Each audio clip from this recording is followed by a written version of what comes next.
Samoa e matalasi Ua sio mia elesami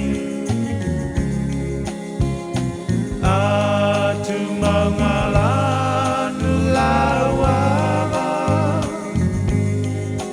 Mea i pia o tangata La usa moa la usa moa ea Mea tua e lou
na ole Radio Samoa se furulima iwa toru amo e tautuaina oe I laungangana fitu aso le vai aso.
Wa mau loto, wa mau lava loto te pese lava ma o fai pesenga. Ala maya lo mamalu, ala maya le na peli marikitara. O te ala le tai au lava. Le li io te vivi atu ia te oe lumornu. O te fai pesenga ia te oe lumor tangata. Awa te le lo walofa wa o ilelangi. Te le foi lo fa maoni. Wa o iau. Bato sangi fia nei tai ao. Iau lava whamudianga lo mātu tua. Ua tele ai tala manu ai titi mala. Awa wa mātu maua foi le nei tai ao singsengi.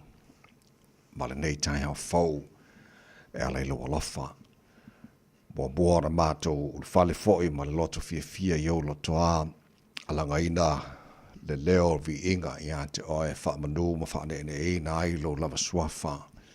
Wa mata wifo fo i o luma, ma tau tau lo ma malu sili ese, mata wha peatu e pa ia lava oe le atua o au. O le atua mamana o le atua sili ese o le atua ma tau tia, e fo uma ia te oe o mena e whaia. Le ai lava ma se e tusa ma oe, o lo alofa, o lo wha maoni, mo lo wanga le leilo mātua tua, e tu mau lava o na nafi o le so tai ao, e o anga taanga o mea malava. O le atua oe o atua e soifua ma le vavau, e o lava i le wha vavau. O le atua oe la eile vi ingo le malu, o le atua oe.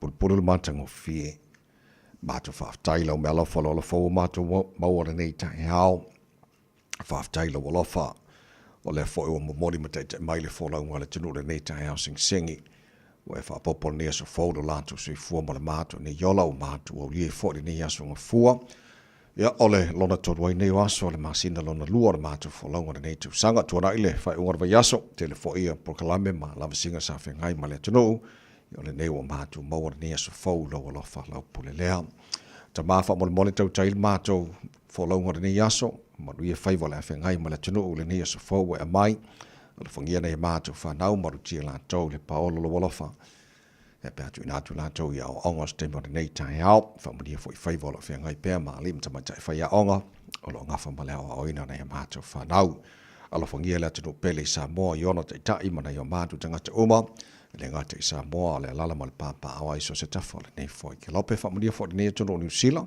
lo mātu no fo ma wai o le nā tunu uma wha pena fo te talo moa tunu uma o le nei lalo langi. Alo whangia le, tu imalu mo panga pa le tapo inga nei mātua mātua tua sin sino le tunu imalu mo te malaura ni aso, te tōru waina la tō le mawhana whana lo alofa e maua i pela lātu se fua laure le tino sin siri le nganga. O me omo la whana mātua whaira ni asa fau e mailo mātua tua, mātua whaia lava ina ia fo ili vi inga ia te oe, ta maa whamunia maile tau tua, ale Radio Samoa ni aso ato, mātua ole mātua wala au neme o malawai ala, le sua whamana malo Yesu Keriso, lo mātua ri mara mātua whaala. Amen.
o lo mato nei li ole vi ingalangina la fa pesere karesia fa putonga kirishano sa mola fi anga vai lima toto mo re sa mas liba e batolu amo.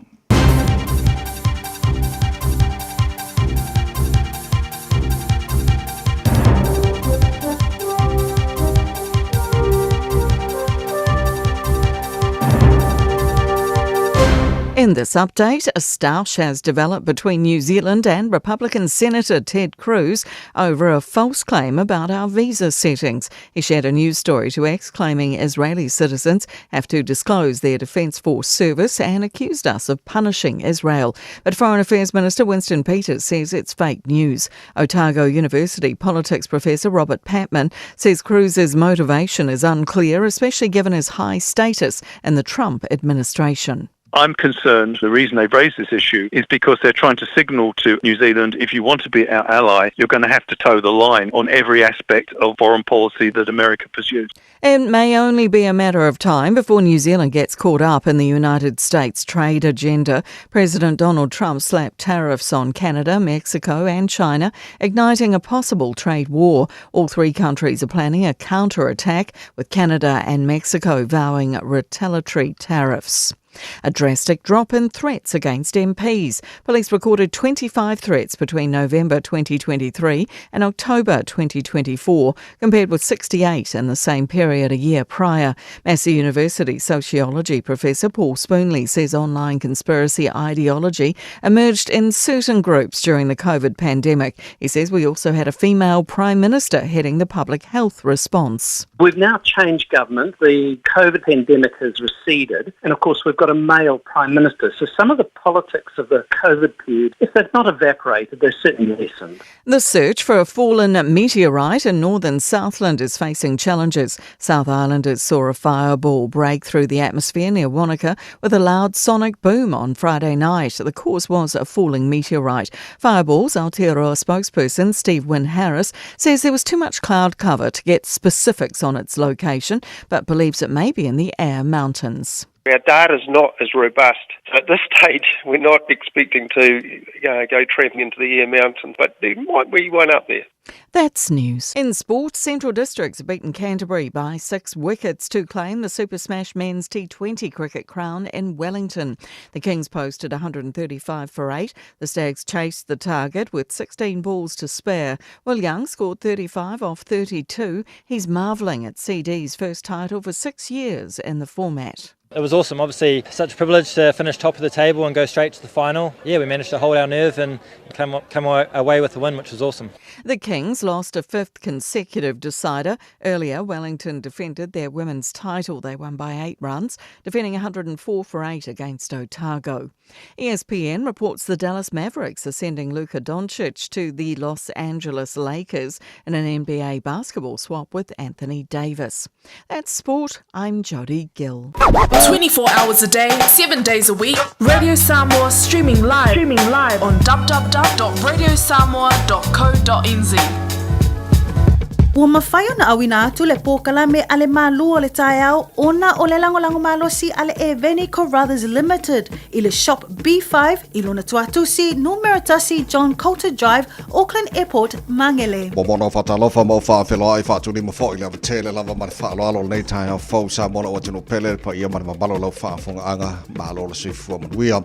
Whamalo fo le tino ia le whalau o le vi inga ma le whaaftai tātou te awelo tātou tua le langi wa lona la valofa o tātou maua le nei tai au le aso fo le aso whaia le tua tātou te ori ma tātou fia iai patapatia langa le lei o le tātou tupu sili le langi i o le nei fo o mori mai lo tō sui fo ma le mātou mahanosi o tātou si whai fo i manua le o mara nei tai au tātou tua mai le tātou porkalame i le nafo ias freile o mawai ia vi i le lofo le tua o tātou whiroa e lumo le noa le o tua no o le nei fo i tai au fo man wha moi ia na au ni tia fo whanga porkalame o ma le tino le whai o ngata nawa iaso taimi fo i sa ma futai a inga ka le sia o sili taulanga ma le vi inga o le tātou tua e tele e pēa o na lava vi ia alofa mai le tātou tua tau tai tātou whalaunga o le nei fo i asa fo ia ma ia wha pena o le tātou whalau le lao na lofa o tātou iai Ele nei foi aso fu o tole ia so February on tano folo mo le lua fe lua se folo ma lima usmai lo fa fo po kala be malo le tai harwe sa mos fo lima eva tolo mo to ona nei tamai meni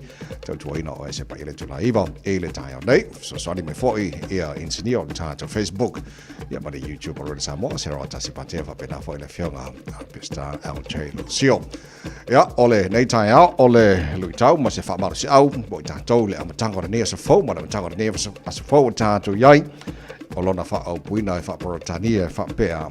Just one small positive thought in the morning can change your whole day. Ya, fa yande so fa Samoa mana ia na fo ia fa si foi upule ngara porotania ai a au tango tau fa Samoa le titi. O se mafo fonga le nei tasi ile taheao e mafia ona suia lo waso atoa. Ya, fa de na mo le tau mo na tole nei fo i taheao fo.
Grace tala mai le langi hina o se fulu mana afala o te ari le tulai ono po kala me malo le tai harbuida Samoa fulima eva tolu amo na mai le weekend ri nga seki me kako aya Mangai malo yo ngai ya so foi mo sina ko mala kiki mo tanto yo su va so anto ya ko fa fanga ma fo de leo mo la so fu yo mo fo ma ro sia nei minuto mo sika so fe feloi fa fe fela no de nei fo ta phone fa ma ro sia au la no la lo su tu ma ngar wenga nei fo ta fo ma na mtanga va ya so son wa do fo di ma singa ngo ko sanga ni pa fa fo le lo di ko sanga la ko ya li to kwata fitu de ta nei o ngalo ya nto oi ya le tar pa kala me a reto o le ola va ya pasta la fa de copa ta Maru ta fa lenga ka fa le na le amtanga ni ba so ta to yai today in history tala baba body mena tupula tolo fe pari telo to sanga baba ya China il fitu le time nei fa po ta folding at Britania pe ta fitu le time nei lisina ta proclame amata yo le chula mo bol proclame maru le time radio samos falima eva tolo amo ta to le poti amata mai lunga nei fo ta ya fo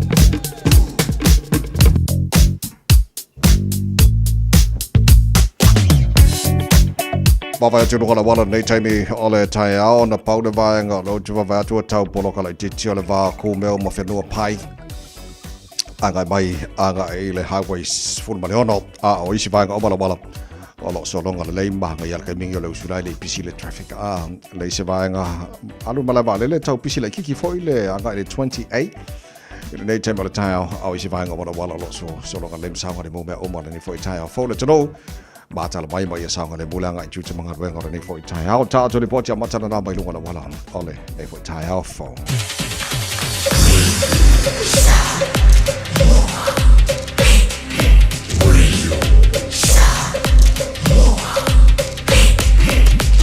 Tasilimo tu amo Ua mawhai ona awina atu le tala o le tau i aso taitasi ona o le lango mai a le Pacific Finance Limited. Telefoni o Valselau fitu whawha lua fitu. Mai ngā mata i le tala le tau nei fo tai au fo mana matanga nei vaso o tātou iei tamaki makaurau au ki lani no whakawha launga radio sa mo sa fulu mana valolo i le maru o le ea nei vaenga o le tai au. Winga wha mawina le tau le so o le whasora na awa lang le leile tau i pa o nai wanga ni sa vaenga au ki lani.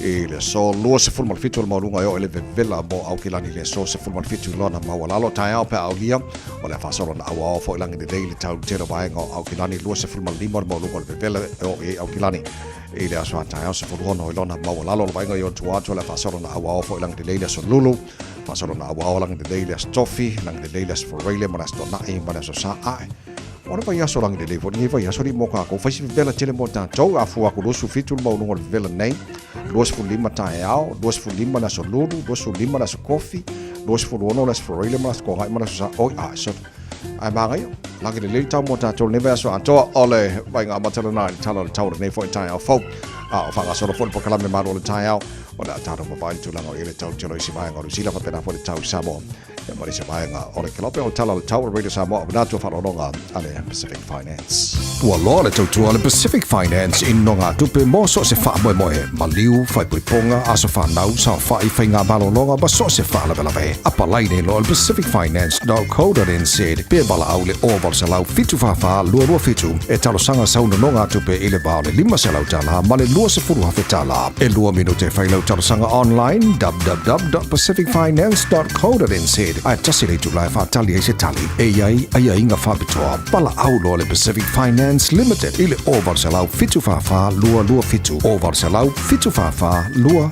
fitu Se fulmal lima lo ja ile tolai ono pokala me malo le tar with samos for lima tola mo fa lo le beni puni ala ba ko liso Samoa tali na fa mi fianga le fo tai fo le tunu ka chu te bagar wenga le tai fo fa pa mo se malo lo le fa ora ya so mo ni fa ora ni aso ol pesere mo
Baki ka all tai out with some was lima eva tolo amo no what's for Louisa mala fa bino telo te ai nei to la e ono.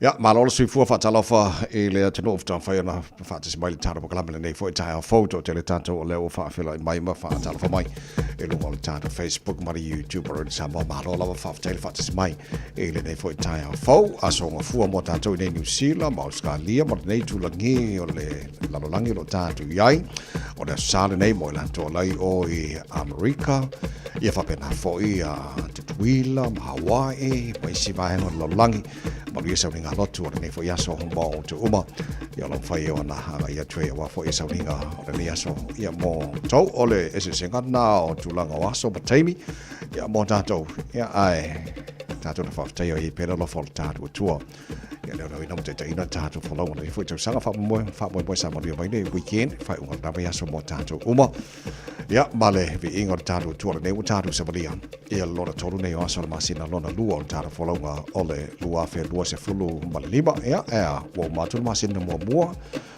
fa peolena matalni tu sanga o fa se fo ia lau New Year's resolution ia po nai matati fo lele mo mitinga tu lo nei fo ia tu sanga o man masinga mo mo le ma se me okupu ia or po pole ko su kasi masin tu sanga ka ko iai ia man tu fo i so se mo mitinga le ai ma se me fa iai e o mars fulu masinga ele ko se me mau o mo mitinga fo ile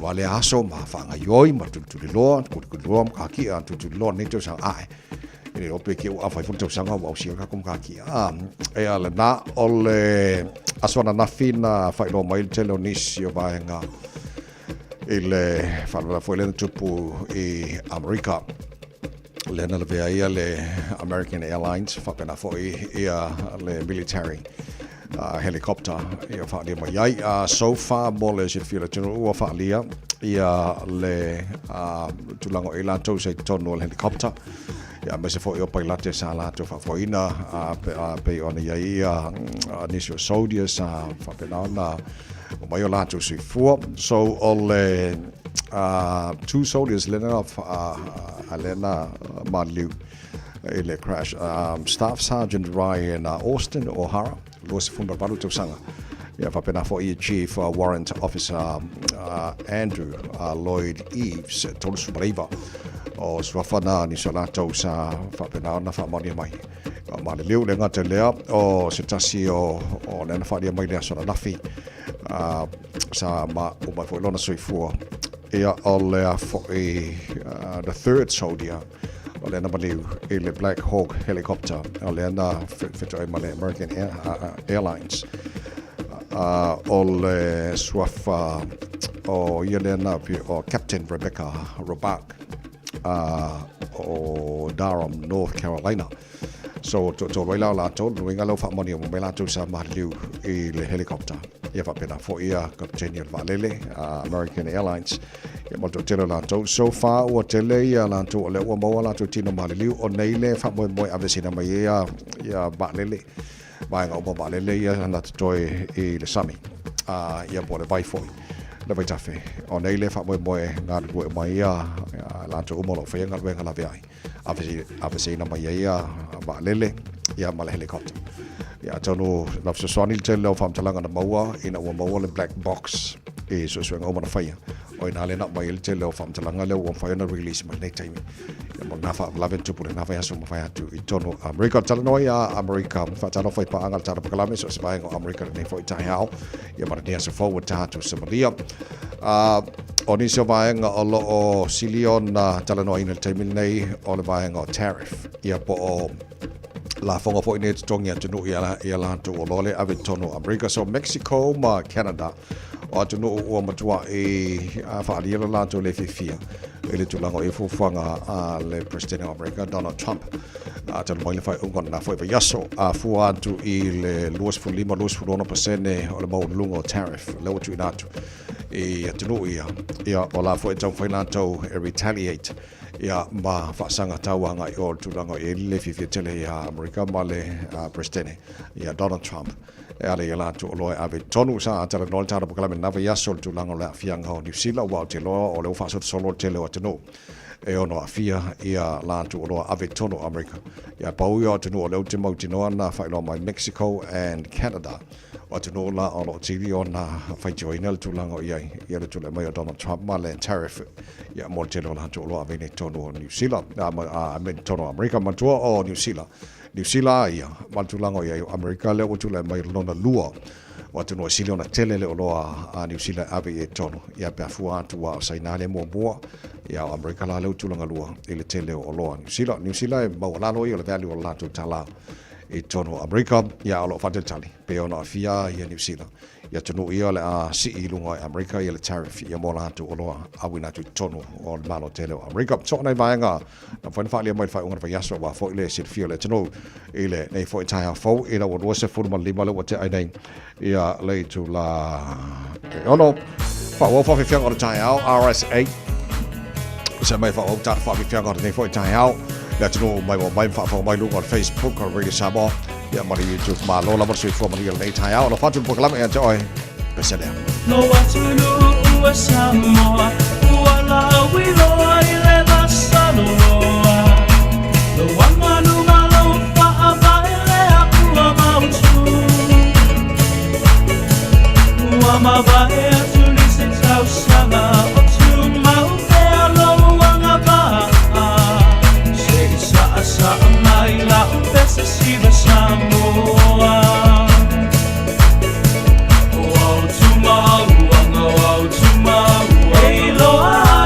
Samoa lava tau silele ai awale patamala o tuma elo ai ole Samoa lava tau silele ai awale patamala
Tau silele ai awale pa atamala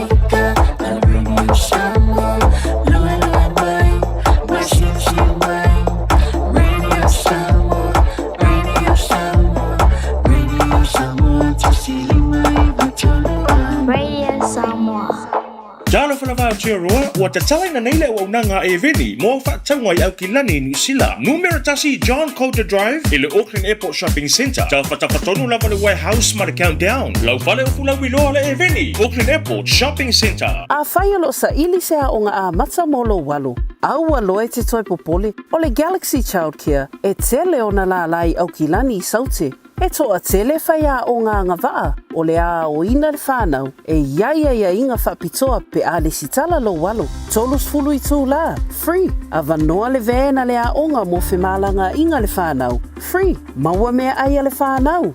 Free. E iaia inga whapitoa. Mo nisi whamatalanga. Whaafso tai le o lua tasi. O valu tolu. Lua fitu. Lua iwa fitu. E te mana oi maua se lumana i manuia o lo wātali i polo wā whawhine. O se fulu nei tausanga o whaatino le Pacific Advanced Secondary School lea au aunanga. Na whaavae le nei a onga e Sir Michael Jones. E whaonga ina inga ngana ale Pasifika i le NCEA, STEAM ma le waka ama. Maua fua o fua onga tai le aini pili a onga. Ua uti a wanoa mo le lua o lua lima. Mo nisi whamtalanga wala au loa le pass i le o valu se lau valu o fitu lua fitu fitu. O valu se lau valu o fitu lua fitu fitu.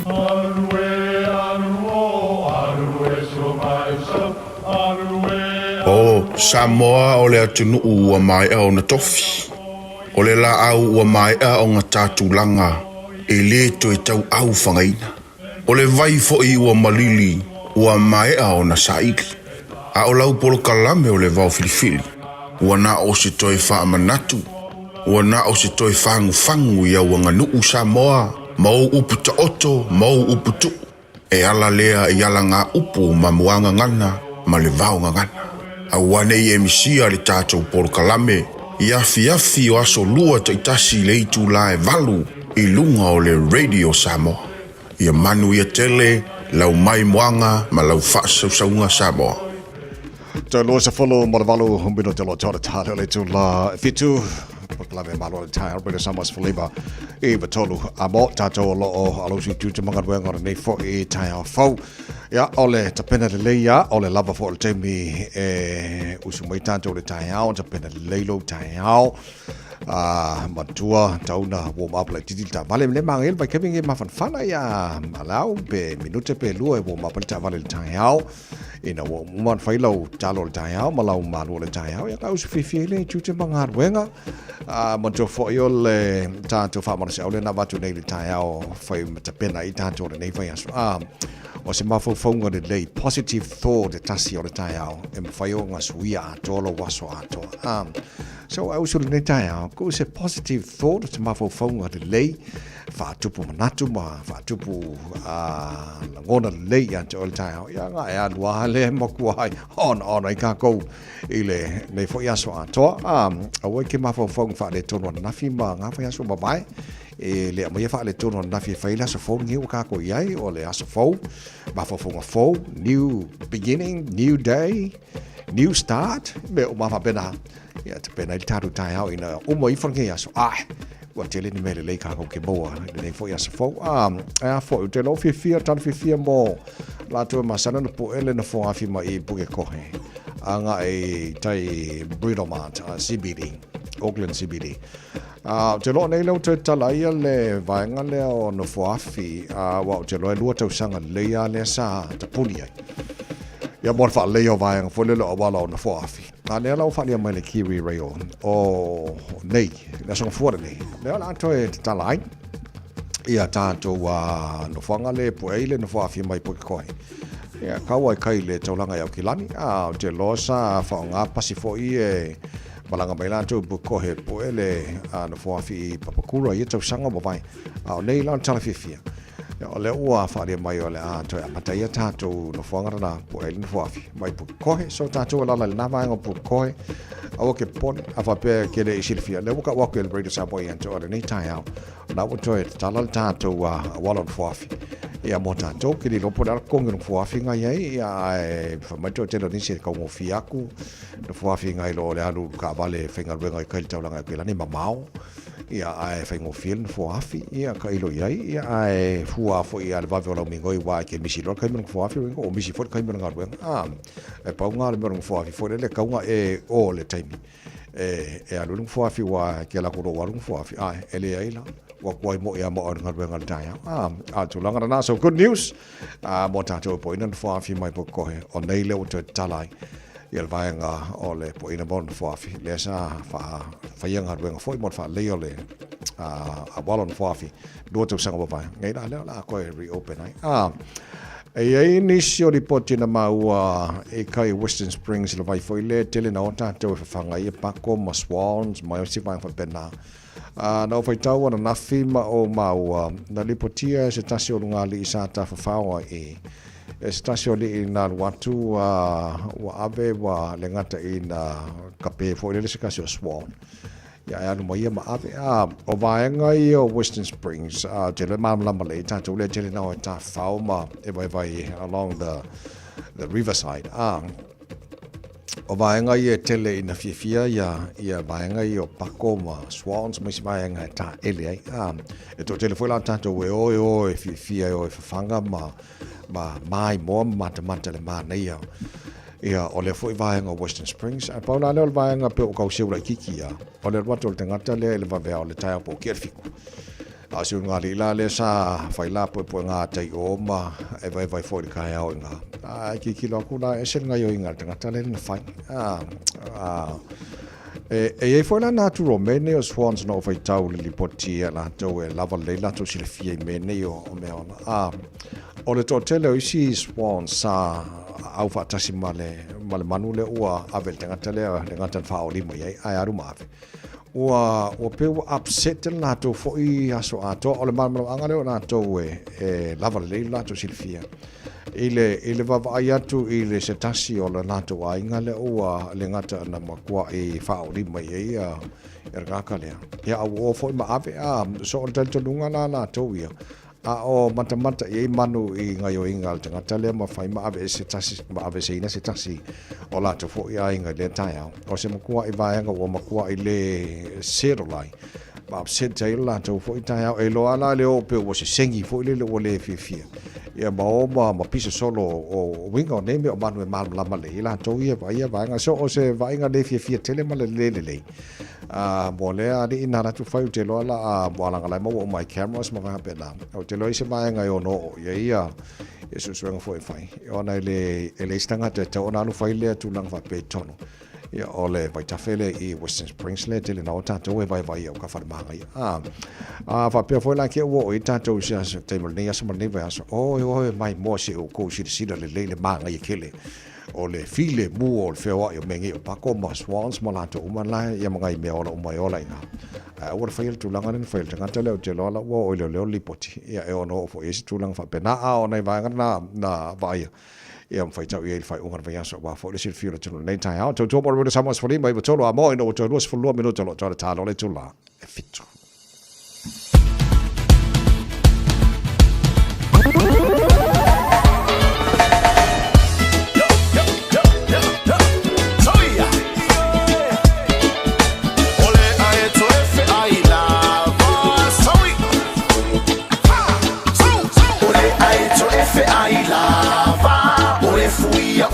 Alata ile sipula vea olo o ile faato anga ole lupe la lelei ole mo etofele ole mo uolele ma ufa pepe le basa tele le taba e upa e uolele atu isasa e ma ona fulu wato mulie umi pa auli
what you done to my heart. I got some lonely, lonely, lonely, lonely blue. Lonely, lonely, lonely, me and you. I got some lonely, lonely, lonely, lonely blue. Lonely, lonely blue. Ole rupe la lelei, ole mo etaufelei, ole mo ualele, maufa a pepepe.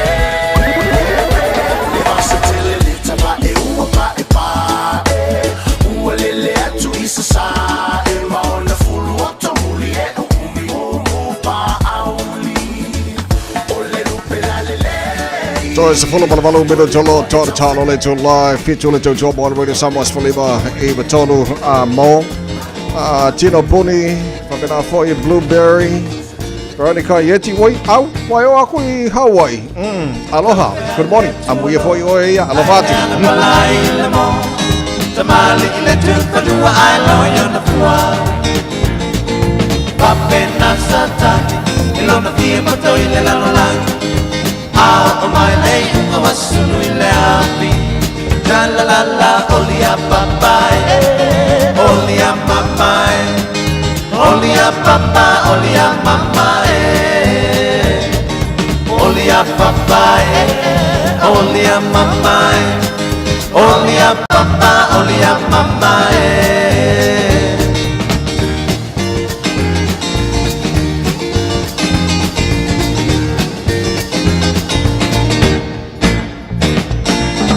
I live to a Lord, I live a lie le more.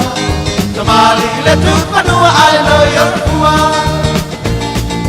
Pape na satan, ilona pia boto ile la la. Ao mai le uma wasu ile api.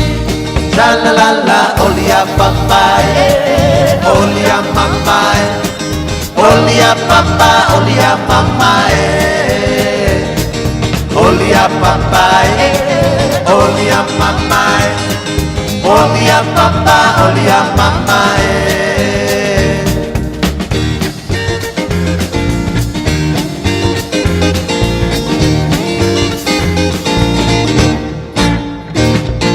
Wa, babalamai, mai yo polinga, uau jepang.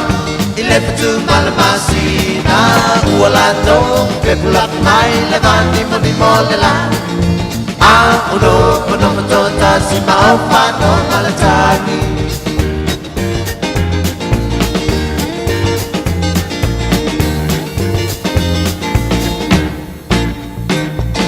be osapale tewi kumala au uapatu mawina ilone mapapa Ua kuai na le manongi o le sauhane a le taula E leo le fili ua sala lau tau le fetia lau pamau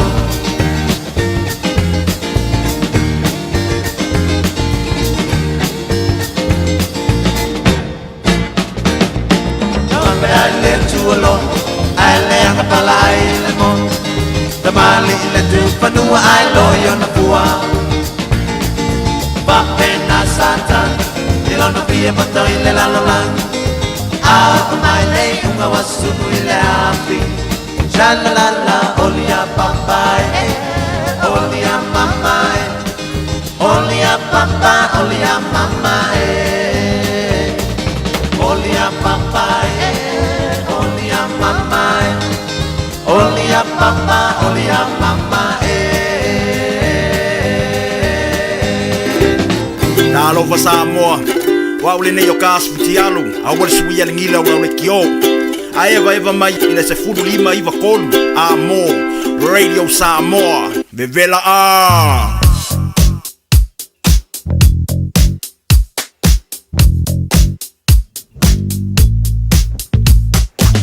Tois fully mai fitu ole li poti lata mai lunga na wala nei taimala tau e ne vanga lo fai sipo local nei taimala tau tatolo lunga State Highway 1 City bound and time of the time. Face poloka like Titi Lava about drawing Papakura, flow the Leva, Papakura, Ngai Takanini, Face Pishi like Titi Takanini, Ngai Madurewa, Pasimai Madurewa, Ngai Madukau, Fasola Toy Idangi, Fasola Toy Lava Tai, Ilitolanga Okilani, all so long on the lane Navang of the time of the time out.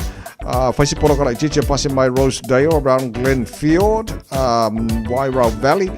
Pasimai ia Takapuna ia flow the lay for ilo tatola malanga no shore city bound ia angal taulanga o kilani nei time tai pa na nai banga lo tapa va to face local nei time tai malanga le port Louis Full A face local nei time tai around Western Springs on State Highway 16 just ina banga lo fai for isi PC mola to malanga mai sifo angal taulanga e au kilani o isi banga o mona wala lo so longa lem sama de mo o mona le for time all the time to already samas for lima e betolo a mo no choice for far fit too. We're the Katinas, and you're listening to Radio Samoa on 1593 AM. Bread of life sent down from glory. Many things you were on earth, a holy king, a carpenter. But you are the living word, say it now. Come on.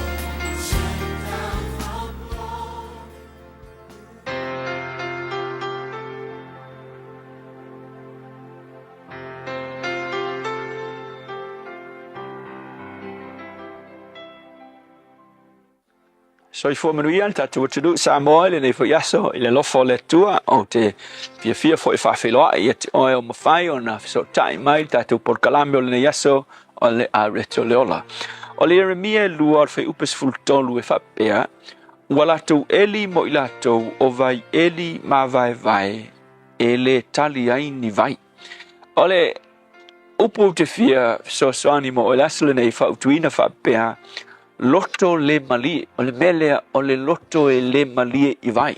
Fa pertania o le discontent ringa o le lotto e le fa malia ina.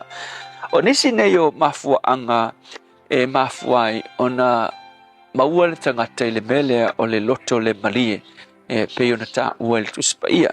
Mea mua ina ua tu ua e le tangata le atua. Fe mai kala tu spaia fe mai le tala Jeremia o le fitalainga le tu no mai Jeremia fe mai e lua mele anga ua faia ele unu wala tu ua au le puna o le vaiola lua fe mai wala tu eli mo ilato o mai o vai eli ma vai ele aini vai o yai so le memo muala ua tu ua ele tangata le tua soifua kilo le tua le ata le vai puna e tele isi vai ke mau ele lalulangi le nei ai ke loa vai na ele o se puna vai fo o vai kali mai le kimu o nga koa le te latu fa pena ke laku ia la ye se vai ia e fia e ingwai ia ele umi yaso e ke yai kai pe vai fo e meu alia o vai te mau ele alia e o vai e mau mai le timu ia matafenga ele tu mau ia e ke ingwai nga se vai taimi ia ai pe kai pe o le vai fo ile na inu ai elia na inu ile alia fo ile mai kerita afe mai ua o nga munga la pe fo ile alia wa fo ile ele o se vai puna o le vai puna e puna e alu ki ngofo e kafa e punga ia e fa vavaulo na puna kai pe o vai puna ia nei tatu tulu na punga mai ia so ia o mai ia so nei o lo ia lava vai ta ele ona e mafua mai o le vai puna ele o se vai kafe mai se mea so e fa pena fo ila le tua e ke fiu e kausa ili solo e ke alu eselo ma le vai punga e ke panga kia la vai se taimi melo na lua fai mai ua tu ua ele unu ua melo na lua fai mai ua latu sa ili ma eli isi vai eli ma vai ele o yaingi vai so melo na lua la o le sa ili o le tangata ua sa ili le fia I nofoanga se eloa te le tangata ua sa ili isi mea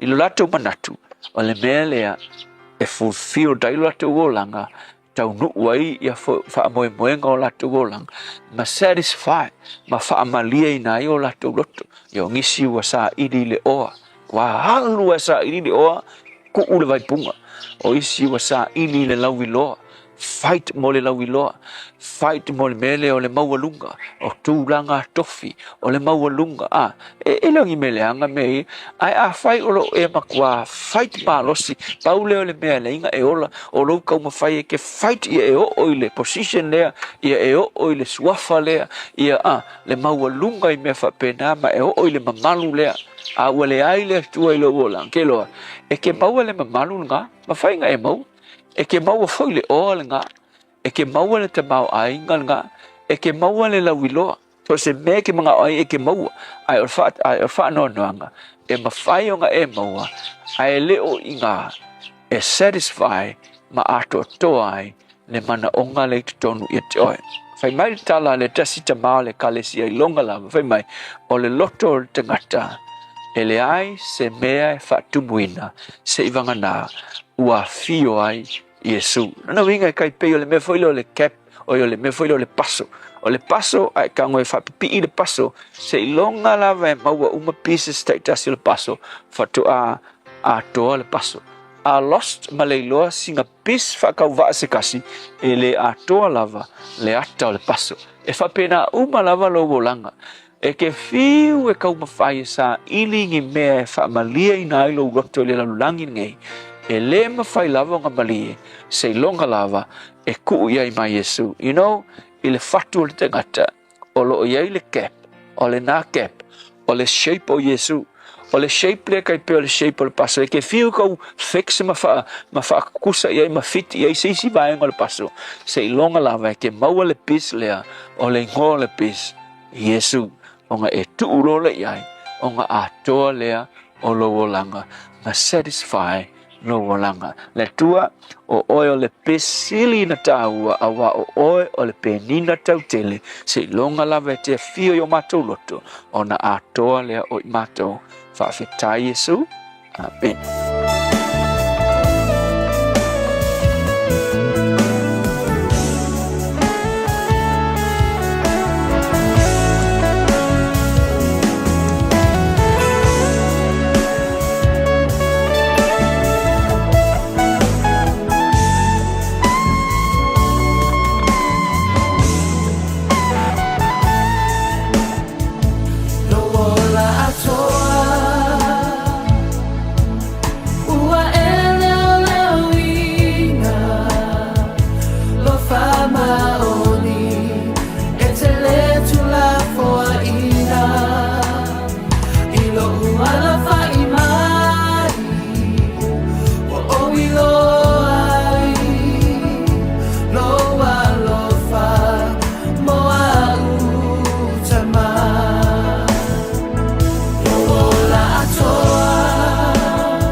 mauni lo lo fama lo pesa heart of worship.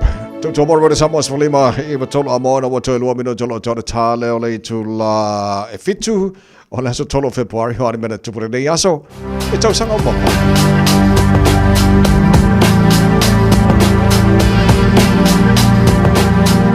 Astolo February to sanga lua female lima le aso na fatau toa ia le lo ia al famsino fo i America Alberto ao Gonzalez e bea ma Tony Germo o Lois City le United States o le tangata mo becoming the first Hispanic to occupy the post i le Astolo February o le to sanga lua female lima o le aso tolo February o to sanga jatu nei lua fe lua fa na luluan mafu e malo sila vai tono telo vai ngoni sila fitu te simana valu le Richter scale na mata mai lava le aso mua a le stolu o le aso tau to like titi ai ia le fa mawina e fa se fulu la tona mari liu tono New Zealand tele falangai nei tono Central Napier and Hastings i le stolu February o le tusanga lua fe lua se fulu marfa Listen up na tupula stolo February telo to sang baval to mo ready samos falima even tono a mo telephone ngana protania pa mai tara fa salonga fa business ne Kia ora North Shore, it's time to say bye-bye to your bin tags. From the 1st of March 2025, you no longer need bin tags in North Shore. Simply roll your bin to the curbside by 7 a.m. on your Auckland Council Bin Day. Search bin tags to find out more. All together, Auckland. Dala whana vau tia roa, ua te tala na neile o nanga e veni, mō whaatangwai au ki lani New Zealand. Numera tasi John Coulter Drive, i le Auckland Airport Shopping Centre. Tau whatawhatonu lava le warehouse ma le countdown. Lau whale o fulau i loa le e veni, Auckland Airport Shopping Centre. A whai alo sa ili sea o ngā a mata molo walu. Aua loe te toi popoli o le Galaxy Childcare e tele o na la lai au ki lani i saute. E toa tele whaia o ngā ngawaa o le a o ina le whānau e iaia inga whapitoa pe a le sitala lo walo. Tolus fulu i tū la, free. A vanoa le vēna le a onga mo whemalanga inga le whānau, free. Maua mea aia le whānau, free. E iaia inga whapitoa. Mo nisi whamatalanga, whaafso tai le o lua tasi, o valu tolu, lua fitu, lua iwa fitu. Beta Drive Doctors i le taulanga whaatau i mangele, whaapea manrua. Mo le vaenga o so ngase pe amana o mia. E whaatino e fo i matupui pui o le whana witi, o tupui pui la COVID is fluiva, mo i lato is fuluan tausanga malunga atu. Whaapea matupui pui o le flu. Wala au telefoni, 255-25 mo so wanoe whaatino ai nei au nanga. O fisa foma i mangele i taftafane o le McDonald. Amanrewa e taftafane o le Faletusi po le Public Library. Beta Drive Doctors Clinics. Baby, Lomasi! Hey, hey! Oh!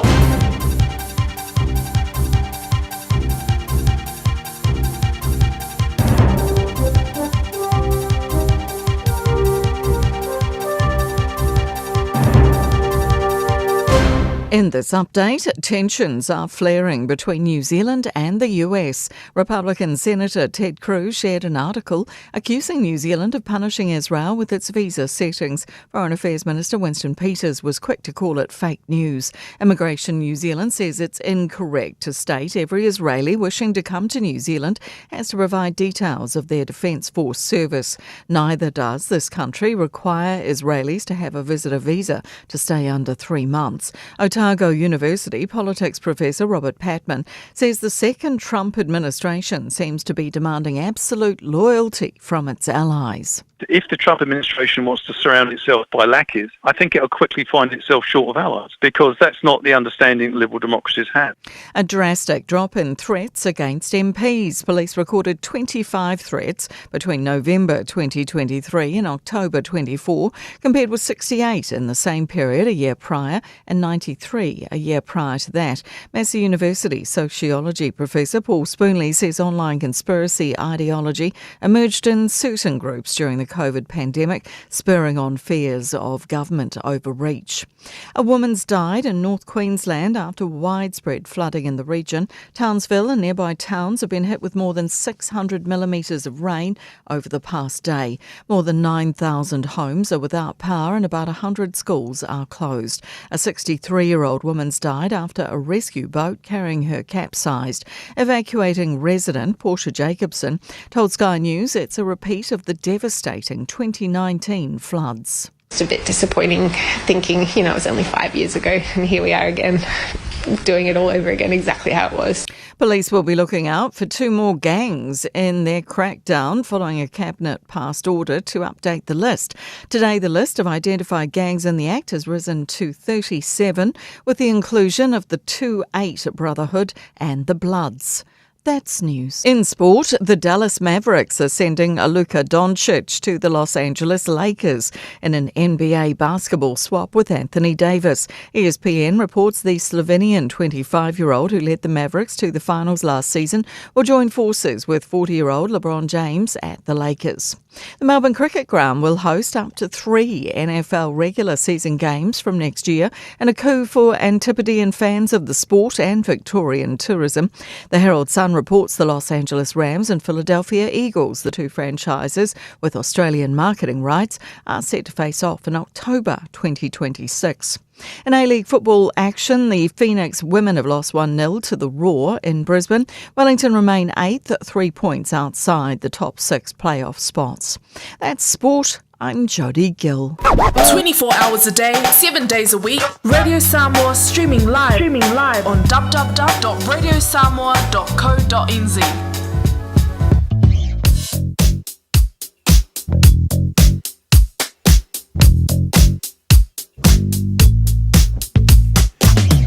Palose fomoriele tunu nei taimi ole tai ole vai ngala tamailunga ole awala face poloka ole va ku me uma fenua pai ka tolo malanga mai le nava nga mai ile State Highways Fulono ile malanga mai la Fulono ole awala le mai sifo anga jaulanga kilani la flow le mai ya pasi mai la va nga pisina va ku me uma fenua pai la flow le mai se pa em a matamai lava Westgate Pasoro by Royal Road, Lincoln Road, Tiara 2 Live, Flow, the Lay Mail, and Name of the Tire, Faux, passing by Rosebank Road, Pasoro at Point Cheverly on ramp, Matona PC, Western Springs, Male Latalata Link, all State Highways, Furono, State Highway 1, Pasoro Troy Telanga Yaukilani, Pasoro on First Poloka 40, Motato Malanga by North Shore.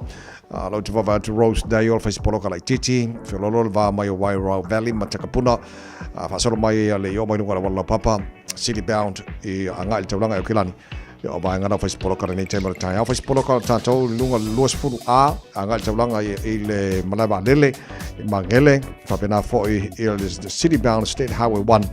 Around Papakura, Fapena for Chakanini, Flow Lele Mai, Elva to Ididangi Drive, East Tamaki, High Broke around Tip Top Corner, First Poloka like Chichi, Left Flow Lele, Left Flow, and Natemal Town, say, Yelabal Tolanga Kilani. State Highway, Luce Fulu, Pasimai, Mayoro Road, Dominion Road on ramp. Amatanta Poloka mai na Yamotato Malanga mai Sifo in the southbound Ole State Highway 20 nei tempo de taiao Ole Lipoti la tamai na e lunga Ole Awala Radio Samoa Talofa Samoa o Jerome Gray nei pe o ti e lau ta vale po e fa fonga mai I lo mota ia tu pele ni lo lau le tio le sfulu lima I vatolu a mo Radio Samoa numero tasi I New Zealand. Ua mawhai ona awina atu le tala o le tau Iaso Taitasi ona o le langolango mai a le Pacific Finance Limited. Telefoni o Varselau fitu whawha lua fitu. Ono mala awhala mo tia le tula fitu o le vainga lata mai le nei I le tala o le tau tātua mata mai I Samoa le te mawa atu luasi fuma tolo lo I le vevela I Samoa le vainga o le tau o tia le fitu I Samoa taimi tusa New Zealand Samoa la e mana I mai le langi le lei o le tau le nei fo I tai hama la matanga le nei vaso o tātua iai. Wingo le tau I Samoa la fasona langi le lei awa inisio taimi tolu se fuma le tasi anga le tolu se fuma le lua degree Celsius mo runga le vevela le e Samoa le son luas fuma lima e lona mo lalo nei minuti fo la taru tala noi Samoa le whianga ngamran mana tumarapao o tangawaya tipi o tangawaya ia ona mo e fo le atuanga o le tau I Samoa la le vava atu le mana e mai le tau Samoa I le nei fo I tai au fau se mai le talo le tau I New Zealand nei patalofa I paanga le tara pakalame maro le tai au so se vainga ona motu I saute fonga mai mai mo mai tara pakalame langi le leili tau Blenheim luas fitu mo lunga le vela fa mo wina le sofa sona na awa lang le leili tau Alexandra luas mo leiva mo lunga le vela fa mo wina mo nei fo yaso telo vainga Greymouth la langi le leili fo le tau luas fitu mo lunga le mafanfana kai koro langi le leili Nelson langi le leili Queenstown na fasona na awa lang le leili fo le tau luas lima mo lunga le vela fasona na awa fo lang le leili Timaru Dunedin La fasona lang de leili tau mo tau awa I ni so taimi bale ayo fungala aude ayo kariso kare stete. Good morning. Mai tatou de nei tai au la fasona awa lang de leili tau mo tau le so ato lusu fa. O le maununga o le bebela. Ia mokala stete ile ne foi aso fua o tatou o dia. Ile motu matu pi tola benunga motu matu kai taia. Lusu lima maununga le bebela le so fasona awa pa ona wanga ni so taimi. O le nei fo yaso le la mo Wellington ma lo le so fo mo ia pa anga ma ro le tai so se vanga le mo Wellington fa half time fa se mai nei tai le alangi le le tau mo to le ni yaso e ka manga ia fo I mane fo ma fana lo so ma lo lona ma ulunga fa mo wina o le nei yaso fua mo va ato le fa so lang de le fanga noi lang de le tau ranga I le so lang de le tau po fa solo in lang de le fo de tau I roto rua fair ia Palmerston North lang de leili tau paraumu lang de leili tau le so New Plymouth lang de leili for the tau mo le so lang de leili Napier Masterton lang de leili tau so Herman Coles malato lo alala Masterton lo fatu le tau le vin lang de leili tau le so le telo vainga Hastings lang de leili Gisborne lang de leili for the tau kirikiri do Hamilton malo se fu mo le tai ha fa so na awa ia le tau pa ona wanga I ni so taimi le so no se fulfanu tole le vela fo ile e ari mo kirikiri do le so le tama ki makaro o kilani no fanga fa salonga radio sa mo se fulfanu ia le malu le ile nei wanga le tai so po ko ile nga mala mala maka ko ori le mo ki ale fi ko ori ale ale no nga mala mala le mai fa fori coffee fe o le me o ko sui mai fo iri yanga ka ori winga le tau le so la fa so na awa lang de nei pa ona wanga mo tatou I au kilani ni so taimi lusu marfitu mo runga le bebela fa mawina mo le nei fo yaso tai au pe audio le fa so na awa lang de leili tau lusu lima mo runga le bebela mo au kilani le aso tai au awa lang de leili so lulu aso tofi pe le mo tangi de le so kofi ri ia lai langi de lei ia mo tatou le fa ka kia lau plan ole mo tangi de aso malo lo lang de lei fo las free le malas ton ai malas sa o winga na tau mo au kilani ia nga te leo ni si fo vaenga o New Zealand ia pe ona fa mawina mo nei fo tai au talo tau o na tu fa longa ale Pacific Finance Ua loa le tautua le Pacific Finance I nonga tupe mo so se wha moe moe. Maliu, whai puiponga, aso whanau, sa whai whainga malolonga, ba so se wha lawe lawe. Apa lai nei loa le Pacific Finance.co.nz. Pe bala au le oval se lau fitu whawha, lua fitu. E talo sanga sauna nonga tupe I le bao le 5 se lau tala, ma le lua se furu hafe tala. E lua minute whai lau talo sanga online, www.pacificfinance.co.nz. Ai tasi le tu lai whaatali e se tali. E ai inga whabitoa. Bala au loa le Pacific Finance Limited ile oval se lau fitu fafa lua fitu oval se lau fitu fafa lua fitu so fulma la follow tele tele fitu pol kala me maro le ta radio samos for lima e batolo a mo fa talo nisio pa angal dar kala me fa ta smile nei temple ta malo la fa sui fo modwia fa te fo tele mai to tu tono lo monta fa bena fo tono fo finga wenga tono ta vale ia ma lungo le Facebook ma YouTube radio samo e ila boarding of ila o ka ku kamanga ngafi sole o ke fai aku la di e se fo ile ma ngai o lau modi ya di e pe au ke lo le lau modi sa o le mo e sa mo le ma lo si le ma ngai o le mongi ai ka pingi fa le lau o ka ku kamanga ngafi ya ngo wo manga fai lau I puki lau modi wo ka le fi ko fe wo ma ngai mo e ma lau modi le kofe lo fa tu so fa ke le la kwa e fui vai for ka ko lau modi nga yo la le ni vai kan pa te tele a vai nga yeson ma ya mo ya lau boli le ola I le mo ko ka le sunga ya kofe lo fa ko mar ko fa fenga be ngo fa fo mai le ta ya ma le ta ya al tu lang na la sa ku kan fa nga fi pa ska ko ti ma ne le ta ya a fa na ma fa yer ka ko nga ya nga fi ia ka fa mama hala ki mangi ka ya fa mo wa no fa singa sa va van ka fa ki a ko fo nga pa ma fa nga ro ngafi so ko fa nga bakala ka pila ko ela ka lo nga maka ile wala lo por ka ya o ole pa so sa ya pe ya le ka ya o le yor ka mi lo sole ke fa ko fo du ka lo nga ale makua e maka o kia o le fo e na fo nga paddle la o maka e pe ia o le fo I le combination o le tu fa ta singo ka lo nga lua o le la fo ka lo nga o tenisi ma le squash ia o titilo le talonga pe ka fa penga le fengor ka longa fo le so le ke fa wo le lopo Argentina e po feda ku lo langile nga live mai o ka ale manga ye fo so le fenga la ayo talonga maka e pe fa ngor ke ayo ke ngisi a sfulima ko se fulu fa se fulu ia male a fo i ia malo ile seki e fa penga ke un tingo ai a fai pea a kai ko dua.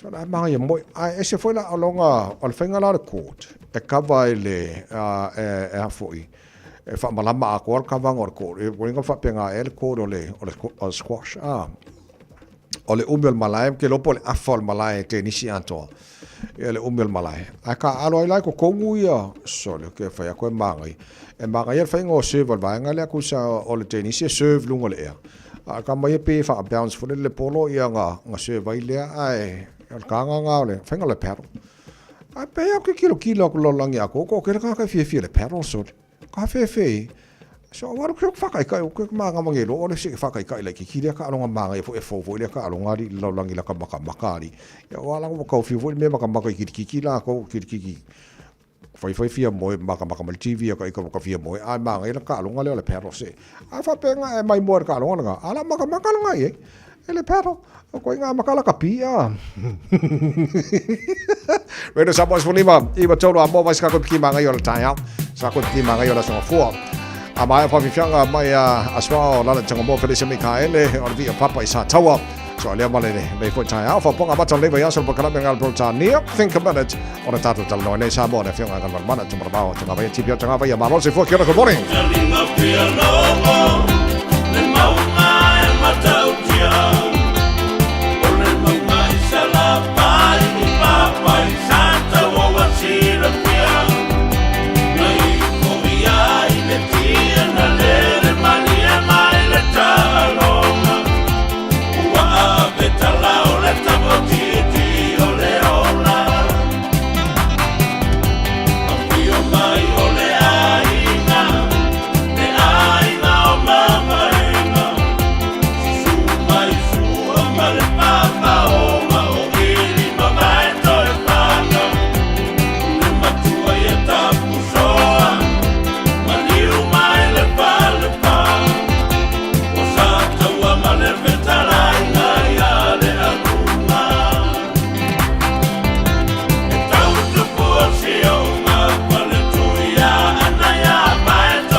lima I watolu a mo.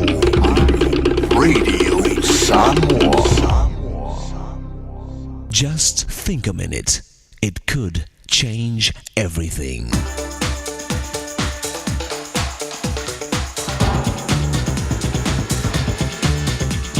Think a minute. Michael Jordan is considered by most to be the greatest basketball player ever. His coach, Phil Jackson, said he knew he could not teach Jordan anything on improving his playing skills, but Jackson could help Jordan improve his leadership skills. So Jackson worked on teaching Jordan to lead his teammates to become their best. And their team, the Chicago Bulls, became one of history's greatest basketball teams. Great artists become great because they spend years improving their abilities. Many centuries ago, a young Greek artist named Timanthus studied under a master teacher. After several years of daily labor, young Timanthus painted a beautiful work of art. He was so proud of his painting, he spent days just looking at it. One morning, he arrived to find his prized work totally blotted out with paint. Timanthus was shocked when his teacher admitted he had destroyed the painting. His teacher said, "I did it for your own good and future success. That painting was stopping your progress.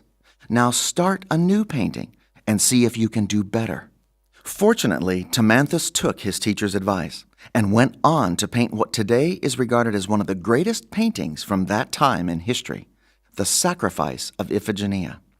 The legendary musician Pablo Casals was celebrating his 95th birthday, and a reporter asked him, "Mr. Casals, why do you still practice 6 hours a day when you're 95 years old and the greatest cello player who ever lived?" Casals answered, "Because I'm still making progress." You see, the only exciting way to live and not get bored is to keep learning throughout your lifetime, since you're always a work in progress. A wise man said, "No one can be happy and feel good about themselves if they only do enough to survive." There's always room for improvement, but it's completely up to us whether or not we keep improving. In fact, with God in control, our possibilities are unlimited. If you'll put your heart and life in His hands, Jesus can help you with His power day by day to keep improving your character and way of living, so you can become all He created you to be. Just think a minute. If you'd like a free CD of our top 40 programs, write to us on the internet at www.thinkaminute.com and catch us tomorrow at this same time when we stop and think a minute.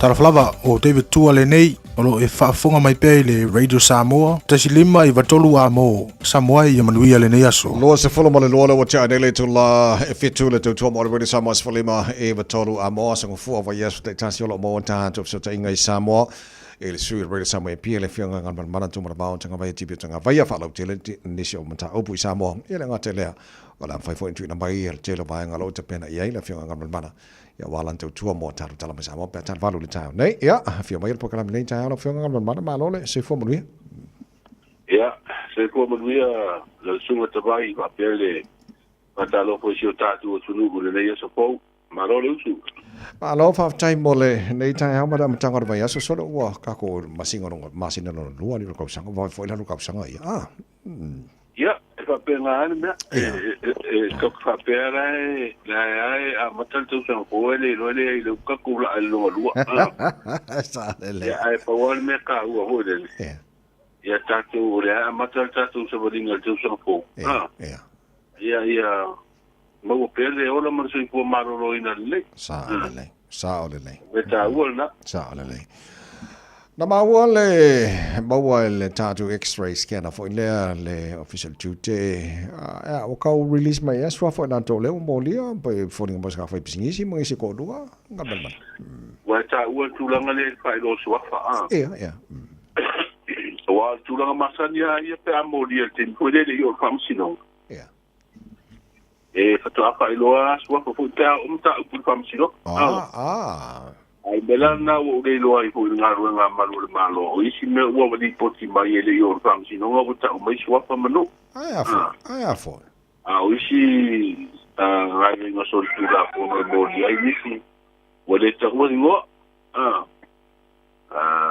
o ta tie fa pena yo sa ven kala po le ku na ko le ro po fel le a fel ya o la le o le tulang ho le sa to o le fa me fa o le ti foi tulang e ma po le fa o fa i roi o le pitola o ta to le tu sta e tinga na si le fi o la foto a o le ta o pui le tu la fono la fa su nga ma fa su mo ri nga o le yo o fa mi no ya la o ka o mai ya le no ya me ho de wa ye ta tu ta ya la o pe nga no ya ta te mo mo ri ai ala ho nga wa ka o mai ngo de si ba nga o ta tu nga o le fa sa la yo me ho le fi go mo fi fa pe la tu lo mo ya kongu ala ya nga fi mo lo me nga fi mo ai nga ro ye le o la e tona ro me tona solo e pingo nga ro tali na lo si te vai e vai ro ina tua pa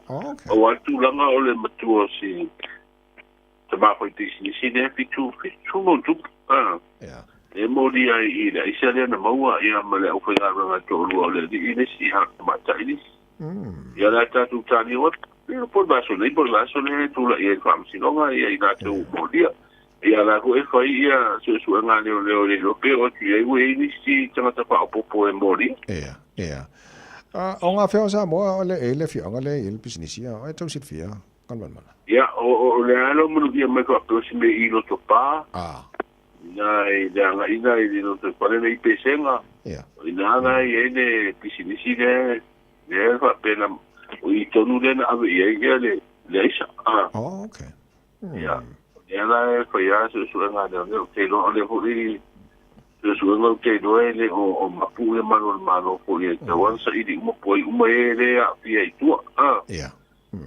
ya va ya tu ele va ma wa ya ni skul kilo kala mane te mo mole o ise ma ko se ise tu la fa pe se furu kilo kala lo winga mo tu atele ne utale na ba lo winga ya wale te wa to i po chesi ka mai fa miliona pa te si 5 miliona de tau pe apa ta ya no winga la te mai na e le ti le isa le na mai no winga le ti ai tu bo le ta te lo i wale wa mai fina ngalo ko le komisiona do o sa si le tu sta la le pe e le se ma ko le la tu sa i na pe le o ngau si le isa ya tala ya komisiona de mawani muri mawule le no ai le ngau si de isa o le ala e mau tu ale tel tulu ngolo o le isa le sa mai fa ai o te lo pe tata no la va yes o le tata mo sini fa ata te dola au mai to no mo sini fa ata ala te wana ai sa ro so tu i lungo o taringal o so ko taringal u le mo wala alo vaftai la ma wala vasun tatu nei la ni poti foi mantano tala mai sa mo o le wa silfia sa mo la fa ingola to fole america o le ono to e ti poti atu ila lo fa for president america le weni ya boni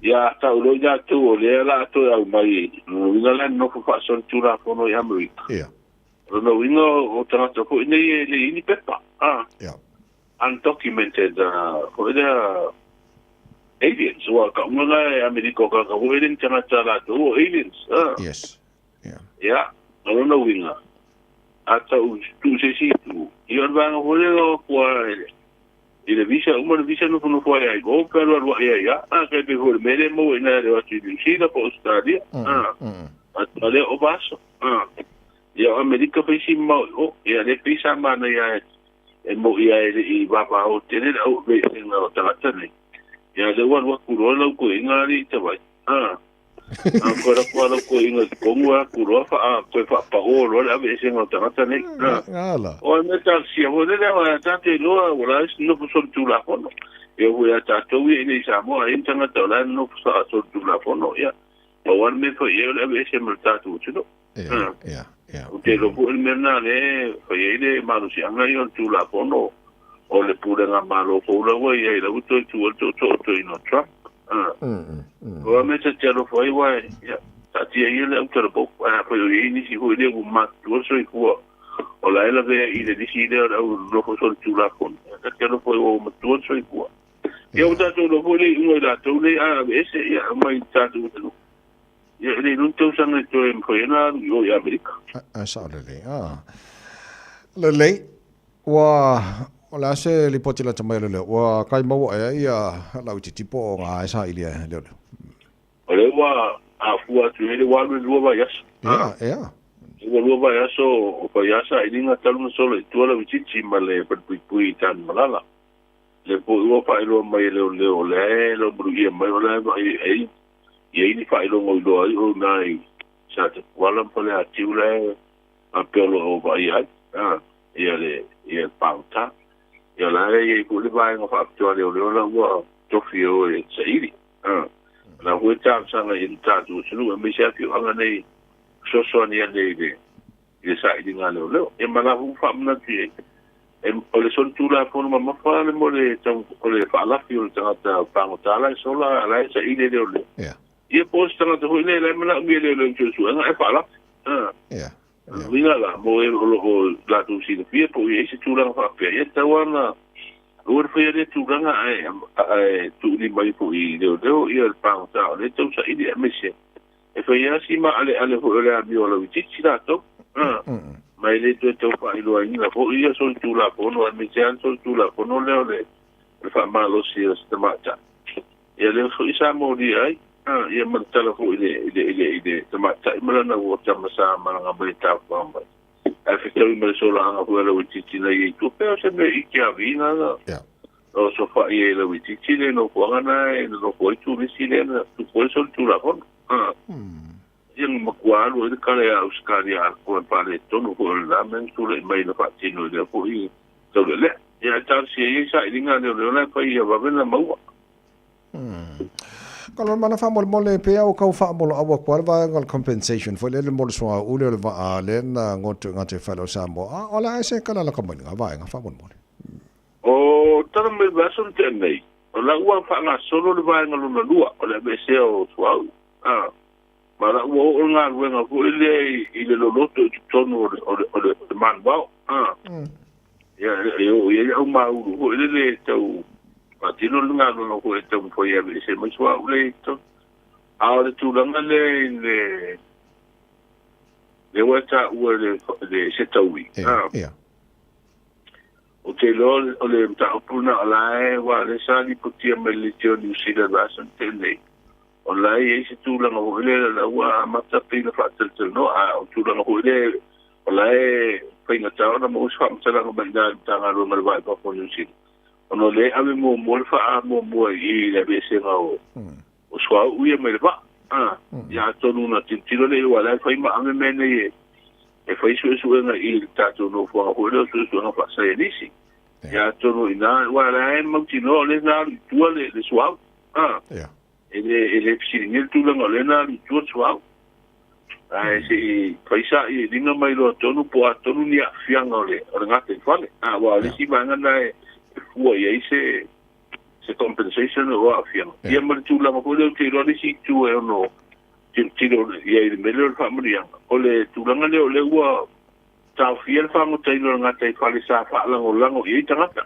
na le la e mo te ni e nga te o fango te mai ia fingota mai o sami fo e fa nga e to single tino ia o per fata wa tu vole wa isi ai nga e la tu ba fa ngota ia pe o le la tu wa le nga lu nga ia so mo le fa ngota i nga te fa fingota mai ia ave fata mo wel sele ia fa ila tu nga tu nga na ia te lo ba fa si umio ta fia fa ngota i no se va ngo ia nga sam sale no te ko nga i pu nga mi se nga lu nga le be se swa Pero ta sinda mai nga ta wa e no si da ko ai na ni sila mai nei sa mo most family ma no fa tai mo le fa lau tele no ne va nga ile nei tai mo la matanga va ya so la matu la no fa ile fo i le fa fo mele tino tu la ngo e te pena ia wala tu fa fo nga taru tala mai sa mo pa tal va fa mo le se vai mal fa fo nga tino le wo mo fa mo su nga fo isa ka nga i fa na wo le tino u su nga le malo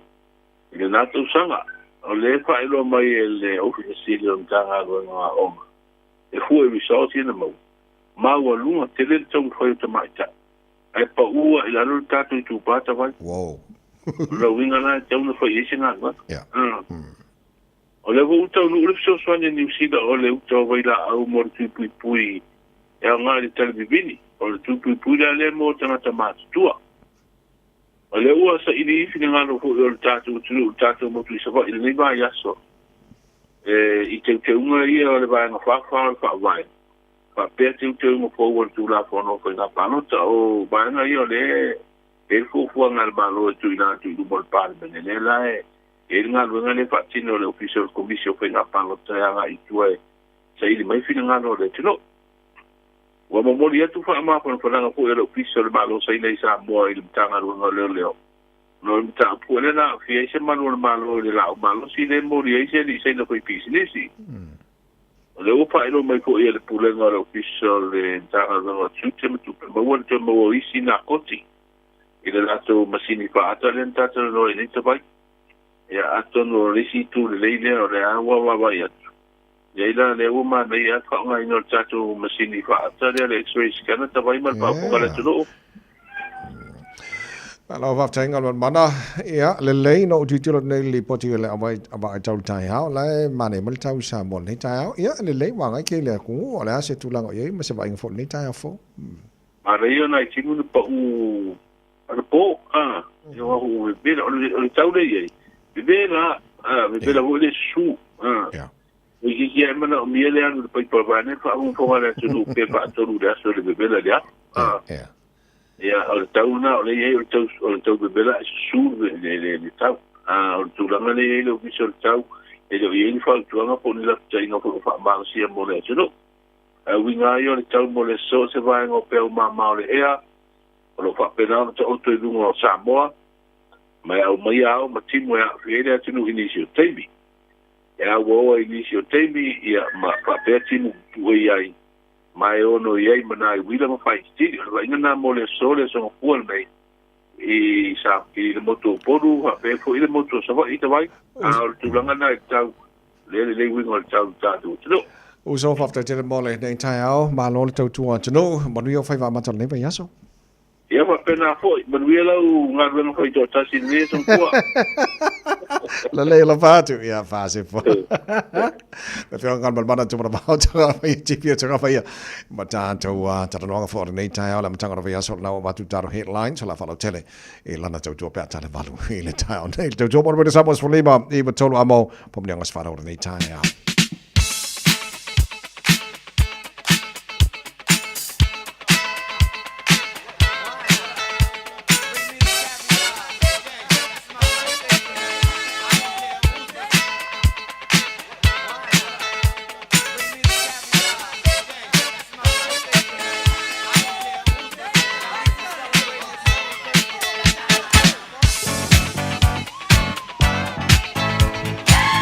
Pomniangas whana ola songa fuara nei lea so tolo February wa matala le telefoni pe afa pe mfana whanga ina le telefoni nei taimo le tai au tolo fitu tasi lima iwa tolo mo mone isau whamnianga mo si tasi whamnatu no naso whanau le so tato emaili on air radiosamoa.co.nz lunga le Facebook mari YouTube o Radio Samoa o awala o mana mwhaina tu ina mai lau whamniangas whanau le nei tai au a le wha mailanga wafi fotkako kaimi le nei tai au so telefoni, emaili, Facebook mari YouTube Bule oi po fio vanga nga ma family nga span nei foi tai au fo. La lei se o va tu poi entare family nga nei tai au lungo tato Facebook ma YouTube ro Samoa. La lei nga Paul vanga le o Joyce tu ia sopo for my happy birthday ia nga family mai Joyce tu ia sopo mo ka ko uma. Fa na tu as fanau nei foi astoro February o tato yai. Tawala mai lungo ka ko Facebook ma lo lam fa kai la mai Joyce le lo fo mane nga le ngi ka au fo so baba ya tu pe si fa mani nga lo ye I ale ai lo ngo winga pe fo nga mai fa sfide mo kele la skolo February okay le lei ya ele ai okay le se fa mani nga lungo ka ko fo ki lo ko pole ale Ole Vanessa of Messi Marielo George Fulima tau sanga ile so Pamanianga mai a pira Enelico Mani tele lava ia lo asa whanau ni aso George Fulima tau sanga Vanessa o Messi I sifo au Kilani I ses Pamanianga le ai nga pawai dea ai sem kwa manga fo isole le lei o taro kau dia kering singa soi fo man ngi aso ka fe mana ya lelei o tara fo yang ada nei fo I tai fo fe Richard Parker alo fo mai a mai se pese manga ia nga fa mo mo ni bo la to fa na to la to sa fa na le so pese le fa am dia toile pulenga ma fa nga ara mo di sa mo man po kala me malo tai mo oi da fa pe nei lo wa sa fa na mo ni tele le lo fa ma nga le yo tara mo tai langi to lo se fulu le ba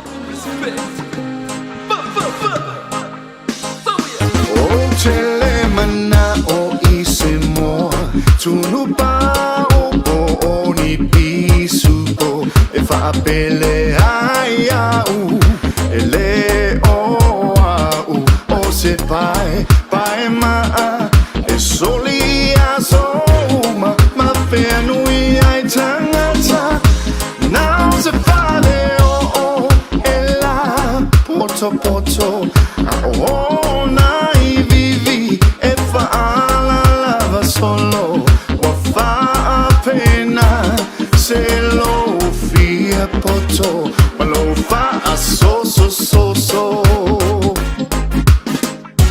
utia ivanu o une manatu be a o la tu wa epule ilo tava ngalo ai lau tau tonga lo matai ai se ai wa fai ai u fa apea tole lava le nei polonga loi matai asoma o chele mana o isemo tunu pa o ni pisu e fa pele ai au ele o se pai ma e soli asoma ma fe nui ai tangata now se fale e la poto o nai vivi e fa la lava solo wa fa appena se lo fia poto ma lo fa so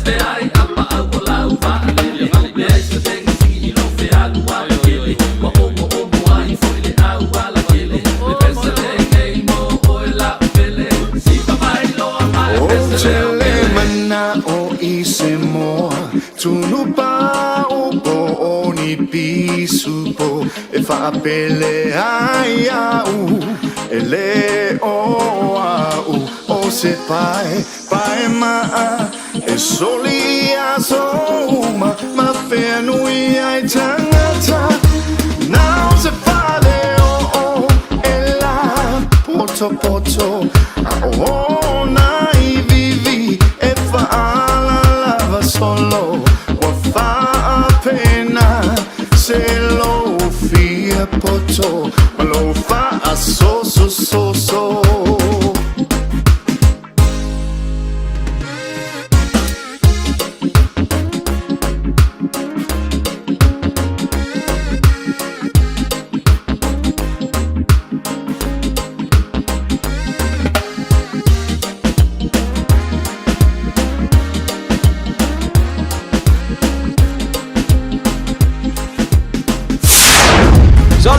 Eva mali pese, malo fa fonga Samoa, malo fo ile va ile musika. Radio Samoa #1 New Zealand akoa. Sipso.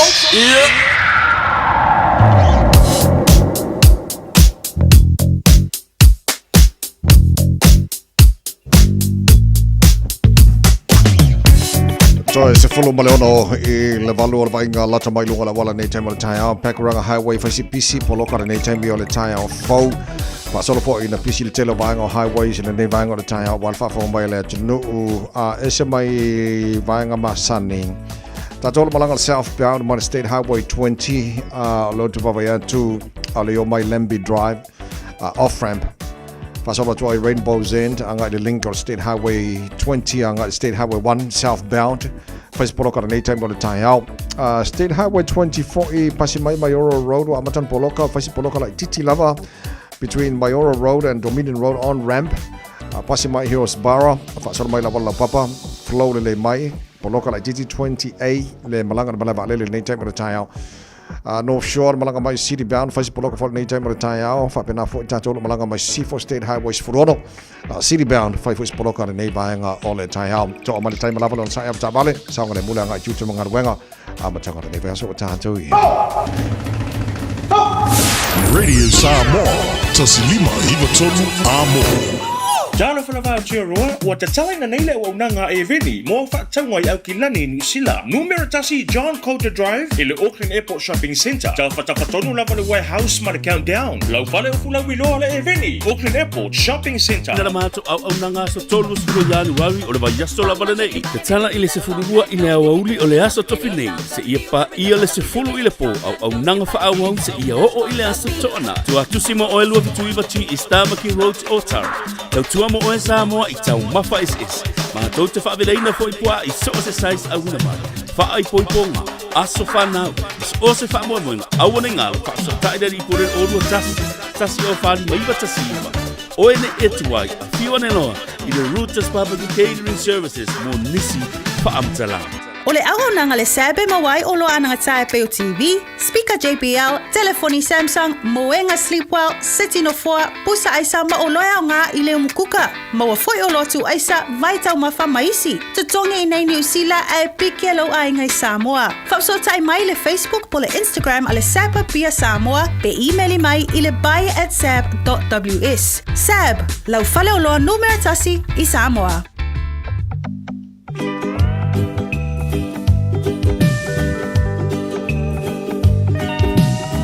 Early in the morning, she would gather all her island goods and pack them as she starts another day. Carefully she makes her way beside the mountain streams as she sings an island chant of long ago. Sweet, sweet lady of Waihole, sitting by the highway, selling her papaya, green and ripe banana.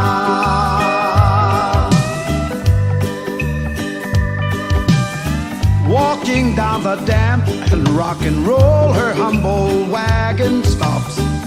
She watched the sun peeks through the valley skies, smiles and wipes her sweat up from her brow, continue moves on and starts her journey through the highway rising sun.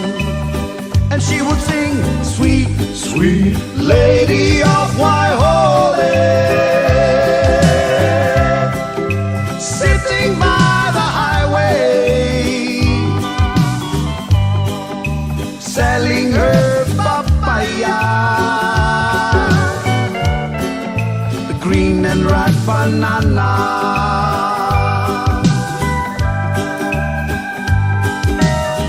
Later in the evening, she would gather all her island goods, pack them as she ends another day. Carefree she makes her way beside the mountain streams as she sings an island chant of long ago. And she would sing now, sweet, sweet lady of Waihole, sitting by the highway, selling her papaya, the green and ripe banana. Sweet, sweet lady of Waihole, sitting by the highway, selling her papaya, the green and ripe banana. Everybody sing sweet, sweet Lady of Waihole. Whanana Jerome Gray, Sweet Lady of Waihole, nofo i o Tafal Highway, whakawai ngai esi, e mga nga whai pula, mga whai mata, mo isanga kupi al kai, au malam tanga vaso tātu, i toes furu le valo, tala mai Samoa, pia tala valu le tau nei, amataka ne vaso tātu, i tātu o siasi tono lo toa le jimana, fifia whatis mai le whionga, nelo le pula le jimana, mo le tātu le poti amatala le fui, vai asa mal whaalo alo whawhiro, ino whionga ngan mana le tai au, malo le soi fuamunuia. Ana whaalalo fo ima lenga whaatai whawhirai fo i le awa mal whaalalo i lau sunga le au tawai mal tātou team malo le tai au malo le soi fua manuia malo le folau malo fo i le tau tua tunu ia o le nganga lava e tasi o le whafo i pelevi inga i le li i lo tu soi fua tau tua si o wola vai le ngata i le soi fua lau leo le tunu leo pu o tātou a matai le amatanga o le ndi vai aso i lo nanga leita alofa tal falava. Ma alofa after tele morning le tano anga nei tai au ana le si no lava le lofa le fa tua o le tua le mfana mo lo sui fu mo fu sui fu la le la tano mo ma ta wala ia le tata fsi fa fu nei tai au mi sia tata mo ftanga na va yasa fa ftai ia mo sui fu la le nei tai au. Malulu atuta vai. I was sitting by the highway selling my papaya. Le te sota iga sa asi mai foi le i leva ia so tua lai. Ia ai fa tai lava ile uma lava le anga lemle lo fo le le ho tato so pe ne eta vai. Amene mai el tato report ne tai alfa mo bone. Sai fa tele ma mo fol fa malo le tato ti ile tu sa foi mal ngalwenga mai ai ale. No tua ina foi balongo no poelio le tato atulu ile tai au bale tai au la mole o tunu pele o te fa felo ai mo fata alo fatu ile ava mal falalo au na tofia le tua so fata fai tau langa ile fio ye fio ngai patele mai tai sa ali felela enga tai leo de su ngai fa penga si ia fa penga su ngai fa fe ngaiga o lisea ele ngata poilea ya o epiko po le paia mal mamalu tai tasi tonu e kalesia malo lava le faiva o le tautua ile tua o lona fidagalo le gata ile foilea ile failava o da ia fon maftanga mausin sino le tunu le va yaso o tonai e afiatu mfa felo yatu ila maota tapo inga le lewa yo tratu tamam tina matua ta lofa tal falava malo le soifo manvia malo folau whaatai tele i le tapoinga. Malu pal malo le fio lau fionga il consula il tatu ofisa malu i mangele whapea fui ofisa tai taso le malo i New Zealand tonu Samoa ta lofa lava malo le tautua tunu. Pala tele tonu whawhenga venga i lato malava mai ia i lato fo o sauni atu ia malo lava le onsai malo le tausi ainga ia pena po tonu lau mota tausinga o tatu matua malo le tausi motua.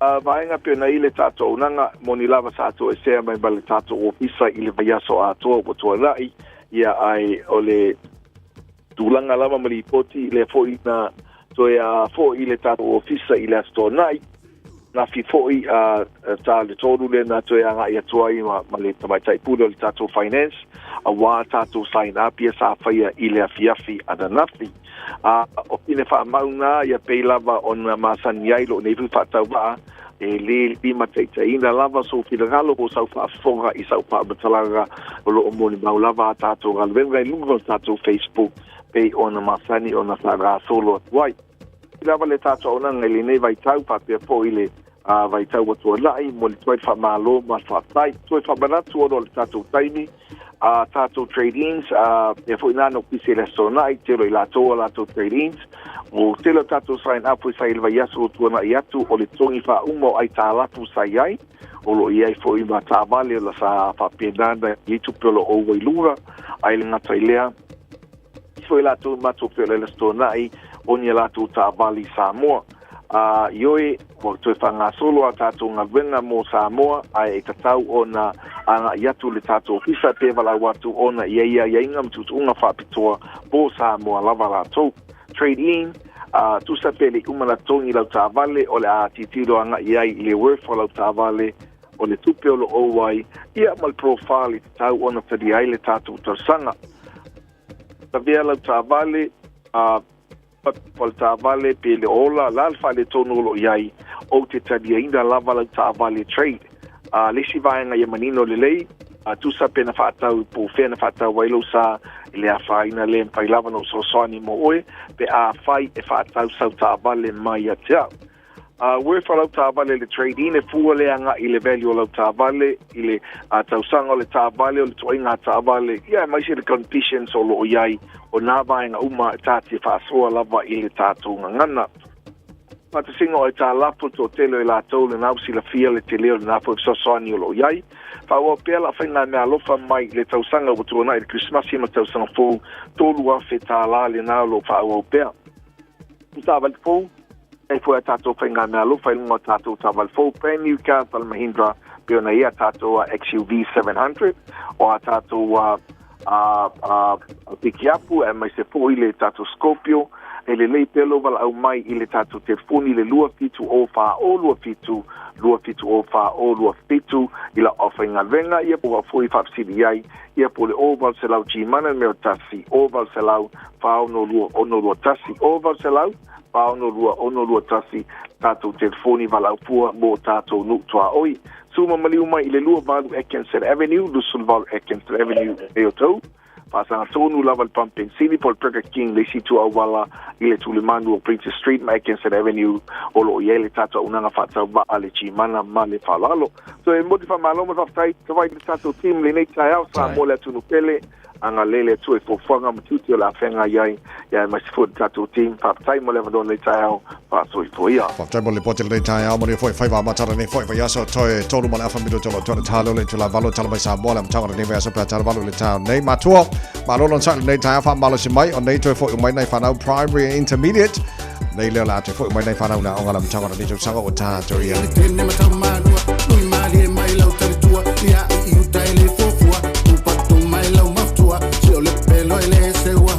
Seu mai ila o manu se foi o le papatua tinga tinga matau fa fuai ke te ne matau manua lui mali mai lau taritua ia i uta ele fofua tu patu mai lau matua se o le pelo ele seua seu mai ila o manu se foi o le papatua se toma e to fa ne fa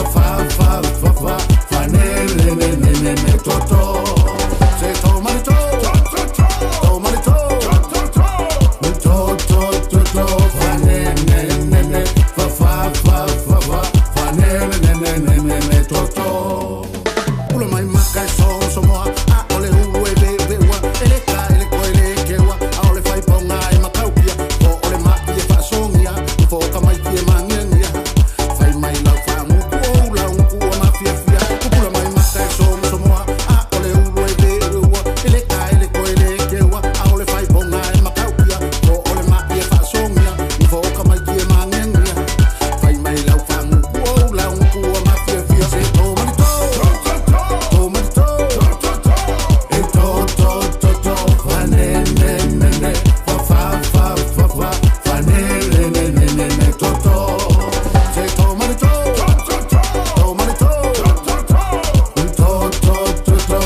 Chia junda vai luam fa fi fiang or tai al jo mo re sa mos fali mai tolo mo awor ngo foi dalo fa mo fa mar skingo mai no nga so ta tala mai sa mo le tai al ia fa ni aru ye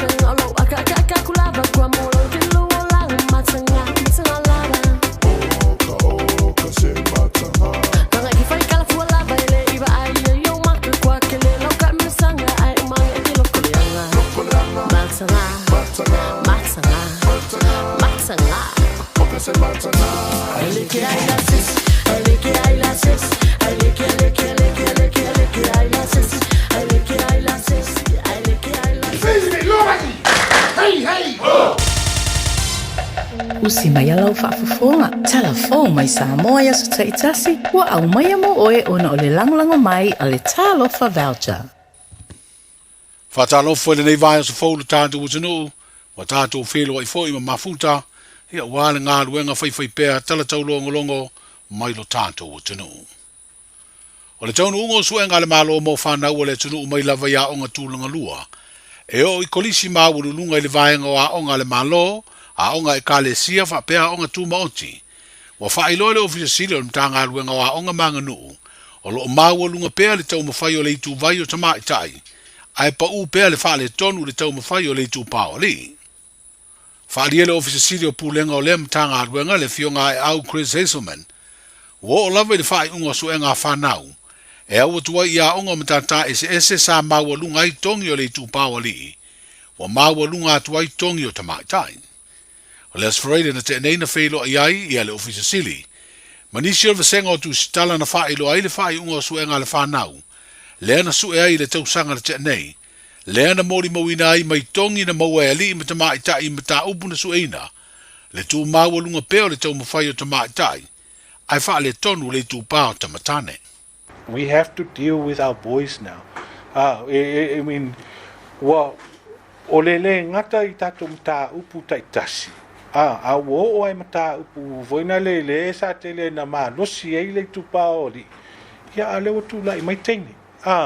And so ele mo fain tato tu la fo ia wa ia as a teacher of eselo pulo as a CEO out te tala o a o fa ia onga.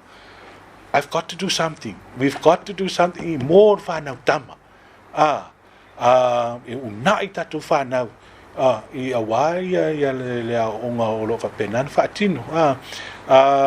And e mo mia foi lango tatu matua. A o tatu tu la fo ia tatu whanau tama. Foi ngane tu walato.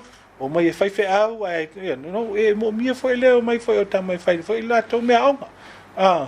I tulanga le whaatino ia le onga o tatu whanau tama because pe o le mela na e le o ia na i lape ia tulai mai le ngata i tonu a onga ia ai tatu titi lo foi ai tua i ai o le si foi polenga o ai ngai loa onga ka kikirolola ia le ratio i le whainga ruenga women outnumber the men i le matanga ruenga ia a onga 5-1. There are 5 times more women teachers than male teachers. Yeah, the loss of the role model, the male role model to tono le onga. And it speaks volumes. Ia se fa ia onga tama. You know, na ia ma ia fa mano si au fo ia tatu fa na tama. Ai le whapea na o a onga na mālo le tula i mai, ia, o te whaonga tatu a onga le a maari simuli vai. Once upon a time, e whele la uma, wasenga uma. Ia, ai teimi nei e loe vai tatu a onga tulanga lua. Ia pe lua whele la tolu tama. Ia ai mai lia 1 tau runga lia 8. Ia, o tamai tai lai tele ia tatu whaiaonga. So, we now have to really focus across the board. But o lewa vaali mai you know tulanga wa whaatele na pa u lalo le achievement atato whanau tama. Si le foi lai tulanga le you know lewa o tunei na lunga le NUS o isi statistics mai isi tausanga whasa mai over Francis Pesa it was 2-1 the enrollment level the completion graduate was 3-1. Again, tele atu to mai tai lo le tu paoli. O le whai unga o suenga o le sasala si mo whanau. I le vasenga tau sanga sfuru lua. O le fast food 5% o whanau e siri e le toru afe iwa se lau na sue. E au o lātou tongi le lua se lau masiri atu e awa no ai. O na wha awa wantu le vasenga a mata o onga wha universite. I le universite o ao Samoa. O le fast food lua pasene mai le lava o whainga. E maua tongi e uru whalea i a o onga wha amatata ese po le TVET, le Technical and Vocational Education and Training. O le whelo inga lava atu sitala ma le ofisa silo o mtanga aruenga o a onga banga nu. Na whaadia ia le fionga e au Chris Hazelman. O le ono se lau iwa sfulu ono o whanau e le o mawhai na maua o lātou tongi po le whaai unga o lātou suenga o le sāsala si. E mafua mai lea ona e le i uma ona tutongi o lātou pidi. O nisi o ia whanau o tutongi se vaenga ai le i maia. E ono afele uto vaila au o le tuipui o se foa i a New Zealand. Leo o taunu mai mo mtanga aruenga o le soifua malolo ina le tātu o tanu. Mo o tāle whea ngai le foa i ma le pipisi peo le wha mai o le televivini. O ia vaila au le a wha o ngā mo le puipui o tangata mātutua mai le wha mai. A wā o le teimina wa amanta le pipisi ai o le televivini. Sa na o whana witi na maua le tuipui. E taunga tāle tau o le vaila au mo tuipui o tangata mātutua ai o le ua maua i le anga le lei o le malo New Zealand. Whaali e se pepa o whaamtalanga i le ngata ina wha o ngā mo le au mātutua le vaila au o le tuipui ai wha pia foi i tina mai tō. O le a ave le wha mo i tuipui mai le au tō vaila au mo i lātou o ngā lulue. I le au nanga le soifua malolo ina o lo te imua i ngā ruenga le puipui ngā le tunu. Wha pia tina mai tō. Wa whaali o se fisoa swani le nei o le a le fisiringia le tāu o tele. I le tautonga fitiai o le pipisi o le wha mai o le televivini. Le o lo ma tele ina mawai whana witi. Wa amata le motu o sa vai le nei vai aso le ngā ruenga le official commission whai ngā palota. O lo o wha talatala no ai le atunu umasa idini o lātou whina ngalo. I le wha moe moe o le malo e teu le vai ngā wha. O le wha vai e wha sino le isu isu whono o le pāle mene. Ma teu ngā lo tau wha auwhi le tū la whono au tū o whai ngā palota. E le telu tanunga o ia teu ngā lo o hanga e le amata tatala leo le palota mai whafo i o tātou tangata nuu i la tau e anga wā. O i tū malo wha palota o wha asare le anga numele tasi e o ia wha asare le anga numele 5 ua amatai le ngā luenga i le asunga fuale nei leo le amua mua wha atino le holo le apita o pisanga i sale dolonga mo le mamalu o le atunu o mai wha asare le anga tasi e o atu i wha asare le anga tonu. Ai o wha asare le anga wha ma le 5 e wha ai ui ai mai whaia le holo a le kālesia wha apriputonga Kerisiano Samoa i le fio anga o lano. O le aso so ai mai tū malo nganga e maunga numele tasi ma le lua i le solua, wha solo atua i lava le i tū malo wha palo ta umai sa vai.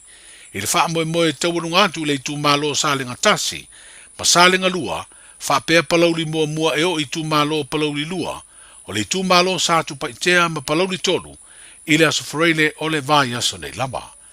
Wa mai aniso i tū malo i tātou moto o polu lea na amataia wha talatana noanga.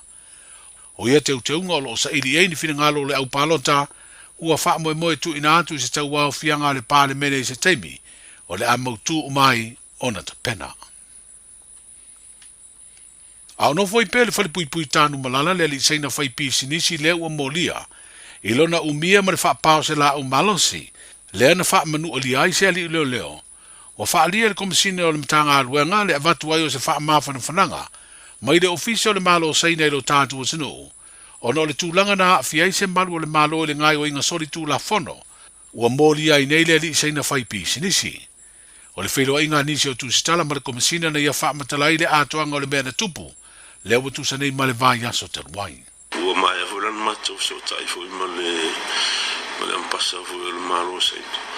Ina la fui e moli mai fui la tū upfama fanfana foi ono le tūlanga foi na fia ia le ali leo ono le lato tangatanu ia o kelo foi kala malu le tunu i le tūlanga leo le whameu o whatiti e me leo ia le senga i kongo ranga awati i le teimi na e ono o e mo sila fia malo le tunu o le ngai o inga sa fatino le sa fale negotiations o le matau titi lo fa law enforcement po tulanga fo i le tulanga sa tula i mai le taking hostage o le ex-wife o le niseno o e lua information pasi mai i le malo le ia ila ko sa i tomu le farolo e lua me ma o singa o le fa o malio longa ex-wife fa du folo commit suicide lo o ma ko negotiation na sa fatino o la sa mo to la o fo ile au no sino ina ia fasawina uma soifua o ila o ne tolu la vala wala fatino la wala ne kon faki ia mo negotiate release mo mele lona ex-wife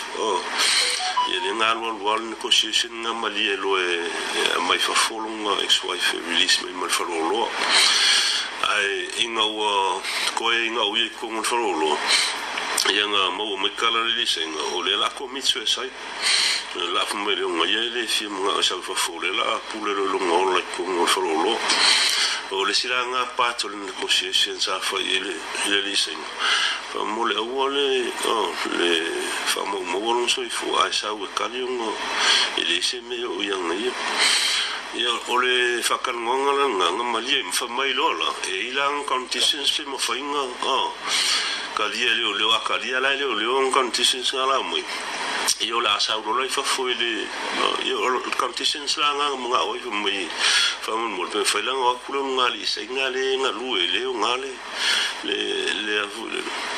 le follow lo le fa nga le nga renting le lise e mai nga ia mai o le follow lo I transfer yang ai o transport ngai o le officer lui fariaka so o le mera nga makomali in order for us come for negotiation inga ia fasa o inga le o le diseng why they say winga a full mai ma wol so i fu le diseng ia le poi se sila mo i le fala vlave sa kula i mai le tofa o Paulo i Tino Filippo o le komisino tanga ruenga o leo falipui ma le toe fuata ina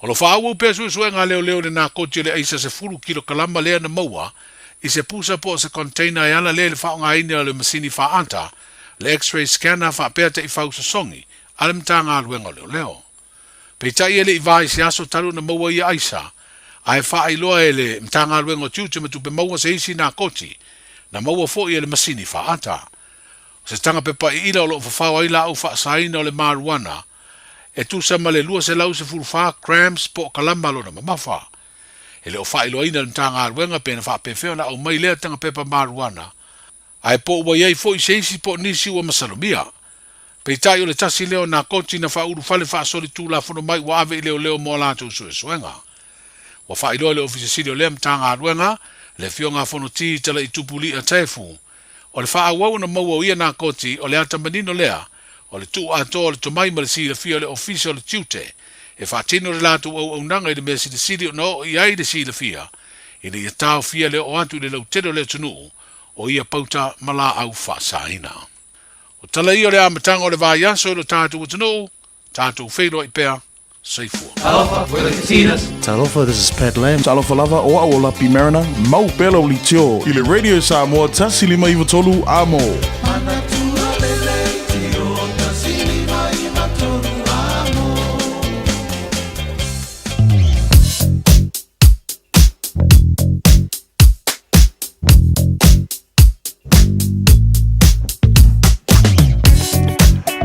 Wapachurunga wala neighbor all the time out Tamaki Drive around Oraki and Mission Bay Faisi Poloka the nature all the time out Pakuranga Highway Lesi bang all the wala of Faisi Poloka the nature all the time out Pamio Highway SMA Lungo Taro Highways or Tasina bang all of Faisi Poloka the nature all the time out Massive Road both directions all of Apena Foyo on Faisi Poloka the nature all the time out Walanga of Amatana Body Tomatila on the nature of Fo Bavaya to Ash Street around New Lynn, Great North Road, East Vanga, PC Nine, late time of the time. Folding highways, Vice Poloka Telo Tato, Motorway State Highway 1. Bavaya to Poloka Fasola Antoa, Pasiatu, East Tamaki on ramp, Fasola to High Brook, Tip Top Corner, Mount Wellington on ramp, Alice Lee Penrose on ramp, Bavanga PC Mud Poloka, and Pasiatu, Green Lane. Newmarket on the flow delay to le se pa il taulanga ya Kilani tomorrow on Poloka 28 anga il malabalele nei time tai ao southbound on Highway 20 passing by Lemby Drive anga Rainbow's End Lincoln State Highway 1 Mighty State Highway Louis Fulham faz foi Poloka nei time tai ao telo si vanga na wala al talfi file si vanga o na 2.5 lave fai foi Poloka tato malanga mai sifo highways fulono ira nei vaenga o le tae fa pena fori malanga mai North Shore o le tala lata mai nei lunga la wala ira nei te mo le tae ao Radio Samoa Tasila mai batolu Amo Radio Samoa Tasila mai batolu Amo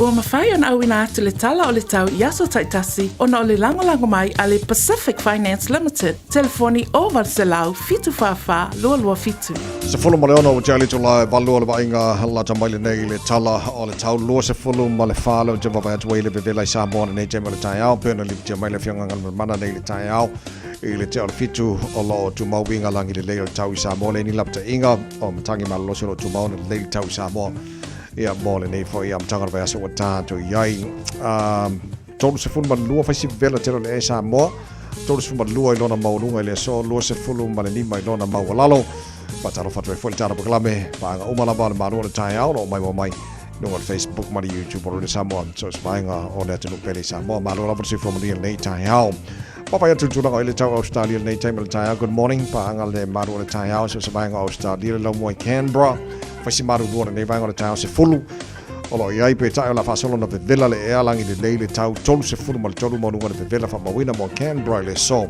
se fu tolu lona mo la lo Sydney Australia ma lo se fu manuel nei tai au lo se fulu ma fana o lo iai le ere nei vanga o le tai au le fasolo na awa o le tau mo tau lo se fu ma le mo lunga le vela fa mawina mo nei aso fua lo se fulu lona mo la lo merpone ma lo se fu manuel nei tai au fo lo su taselo ile ma fana le vanga le tai ala ma telefone awa o le tau fa sive vela telo le emo tolu se fu mariva lona maulunga lo se marfa lona maulalo o le tele o isi vaenga ve vela telo Australia Adelaide lo se fu barolo ile ve vela short coffee fe ne vanga le tai hao o le fa solo in sulumanta ngo file la fa se fu martasi maulunga ve vela fa mawina mo Adelaide le so lo se fu fa lona maulalo o ka e coffee fe tolu se futolu mo lunga le vela le Hobart la matele na awa le tau se sulu mata ngo file lai Perth Australia tolu se futolu mo lunga le vela fa ma wina Brisbane ma lo se fo mo le tai au fa solo na awa pa ona wanga ni so taimi tolu se futolu mo lunga le vela fa ma wina mo tolu so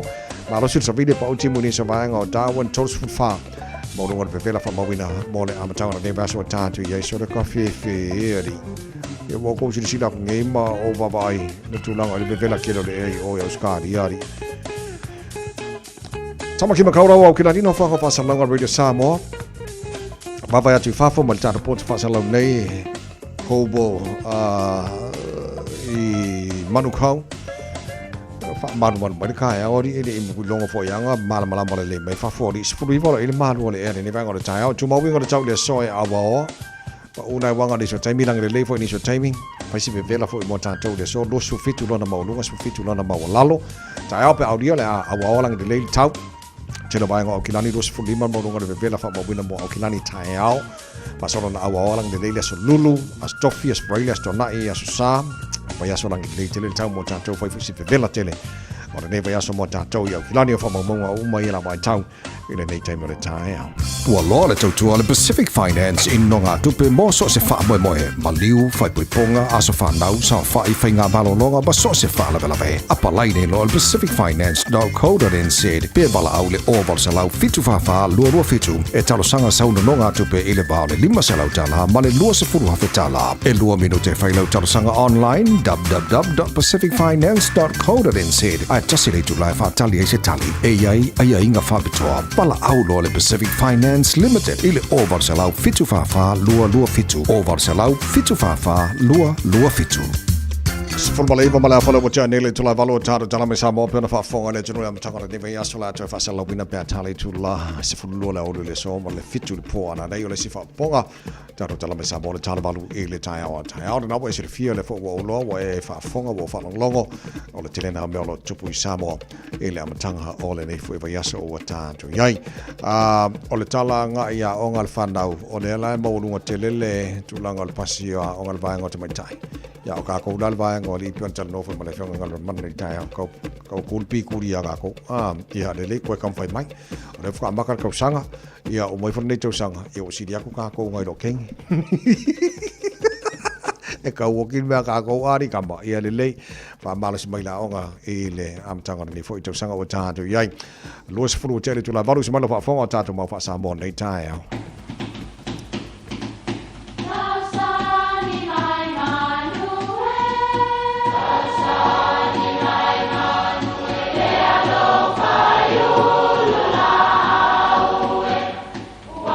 E o whanga manu I ululu o la au, awa e whawhanga I funga o la au. A o le tangata, e whawhanga I upu matala.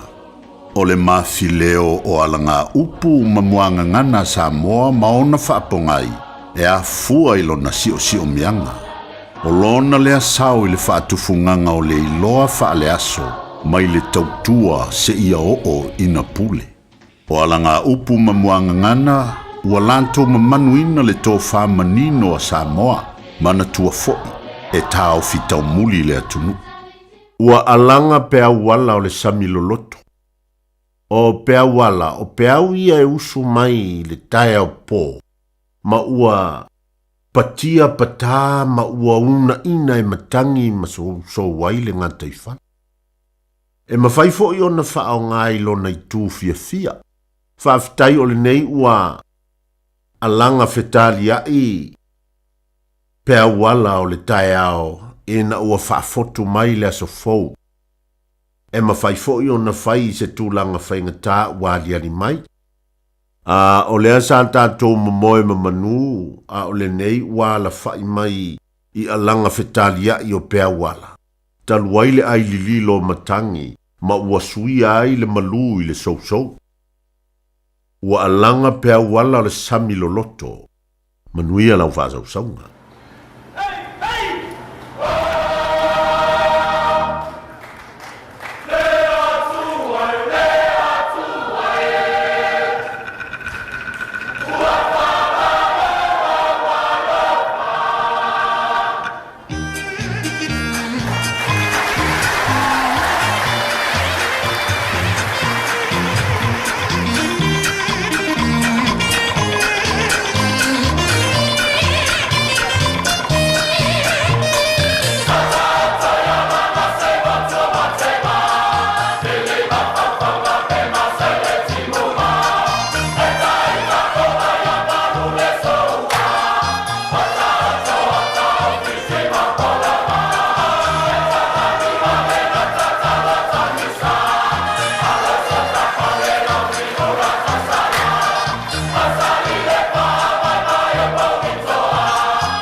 Malo sole mga yung mo yung fa-fifiang o tayo. O lalo mak ay le fio ang alem kwa ma ngayon la ko besbeseng ngayon fa umay ka ko mo fa sa mon lin tayo. Oi e o kiar ma ke oi okay pu Ola fio ang pu ang pese fa lang anu o ka se mana ya tato uma male fio ang pu mo tele sala fai ora nga si fo malien na to of pese nei tayo to mo re samos fulima eva tolu mo Fisher wo Chris o fe oi ia tayo mo ia tayo mo ni le fo le tuara wo wa mi o to ni tayo of ye lo fo blang le tu ni tayo matang u fie tayo kuli lo fo le tu ni la fe menen mauda mo tato ni tayo a fe man ole ai lava se upu ilo mutu fauta lady I wo esi la fia uma lava mena friend to one ne ya to tell for I wa wo te amata for ne va yeso for I ngalubenga ti utem ma ongo for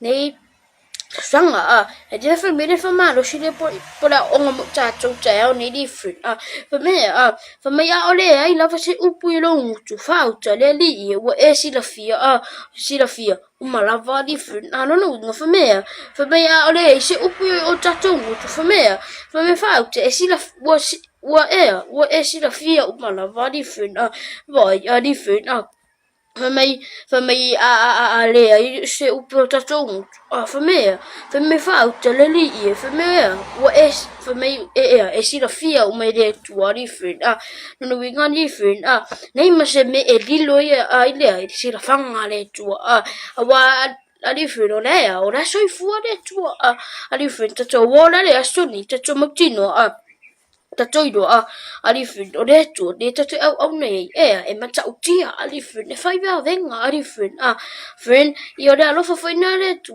ne tato fa min nik tao fa tato fa tai de tu no na lo foro na ngale ti tato nan tau singa ya ti tato different friend ya tato mana mo tato ni tao fa ni tele tore tu mo to ka place la friend ne yaso fa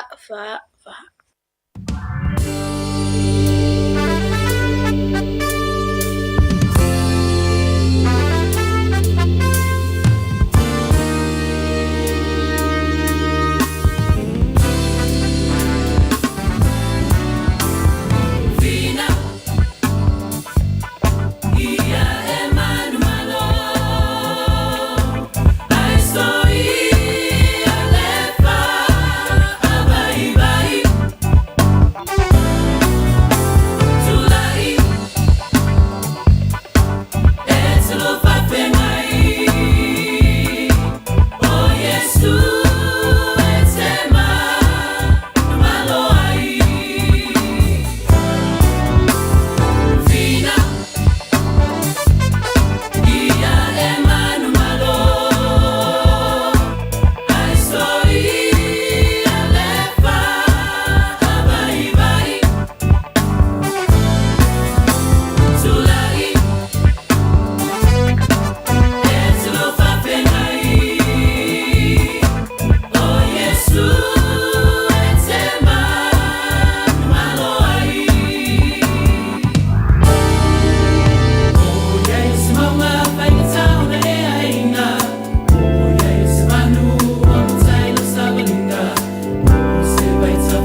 o le Radio Samoa se furulima iwa toru a mo e tautuaina o e ilaungangana fitu aso le vai aso.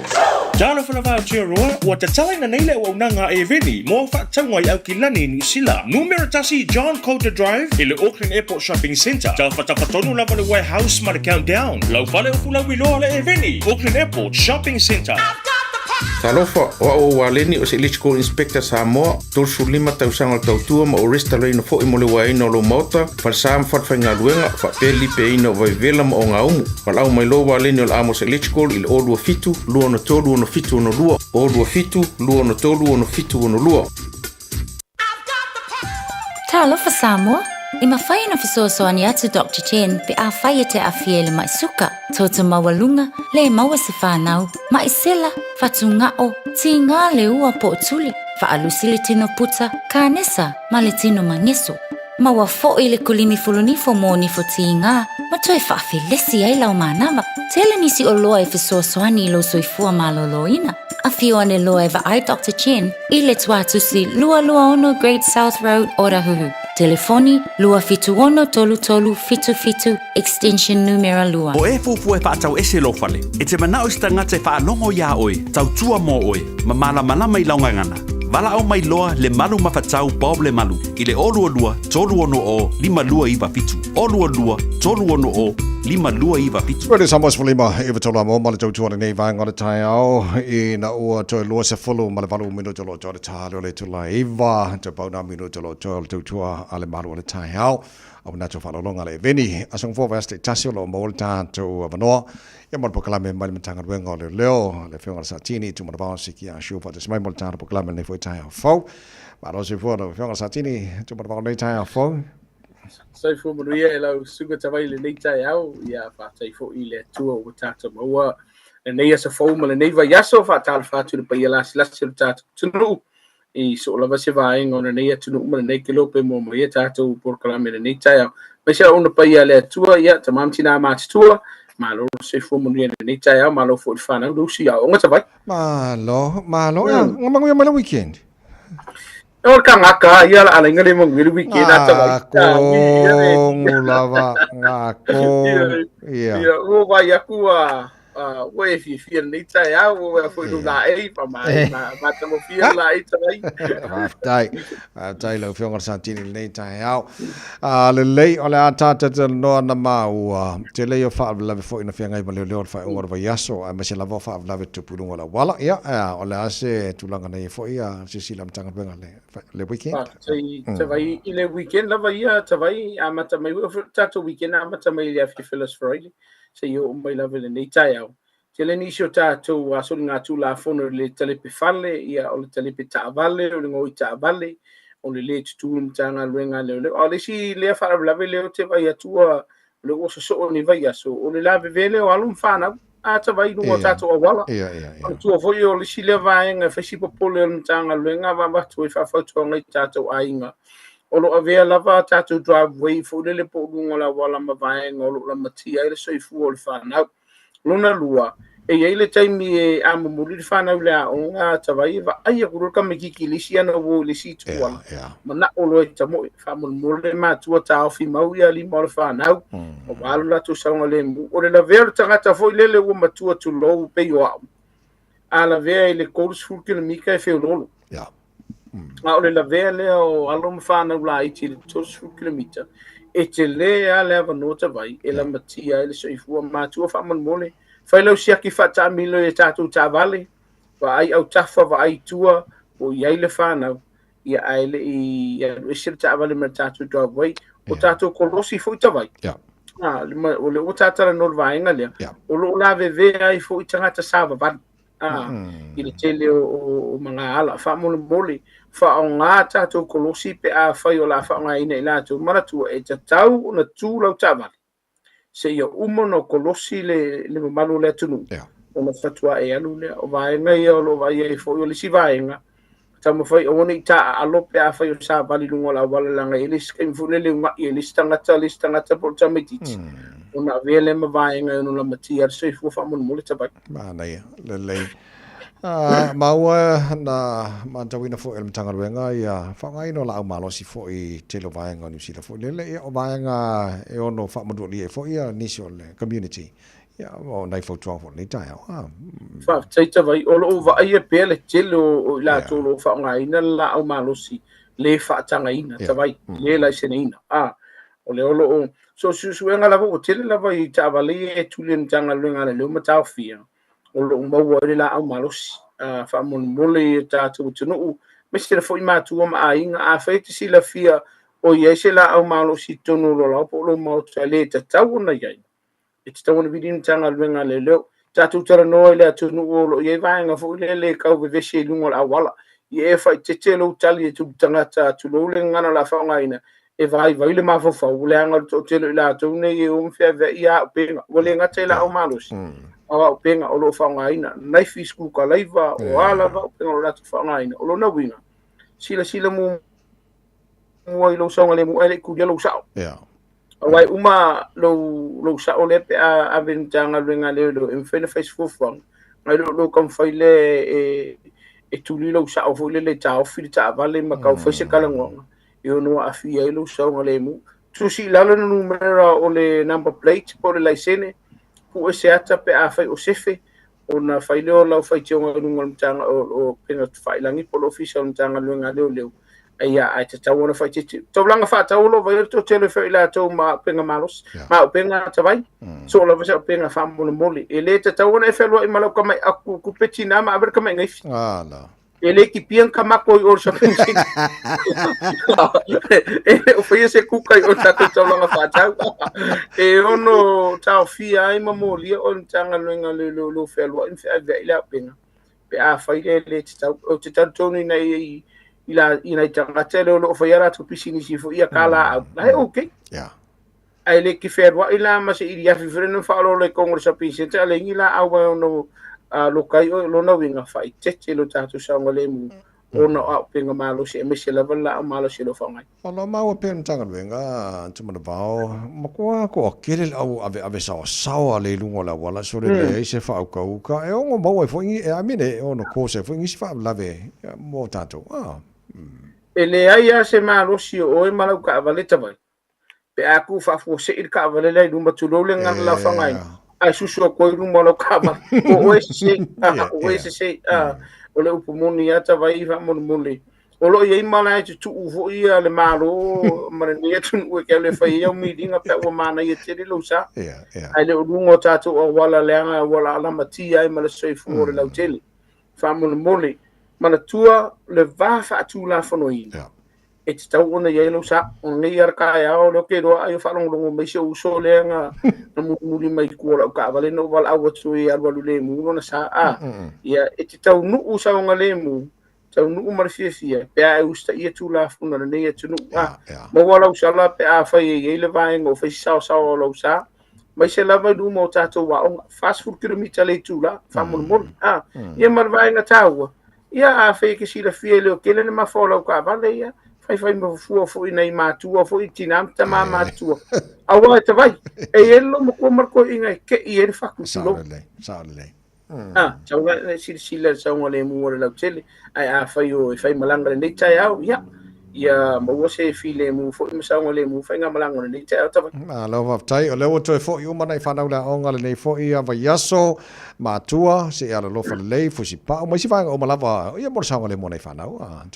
ia la ko ia si ki si ka ri la le ha o ma e o sa lo pa na ya le pa wa ko ina ia la tai ta vai o le si le va nga wa lo va ia ile so no o lu la wa kulkulir kai mo la o ona vele ma vai ngola matia le fana ngalo nga fai fuspa ngalo nga fai le no fo le fana matua o le tatu tiutele fatinoina o wai mana tua o fana wila le fa sumar va to sanga e mo wala mtanga le ngale le se fuspa o le se ngofo o ele aveta vale fa sala inga ele kometi o no winga la fa mo mole o le tatu ngalo nga mo mta fai yo fa mo tinor sa ngale mo fana lua o moli le fana lumo potua onga malfale a onga pe a mafaile ale ai fa moli faile fana o wona itala no stanga tele ma sangi ai o wona iso no so stavale wa lo tu me fa per te mine nei piki le whanau, suli ma minute le tu wala onga watau nei se matua i o whamole mole.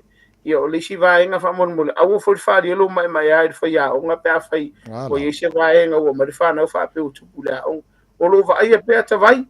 Sa wai no whanau. O le winga le o la utala fo le la koe whasiel ka mikiki le aru le a onga. Awa aru watu ta mai titi lea ta ule whai a onga le tai au. Pēva aia tu fo le whai a onga o lo utangi po i se vaenga. Te lele vaenga i ono a fia i ore tu la fono. Pa fia le whanau ale i ore ni tai au. Marisi vaenga a whai ele o lava le whaasota vai ele o iei se lancha le whanau. Longo i le a onga. A wai iei vaenga i ma whai ona whai ele a onga se lancha le whanau. Whamon mole ni tai au. Mana ia, se lau psene nei whamnatona nei fo tai au fau. Ia, ma awane ngalo, so se vaenga lava tupu i lea taimi mea taimi olo. Iei lava telefone tauna e vala au iei. Ina mo foi le so son mai le matanga lo le tu mo sa o le te vai fa tai mo fa manatu tas sur tatu numero le te vala wina le matanga lo le se fa le fa fo se o tu pu te mini o la matia se ngo le mu fa le ngaina me to tino e la matia e fo mo le o tatu tino tasi o limo tatu numero le ma fa no fa e lungo le telefoni po lo penga te fa ilangi ya fa le te feli putia se va enga le matanga lo le ai le o se fa la fa fo se o tasi o valu faiva le maua se kupe kong i se pio sa mikita o ta vai ai maua i fautuanga mora sa onga le mora whanau ma oi sa mora le tu la o le vai asa mora le tu vai te mora tausanga au sa pena tu tatu tunu i a onga le whanau whamuni le tu i o fai valu fini mana ni tai au whaftai le tu o te whafo isia mai ala sunga ta vai tatu tu e mafuta whamangalo le atali ya whai weise se le ni tai au tatu por kalami Familia le tu e fufanga nei vai aso Samoa.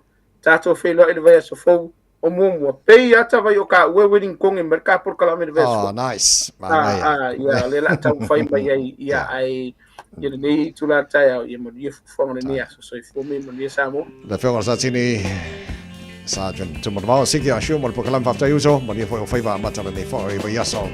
No John Rena Samos fully mai betona mo in order to se for mo fitu minuto lo jora tana le tuna. Iva tato mo linde to machila o nei tai a pese mo e perina ti fa. Malena singa wata waso wata ma wata ma fai mai le nei wa. Mama le tama le tofa le fa moi sala vasia.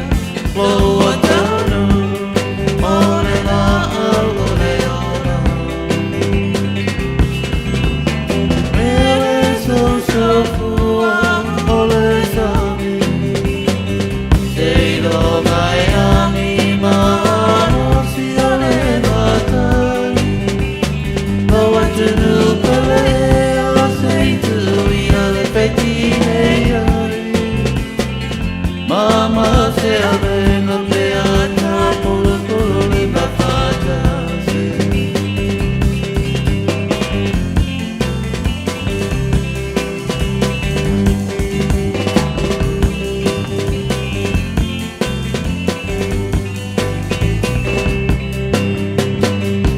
Io tatina peonia fieta te poa fae aina sia tatua te ru Wale tu ono ina ne ala fole tu I saw you te fai upo I am one si ata tawaru Mana tua fai le tava e mama e si ona fu Ele so fu ole sami Sei lo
Mama se aveva beata polo e papata.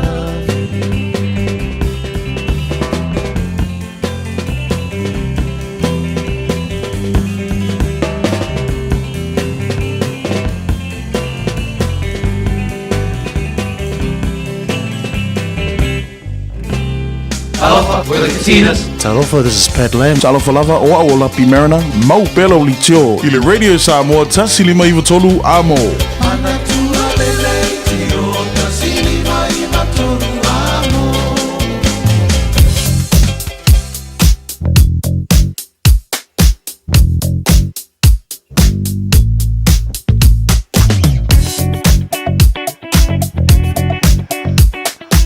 Lava avata vale ona sai de nei tai ao re ta tuli poti pai u mai lunga wala nei foi tai ao au de fa mai ale maro le tai ao mo le amatanga de nei vea so lo tumo na tele ni so mai ngo pisi le te mo ta ma sala lunga ta highway so baba ya tu si for highways fu no poloka fa so to mai Rose Bank ngai point Sevelia pa na fu fa so to Western Springs ma le link on the state highways fu no angai ile Northern Waterway alu angai North Shore papena fo ile link angai State Highway 1 olo tumona yina vai ngo PC State Highway 1 city bound amashalava around Tip Top Corner Mount Wellington but na vai ngai poloka lava nei time tai out felo mai PC on State Highway 20 both directions west and south nei time tai out yo nei vai ngai na baba ya tu I lunga ola wala after vale ma lo lava on sa ise ala lofa o tangia nei lapta ingale na mai nei tanga rengo leo mai la fiona sa tini tu marvasi ki a shu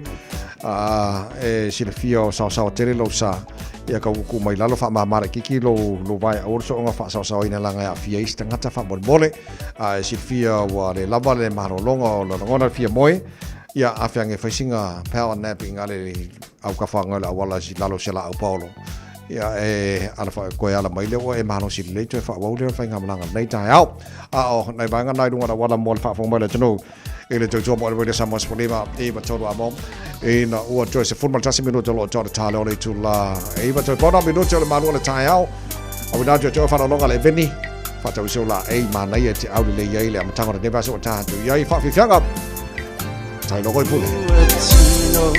le sorry fua Ichua o apolima le she yo taami amea o le aura o le alufa o matai le to le falo tautai what you are not here to wash Rambalufa ile time Oshedi Satu Bacha Beta Madula Ngono Lauta Ia Fusieta Wani Alofa Mafata Sieta Wani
ainga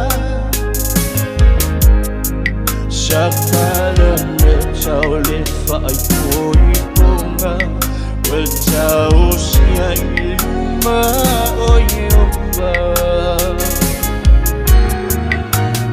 Oche alu ifole chinyama Lulo tu oe vale tapana Rani upu mani chala O oela pele no uangala O sheni tisatu ni macha Bita manulanga na chai Ia pusita wa ilalapa Mapata siale ni hola Elea o maula tatautoga La elea o maula tatautoga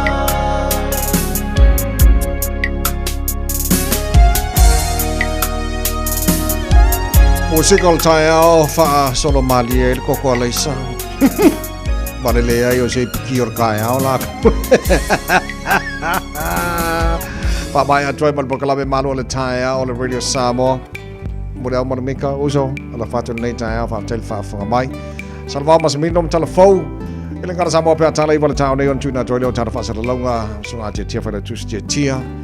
Le proclame fifia mai wal fa wino le radio Samoa malanto tu mo nei aso formal nei time so le nei time mini mani le aso so for mai mo Ma fa ele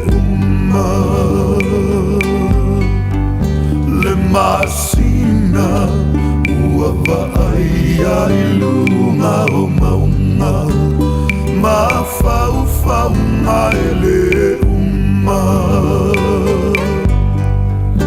Ta la la la, ta la la la la la la la, ta la la la la la la la.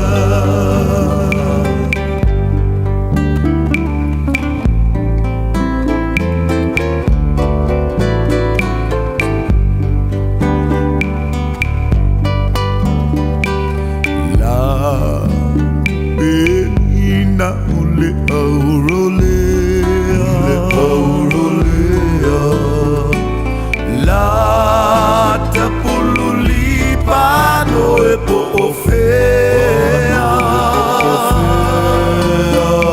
O ela umana mea elefa angalo ia sofa ipe Lo ufia fia e uale ngata mailea Ta la la la, ta la la la la la la la, ta la la la la la la la.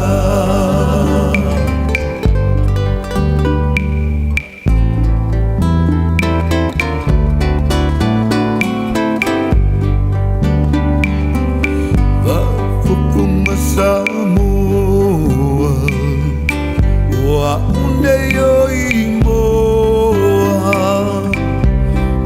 Toa ualeva O tia sema O sia umea ula Aua pa mo imoi To fatu itongi Ole a o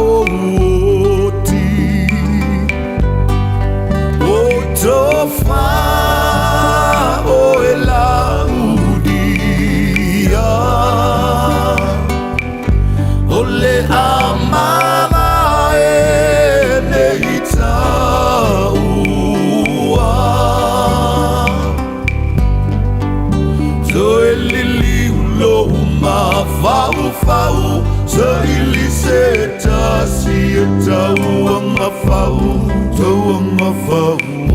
a se ulo uva anga ile au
E whawhela i atu talafo wala Radio Samoa le nei fo i tae au ma lo le soifua mania, usi mai alau whaafonga o talo le nei fo i asonga fua. E ono taku na toe whaatau se whangui musua mali e mai le tele ono fuanga i Palmerston North, pe a aloa ia le fuanga wailuma o lana pule ngā nu. O le awa iai no fuanga i Palmerston North o whaasai ma o le toa tele, e le o fia ia e au fia i ma le pule nu ia Grant Smith. O nole pule nu wa mau tua tele le mamau o iai lea fuanga. Ma o lea fo i wata o tele tangata o wha o atu fina ngalo i ateia. E le o awai le fuanga o le a whaasa ai whanguinu sua malie. O le fuanga nei a umona tu umaina wanoa i tangata lau tele wha ali fina ngalo ai le wha amuta i a November. O na ta oto atu loa lea i le pule nganu o Palmerston North mō lana wha ai unga. A o le fia iai le pule nuu wa whaali le so upo le pule ngā nuu i tala le tio whaabau malua New Zealand o se fuanga ina ia una ia ai le soifua malo loina o tangata ai maise o whaai unga whai. Ua toe a mata whewa e trains i le vau puke koe ma Bredo Mart mai le so. E silia ma le lua tau sanga o tau fia whewa inga nei a o ngā lulu e le Kiwi Rail le wha le leia a wala trains i le vau Papakura wha a bea puke koe e ala i le whai o laina i tise. O le toe tatala i le so se suinga le lei tele mō puke koe wha a bea nuu tū na latani e tu sa masaunoanga le pulesili o le Auckland Transport. E lua se fulu minute e vai taimi o whai ngā malanga a train se le vau puke koe ma Bredo Mart o toe a mata i le so. Ma o se tala fia tele lea i le mini stau whila ua inga Chris Bishop e pe o na ia saunoa ia na nafi. Fesili ngia le mafua anga le maliu o le tala vau na maua i leo i se tasi o whale i Hamilton. O le waweau lea se to na i lea na o ai leo i le whale i Forest Lake i le taulana. Ma e whaape ma watu o le iloa se isi, muli ai umalo na soifua. O le tamaita i tala vau se fulu iwa tau sanga wa maliu e tu sama reporti mai leo na nafi. O lo o whaasolo so enga pe na whaafefeo na maliu. Ma ua whaatalo sanga mai fo ile ofisa i so o se tasi e sila fia nisi whaamtalanga e fe so o ta i atu. O whaasolo nei fo iso so enga le ofisa i tangata to alua ngā lulua i le vaengo pangota i whale whaamasino, lea na toe whaau o lima i aile pangota. O le asolua le vai aso tālu ai le whale whaamasino, le whaamasinonga wha i tū malo i au kilani, lea na tupu ai. Ma i tala mai leo, na whai nai mafofonga o tangata ngā lulue. E tūpolo o tau mawhai tangata ngā lulue to alua wa a fia e ave se mai pango tā mani potu wha masino. O lea na ave sui o la au whai ngā luenga na wha manu alia fōlinga i whale mai. Ma e o mai le wha iunga le vaiaso le taimi na o mai ai reporti wa toi te ai tua. O lo o malo loi la wa nei mai ngā luenga. Ai mo le pango tā tolu sfutasi tau sanga le matua na wha o lima i sui o la au whai ngā luenga. O lea wa toi wha au popo ai maisi o na mōlianga. Whai watu i tala mai Amerika, e se sele whai unga le pereseteno Amerika Donald Trump na lana whai ngā malo, le o tau wha mata wai nei saina maisi atunu. La tō te tato ngia la whonga wha au popo i lunga o loa wha atau watu i Amerika. O le asa to na ina polo a ia e Trump le whai o le 25% la whonga tato ngi lunga o loa wha atau watu o Kanata wha pia Mexico. A o saina e se 10%. Tali mai saina ma whai mai. Wa soli e lea polo a inga tu la fono fi wha atau wa inga wha vau malo. A o wha asesea e saina la fonga totongi nei, wa sawai maletala. O le alu e saina la fonga nei le World Trade Organization pe a whailoa. Mai leo te lengol wha angau le mali o saina, ta wala mai lana matanga luengo kisinisi ana nafi. O lo o tu mātila le lefi a fia i wha atau wa inga e au fiewai la au fentanyl, leo lo o wha o ngai ngase wa ti ngaina. E se mai ia saina, o le whai watali mai ka nata wha apea Mexico. O le ala ua whaia la fonga wha au popo e tatau ana tutongi e Amerika i ana o loa, o loo maketi mai i atunu ufo i nei. O la fonga tutongi wha au popo ua whai mai e Trump mo atunu ua tā ua, e aloa ia mai le aso a tae au. O tala nala Radio Samoa, manu ia na amatanga Wales.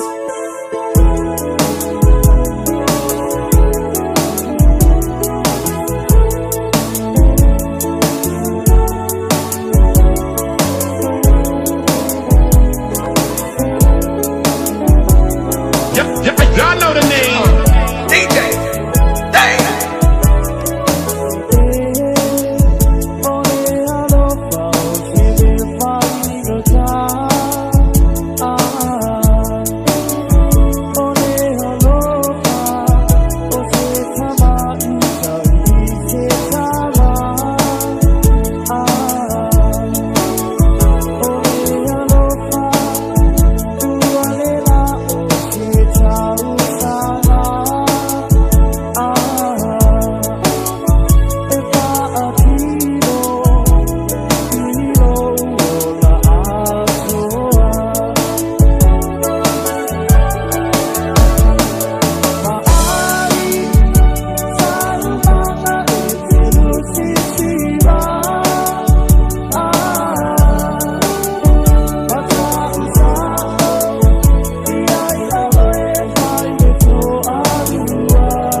Ia whawhiawhianga mo tātou le nei tai au si whangamalia lau whai pese le vaeva.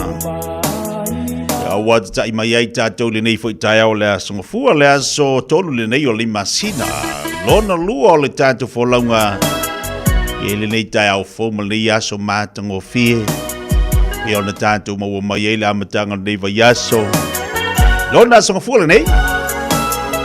E le tautua mana uranga le si whonga le rida Samoa se football le lima i vitolu a mo. Ada bo kala me whanga solo nei vai aso le nei masina.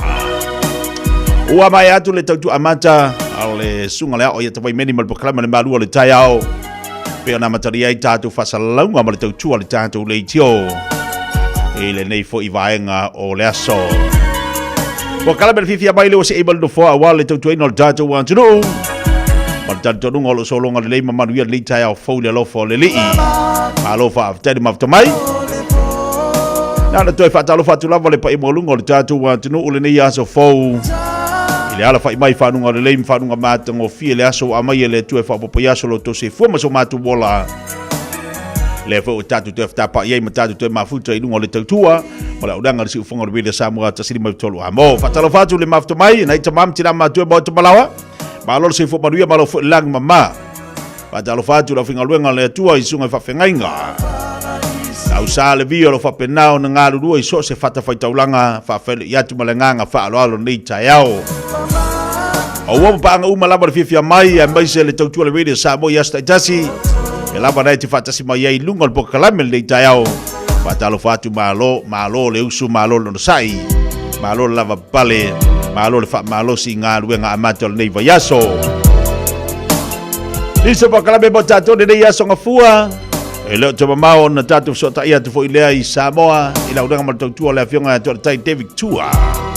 A matango le nei aso ngafua.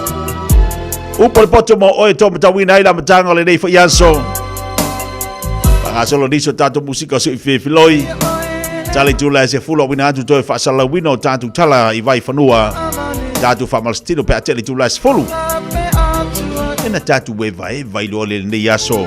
Se pa eva le tula se fulu male lua le udo le so. Sefulu tolu minita tene ia le tula e iva.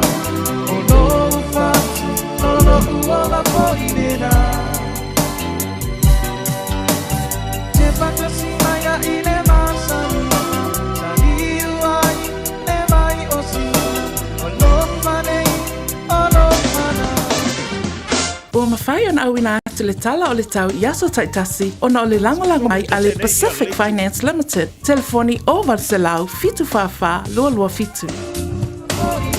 Io e nala tātou toi se atu lava tūlanga o lo iai ia le nei fo I tae ao. Ea, I le mawhtama le tātou tunu o tūlanga o lo iai le tau le so winga le tau whakmawina le whai tau mo tātou le lei tae ao. Ma tanga o fia winga le tau pi ona tuina mai, oso mai le lea le tae ao nei. O la pena foi na awo ni si vai ngole atu fa solo atu le I le oli. Li pati bele fisa vai tau fa mai o mo tatu le so no se fun ma fitu la ia ma fana mo tatu. Li pati mai lo se fun ma fitu la fa mawina I lona malu I le nei aso ngafua. La fisa vai tau fa mai lo fisa vai tau mo tatu le nei taiao ia mo tatu. O le to luas ful tolu le tu la fitu tau nei le no so ele lao la ngoto atu le to luas ful viva minute le tu la iva I le afiafi. Se vai ngā nal tātou tala le tau por tātou ripoti le fisa vai tau mo tātou la matanga le nei fo iaso. Ia besa la matanga le vai iaso whianga le tātou atinu I tūte ma ngā luenga. Ua loa le tautua le Pacific Finance in no ngā tupe mo so se wha moe moe. Maliu, whai puiponga, aso whanau, sa whai whai ngā malolonga ba so se wha lawe lawe. Apa laine lo le pacificfinance.co.nz pe bala au le oval se lau fitu whawha lua lua fitu. E talo sanga sauna no ngā tupe I le bao le 5 se lau tala ma le lua se furu hawhi tala. E lua minute whai lau talo sanga online www.pacificfinance.co.nz ai tasile tu lai fa tali e se tali e ai inga fa bitoa pala au lo le Pacific Finance Limited ile over salau fitu fa lua fitu over salau fitu fa lua fitu.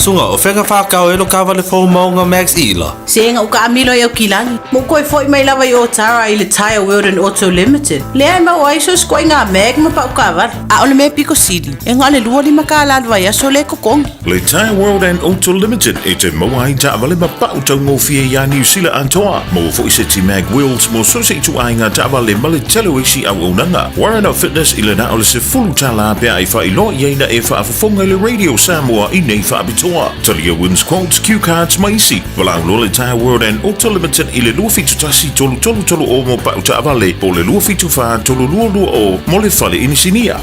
Au Milo Valentine I le Manhattan Tui Samau Valentine's Day Buffet Dinner. I las whareile aso se fulu whao Februari. Te tala whai tuto o mai leono le afiafi. Ai maua le tau mawhatanga mai le fitu le afiafi. Whaafiafia I le po atoa le whaili a le Tui Samau Band. Na o le 5 fultala le unfale, ai te fiu I te tau mawhai lea afiafi. E te tala fo I le bar, le Manhattan Tui Samau, I le iwa whatasi a Dominion Road I Mount Roscoe. Ma le lato Valentine's Day Buffet Dinner. Whai lo sau booking ia Liz I le olua tasi, o iwa tasi, o fitu o valu.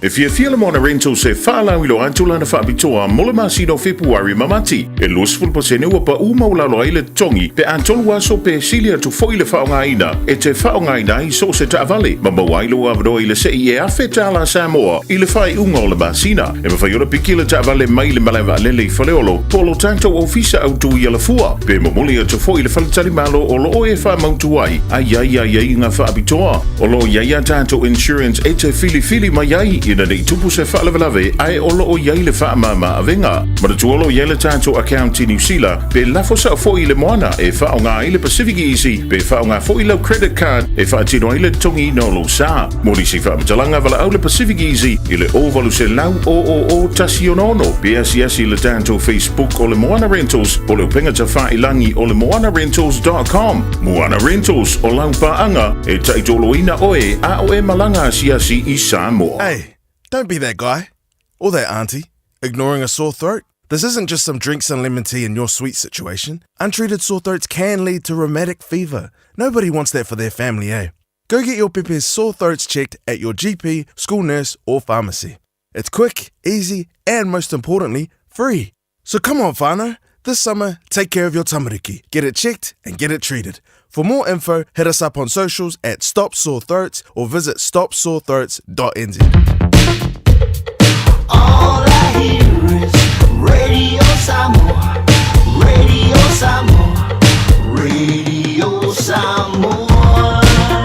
Tasilima iwa tolu amo. Radio Samoa. Kasilima iwa koro amo. Faitawina le upo le poto no le tautua matavela linga Fusi and Sons Funeral Services i Mangele ma Samoa. I taimi o mawhatianga ma whaanoanoanga ona o le maliu. Mana tualinga Fusi and Sons malana au nanga. O le a whaamama avenga atu mo oe ma le ainga. Wala au i le telefoni lua fitu lima tolu o fitu.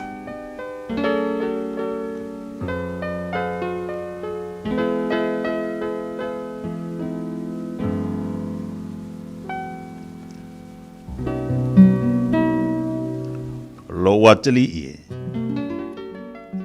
Awane ngoli ant oela utula fono. Aia tausia upola inga ilo loto. A waifa popoina i ant oe o aso e tele. Ma tausanga e te olai. Antoa male manuia. Awane te ama oele alofa male wha maoni.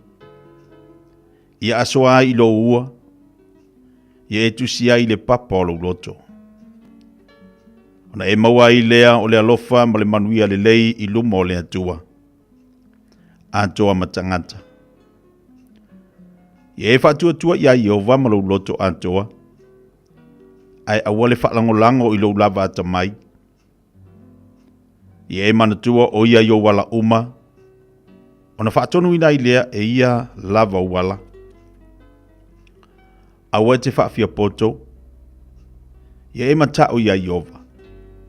Ialo ese i le leanga. E whai lea ma mea e malo si ai lo pute. Ma mea su wai o wivi. Ia e awa ia i ova i lo oa. Ma le wha polo o au mea uma e te tupu. Ona tu mua i lea u whare saito le mau. E wheo se ofi fo i au tu ngā waina i leo waina fau. Lo wantali i e. Awal whatau wa i ante oela o inga a Iova. Awa fo ia te ino pe a hawa o ina oe e ia. Awa o le walo fangia Iova. E awa o ina o ia e ia. E peo le tama o na o ina o lona talii ua ia fia i ai. Amu ia tangata na te maua le poto. Ma le tangata na te maua le mafaufau. Awa e siri ona le lei olo na whaatau i lo le whaatau o le ario. Ma mea e maua ai e siri lea i le aulo. E siri ona le lei o ia i penina. Ma au mea whaafia umalava e le tusa ma ia. O lo ilona lima tau matau le ola tului. Au ilona lima tau anga vale le oloa ma le bi inga. O na ala o ala matang o fie. Ma ona mga ala uma o iai le manuia. O i ole la au le ola ie tango atu i ante ia. Amu ia fo ila anto e tau fi atu i ante ia. O le poto na te whawai na i e ova le laro langi. U whatu mawina le langi i le mawhau whau. O lona poto ua vailu ai nai moana. O au fo I watu ulu ai le sau. Lo watali ie. Awane te ese nei mea I o luma. I e tau fi mau le poto ma le mafau. E whaia mea maola o lo nganga. Ma mea matango fia I lo ua. Ona e savali ai lea ma le saunga le mu I lo wala. E le tu ia fo I lo vai. A e ta oto e te le fefe. E te ta oto laba. E mali e fo I au moe. Au e te matau le fefe whafua sei. Male mala iau e amio leanga pe a o mai. A wau Yehova, e whai o ia mau whaatua tuanga. Nā te leo fo I lo vai ne I maua. Awane I e whaafiti se mea lei I e ua te tau iai. Pe awa e mawhai o na whaia. Awane e whai atu le lua te tua o yaluia. I nā e to e sau. Nā e to e sau a tai ao. Ona watu ai lea aolo ia I lava le mea I ante oe. Awane e whai tonga fiti e lea ngā I le lua te tua oi. A oi olo nofo whaatala noa whaatasi ma oe. Awane I whinau fua ma se tasi tangata. A whai wana le whaia se mea leanga I ante oe. Awe te mataua tangata whaasaua. Awa fo I te whiriwhiri se tasi o nala. Awa ino sia Yehova tangata anga pio pio. Ai whiwhau o ai o ia ma e ua sao lanto wamio. O le whetua Yehova o lo le whale o le amio leanga. A ua whaamanuia e ia le mea e no whai e amio tonu. O e tauemu fo I lanto e ia. Ai fo ai mai e ia le lofa tu noa I e anga malu. O e popoto e whai mo lanto tofi le vi inga. A o e vale lea e whai mo lanto to mai le maa.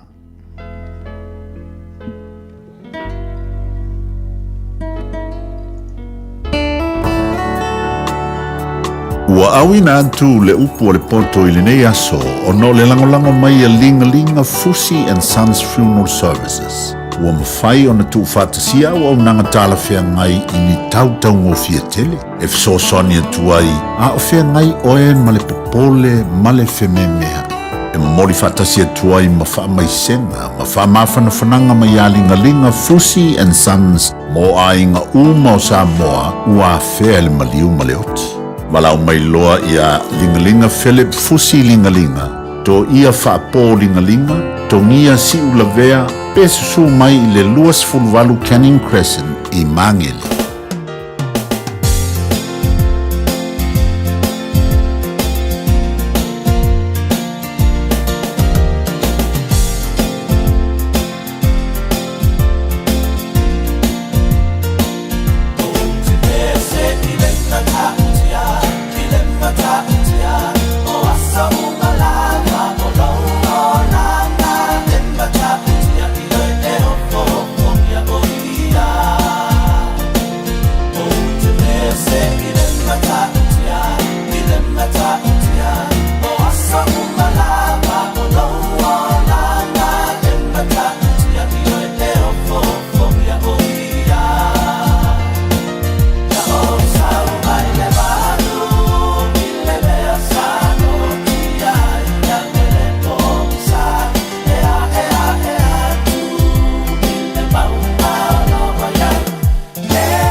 24 hours a day, 7 days a week. Radio Samoa streaming live on www.radiosamoa.co.nz.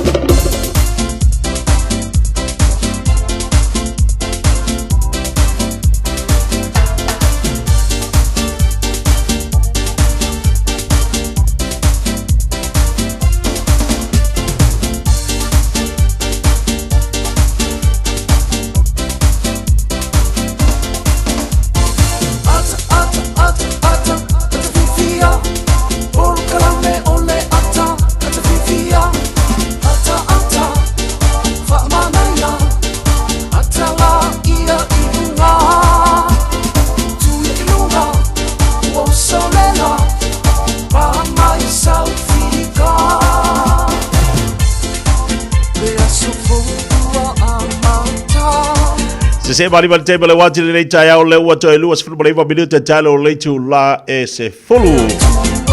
E bene fa fonga bai ai le pol poto mo tato le nei fu te male tai au. Yo e mari tal tonunga na fu so ni atu le upo le tu mo o e ma tato u malava la mtali o tite manga luenga nei fu tai au fo. Se mari tato fa talo fa mari tato fa malo a o tali ai tato af so ta inga Samoa male fonga ya fa mudato tai te victua. Diso tatu faanga umalava leo fatisima ilunga tatu pakala menei te mole tayao lunga tatu Facebook yo e fena te mafuta mai ai o fele to atunu o fele to pitonu a mai winga tau ya auto mana ia ka fa emo mai fa penga po fele ia le atunu una te fatisima ai manto nei o le ke va ku winga tau na mana yo lo somele la le tayao o ka se au de le o le sau o le la di tayao ale fa wa wala kala ka ku dia se furu au dia fu wa va ia ku ngor kau ese fo ia wi ngor tau le tai au wa makan kau paulo mari kai au ai ole manga ia la pe o so le la pe de o so le la e usu ata tu le tai au pe o de singa mer kau falo ko ko ba fa pe de ai pe kimu pe la pe paolo pe malo si mai le la e ke usu le tai au o le fa malo la nai vatia tatu i wo sku de kaya wa ia malo la mo sa ia bi fa ku ko nga kai ri kaya ia ami ede de yo fasi ma mo ya nga fi ma fas pu wa ka bi wa kalo lolo ko i maka ikala so bi wa kalo lolo ko i maka ikala so nga fu wala ko e se a wingo la so nga fu e fa tu nga tala la so nga fu a e ke usu de kaya e fa malo atu o ila tona nga fa nga luenga le pona po na mata la tu telefona po la tu ngalu ngal pona po la umana ba la wanga ya tu la tu ia e malo lo le fale pa se la tu malo lo ngala tu swa ilo ana tu mai do le ngalu ngala fia pa malo atu ila ya tu ia wa mata dia ngalu ngatu lo fa ngalu benga ia o ila tu fo ile le wa malo lo atu le fale la tu ia manga ia kili nga le wo ta tu yo malo lo fe le si malo lo ngawa ia mal fa malo e avatu mona ita mama na tina mata tu ma tu ia na usu ta pena na tama tila onga wa le vai aso tatu nei e mo ia sa ia nei fa na fo ia po na ia onga ele ia vai aso la ni la tele na ia onga o isia onga fa to a ele sfalili ia o le vai aso atone ia fa tata no ini ava no fo imo nei fa na o le fa to a tu tono na tu onga ia mana tu fo ila ia tātou e manana o avea lau whanga o whaonga resi piko. Avea lau whanga o whaonga resi piko. Ia, manatua, ia ongi usila ia. E whai no whaanga fo ipe, whai souni ia li melete no whai, e te tau fo ina whaonga ia lau tamaititi po olo walo nanu whanga. Ia, po au whea la vai whaonga ipa wala mea siri o mata ua tātou mātua, e wha mole atu wha malo ia te outou. I le nei fo i tai au le tamu whai le usu le tai au. Wa sui fo i le usu la tou. Tātou mātua ia tā pena nei whanau la onga i o whaile tātou tamatia onga la wa suile uso tātou whanau wa onga wa kaunga kāreiva wa moe moe lo le moe tamatiti a onga ai lo le moe tamatiti ta whau li ai kaunga sui wa kaunga kāreiva wa moe atu e ma tātou mātua wa ele si matua e moe lo kamakiki e kama whai wha moe lang kamale po moe a koe man makua wa e le leia nga makua ia kama whai i ala po le matua e tā pena lan tamaititi lea o ngale tai au. Usu ala le tamaititi wa levanga pakia pakare le ko inga malo makua e tā pena. Iele si matua e mori tamaititi ai tā le luala e ala aisea. O ngā la whai onga mawhau ngai nunga Facebook. Mea la ngai ko le makua. E ala e le mo le po. Ai o loka mai ki lea o ngā. Mo e loa. Meranga ka ole makua makapoko foi. Meranga ka ole makua makapoko foi. E o ka mai ki ai. E o le aonga ia e faisanga ia malolonga. Ia mo le hamre ia fatai le atua. O le wa to amata onga nei te miti mali tu sanga.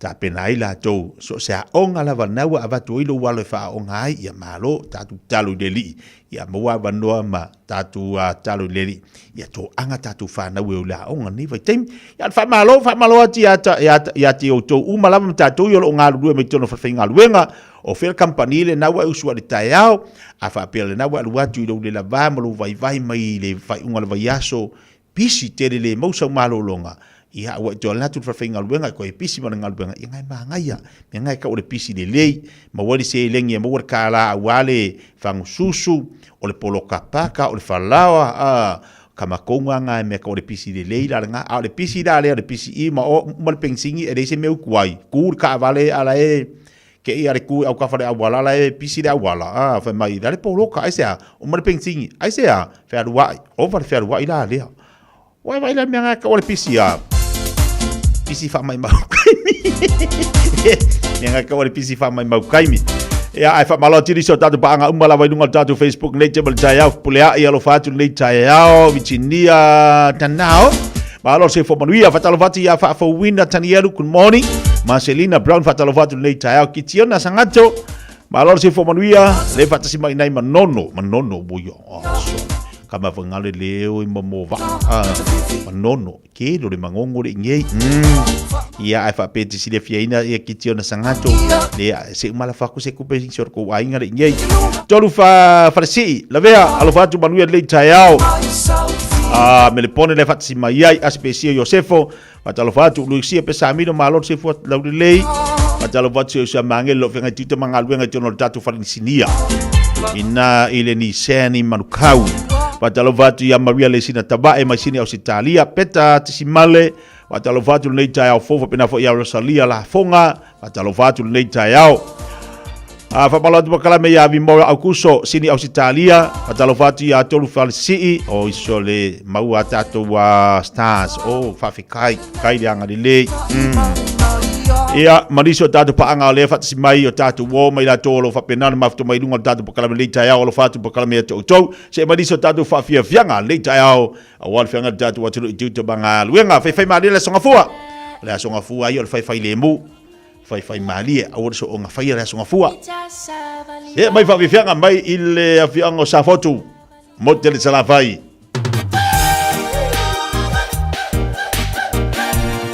beta pale umala bidunga la tele fianga jito mangaluenga la mtanga la vaya so fai le mo pa malotia seta lene malo si fomoria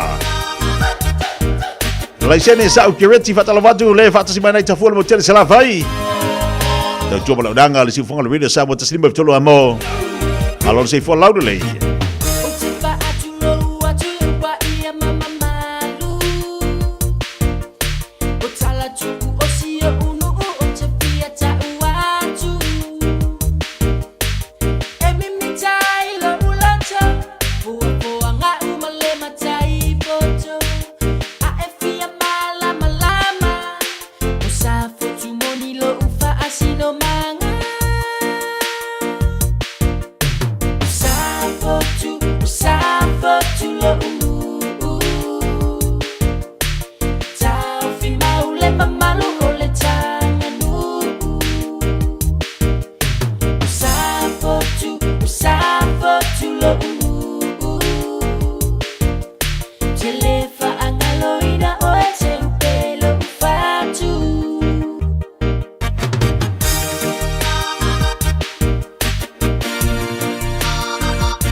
True story.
Le lei pe ona fa fonga ba yesi fonga ba le na le au foi pesa le tatu kolisi o vai maua ya mai upolu pe on fa fonga ba yele tatu wa tunu o nai musika lava tu na tu ma wale fenga ile tatu wa tunu tu te manga luenga amata le vayas o le ari le yang amaka la songa fu o le le fo ina ona fa solo le ya nga luenga le vayaso pa balo doile au na ma tu le tatu officer consula nai mangele atalo fatua le tatu proclame e la ofionga consula le tatu malo le fai va yo fai valo filima mai se foi le tatu ofisa ina mangele ya malo le fa malo si malo le tawatai malo fo le ngalue a mata ino ngalue ngal nei tu sanga ya bale tantonunga o lo fo lau manuia le nei tai au mal nei am tangal tu sang ya wa vai tatu tilo la e se le kele vave vai le kele vave kele le alo le basinga lo o mai yang wari ya le la tatu se mai do ya februari ya wa vai le manga ya paulo me taua o le fai me fia ele aia si me si dona taua le fai me fia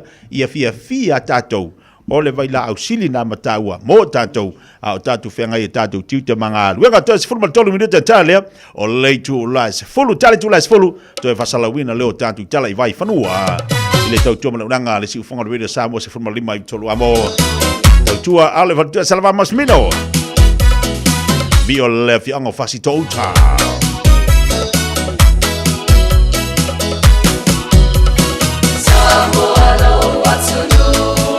Say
O Samoa o le atunu ua mai au na tofi. O le la au ua mai au ngā tātulanga e le to e tau au whangaina. O le vai fo i ua malili ua mai au na saiki. A o lau polo kalame o le vau filifili. Ua na o se toi wha manatu. Ua na o se toi whangu whangu ia ua nganuu Samoa. Mau upu ta oto, mau upu tu. E ala lea i ala ngā upu ma muanga ngana ma le vau ngana. A wane i emisia le tātou polo kalame. Iafi afi o aso lua taitasi le itu la e valu i lunga o le Radio Samoa. Ia manu ia tele, lau mai moanga ma lau whaasausaunga Samoa. Hei, au ona ia vea oe pe o isi tangata e manatu maa maa ili wha iti ngā. Ele na o le inu le vaiti polo na seki ai lea. A le vave tonga fitia le wha iti ngā. E ono o le tūlanga e maua i le fever rheumatica, ma ele ai lava se tasi. E mana o e o se pele le nā tūlanga. Aia. Ave loa na i o walo, e whaile siaki le fo mai whale ainga, o le tausi mai le aonga, po le whale talavai, e vave, whaingo o fie, ma le mea sili o na tāua, e le toto ngia, e ma whai foia na whaile tui o le paisilen, e ki lia atoa ai, saula ia Samoa, i le neiva i tau o le tau mawhanawhana, ia tausia le leina i o tātou alo ma whanau, whaile siaki, ma whai loa le tongu fitinga, mo nisi whamatalanga, sa iliana i lunga le social media, Stop Sore Throats, pe asiasi i lunga le upenga ta whailangi, stopsorethroats.nz.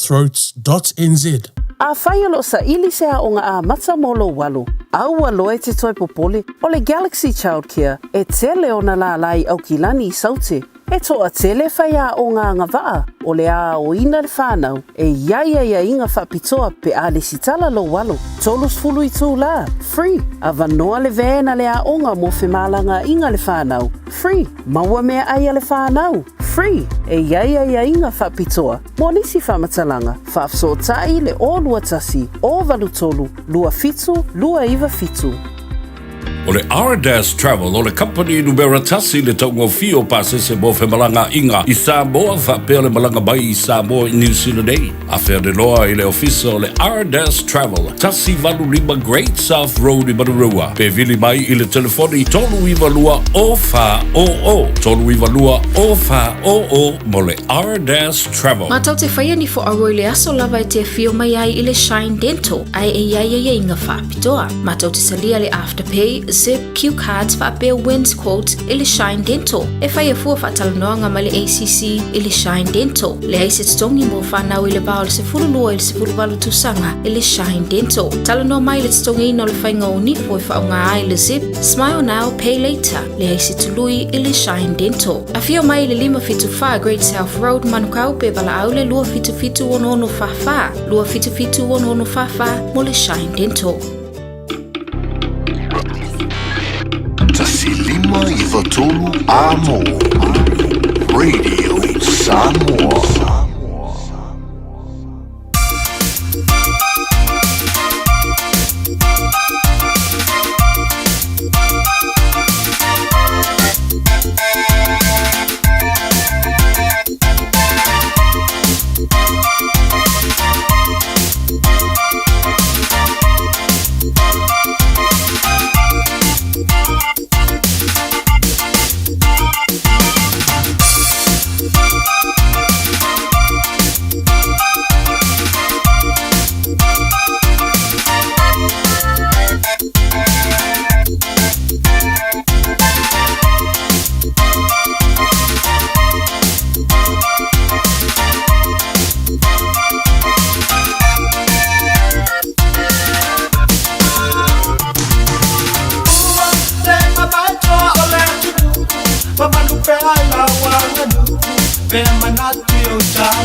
Tama Dua David Dua Tama Dua Dua Kama ang lewa sa umalasa sa maile au panga mama lalo lang dile fusu anga le tua men wa apeo na tala toya in the sambo wa alanga due ole ulu popo le manama le tua men mauna lo fa anga I love you mom.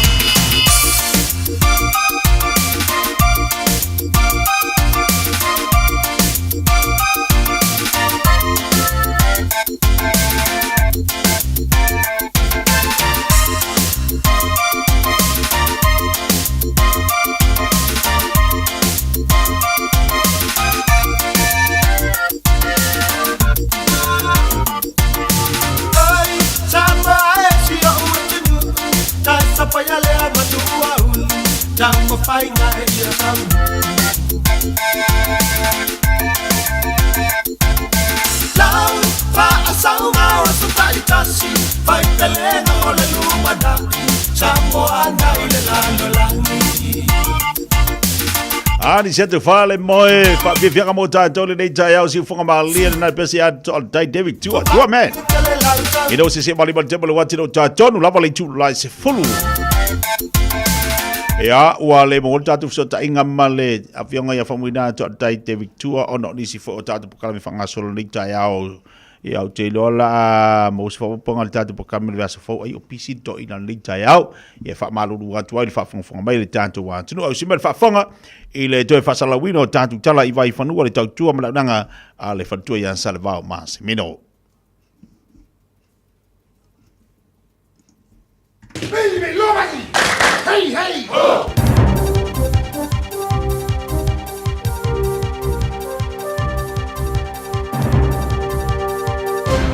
E whaafelo i atu Talafoala Radio Samoa le nei fo i tae au ma lo le soifua manuia, usi mai lau whaafonga o talo le nei fo i asonga fua. E ono tapu na toe whaatau se whangui musua mali e mai le tele ono fuanga i Palmerston North pe aloa ia le fuanga wai luma o lana pule ngā nuku. O le wa iai no fuanga i Palmerston North ko whaasai ma o le toa tele e le o fia ia e au fia i ma le pule nu ia Grant Smith. O no le pule nu wa mau tua tele le mamau o iai le fuanga. Ma o le foi wa toa tele tangata wa wha o atu fina ngalo ia te ia. E le o awai le fuanga o le a whaasai whanguinu sua malie. O le fuanga nei a umona tu umaina wanoa i tangata lau tele whaali fina ngalo ai le whaamuta ia November. O na ta oto atu loa lea i le pule nganu a Palmerston North mō lana whaai unga. A o le fia i le pule nuu wa whaali le so upo le pule nganu i tala le tio whaabau maloa ni usila o se fuanga ina ia una ia ai le soifua malolo ina o tangata ai maise o whaai unga whai. Ua toe a mata whewa i train si le vau puke koe ma Bredo Mart mai lea so. E silia ma le lua tausanga o tau fia whewa inga nei a o ngā lulu e le Kiwi Rail le wha le leia a wala trains i le vau papakura. Wha a pēr puke koe e ala i le whai o laina i le tise. O le toe tatala i lea so se suinga le lei tele mō puke koe wha a pēr nuu tūna latani e tūsa masaunoanga le pule sili o le Auckland Transport. E lua se fulu minute e vai taimi o whai ngā malanga a train se le vau puke koe ma Bredo Mart o toe a mata i le so. Ma o se tala fia tele lea i le mini style whila ua inga Chris Bishop e peo na ia saunoa ia na nafi. Fesili ngia le mafuaanga le maliu o le talavou na maua i leo i se tasi o whale i Hamilton. O le waweao le asa to na i lea na o wai leo i le whale i Forest Lake i le taulana. Ma e whaape ma watu o le iloa se isi, muli ai umalo na soifua. O le tamaita i talavou se fulu iwa tausanga wa maliu e tu sama reporti mai leo na nafi. O lo o whaasolo so enga pe na whaafefeo na maliu. Ma ua whaatalo sanga mai fo ile ofisa i so se tasi e sila fia nisi whaamtalanga e fe so o ta i atu.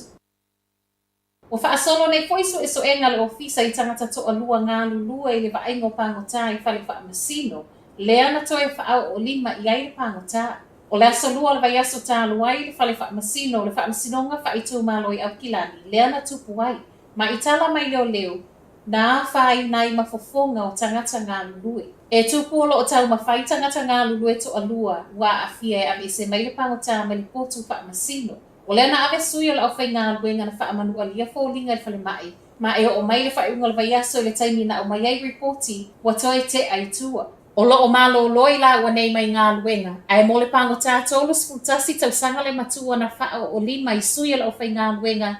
O le ua toi wha au popo ai maisi o na mōlianga. Wha i watu i tala mai Amerika. E se le wha ai unga le Presidente o Amerika Donald Trump na lana whainga malo. Le ua tau wha amata wai nei saina maisi atunu. La tau te tatou ngia la fonga wha au popo i lunga o loa wha atau watu i Amerika. O le asa to na ina polo a ia e Trump le whai o le 25% la fonga tatou ngi lunga o loa wha atau watu o Kanata wha pia Mexico. A o saina e se 10%. Tali mai saina ma whai mai. Wa soli e lea polo a inga tu la fono vi wha atau wa inga wha avao malo. A o wha asesea e saina la fonga tatongi nei, wa sawai maletala. O le alu e saina la fonga nei le World Trade Organization pe a whailoa. Mai leo te lengo le whaangau le mali o saina, ta wala mai lana matanga luengo ki sinisi ana nafi. O lo o tu mātila le le fia i te wha atau wa inga e au fiewai la au fentanyl, leo lo o wha o ngai ngase wati ngā ina. E se mai ia saina, o le whai watali mai ka nata wha apea Mexico. O le ala ua whaia la fonga wha au popo e tatau ana tutongi e Amerika i ana o loa, o lo o maketi mai i atunu fo inei. O la fonga tutongi wha au popo ua whai mai e Trump mo atunu ua tā ua, e aloa ia mai le aso a tae au. O tala nalo Radio Samoa, manu ia na amatau. Aloha, we're the Katinas, and you're listening to Radio Samoa on 1593 AM.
le to chopa la ranga si fonga le video sa bo ta silba tolo amole nei tebe le tayao le wa valu minute te nei tu las folu fa fonga le tato wa tino le tayao ya inisi fo o tato po kala mi fanga solo mai se ia le toi fa salawina o tato tala vai fanua ya ile to tu fo mo nanga ale fa tu ya sa le va ma se mino tali mai inisi o tato po kala nei tebe le tayao e na o fa tsibai le afionga ya fo muina to tai de victoria po kala masani tato le asong fua wa voli tau tu ino le tato tinu ya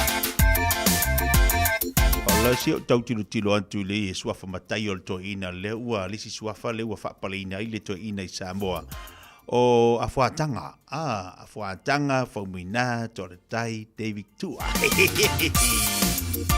ya la tu sa lo tato po kala be te be tayao Whatalo fatu malinganga fa lalo ya ila wa fionga a fotanga a famuina ma lo se fo bodia ma lo pale nita ya fi au fo manga duenga ya bal taba tanga ama to bondi ya so balole tawa ta nita ya fo ya lang pa so fo manuia le lo fo malala ngaleo yesu nita ya fo ila usunga titia fa pe boy le fa fonga ta po sa mola tsu pele nita ya fo ma lo le usu aro so po nita ya fo le lo fo malala ngaleo le to titia Februari le woye ka ua ringi ka ya umali ai ya ba se foi fa fo ka mata tu watu lu se foi manga yo lu tatu se mai le masina lo na lua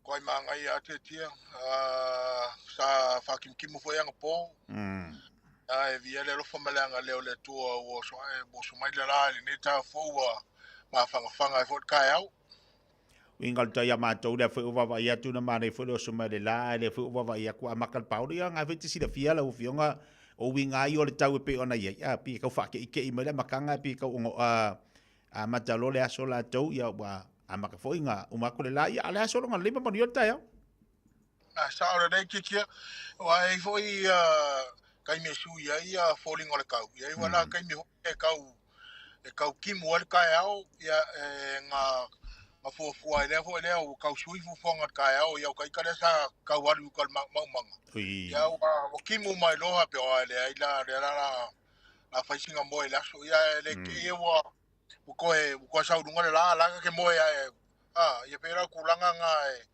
e ka wanga folo sui ya ka pleno la ma ya ga ya ru fo ya ke la kwa e mo ila lor kalu ya wa ka no melega ya bu ka fik fu Kau war ko ga muda lo au fa ia e moe. Asa ai wa fa to ne ya ana o tau na a mata ta programa round 1. Te ore sa mato fenga ia fo ma so mato ai ngai le mwenga. Ele swafa le sila longo ya ana. Yo le la sa mako wo ikua ile ngule o si umu. Mo moli fo se kasi fo yo o tamali o mato ai ngolo tono le kalesia ka koliko le sa mato o mo moli tua de la e kalesia le la mo wai ka koliko i tua i simu manga ia fa mo ngole aso te tia ele ta fo ile tulanga fa le nganga ia tulanga masani fo i fa lo longa tato ngano ta sia banga ta wa le wa fa mau tuina fa mau sali ia le tulanga o le tala le male anganu o Samoa ya man tu fo yo le la vai o isia vai nga o ta pisai tato o le tinga ina fo tinga ina le tala le anganu o le malu pui pui male mana ia male le male matango fio le tala le leli o le anganu pe na e sa no ile mane fa tinonga o vai nga ia pe ona momoli se tasi o rupe fa le inga po I se afio anga ia le lau tati le ngatala ina mana ia le o lo tau mo fa mal si au le tu fa le nganga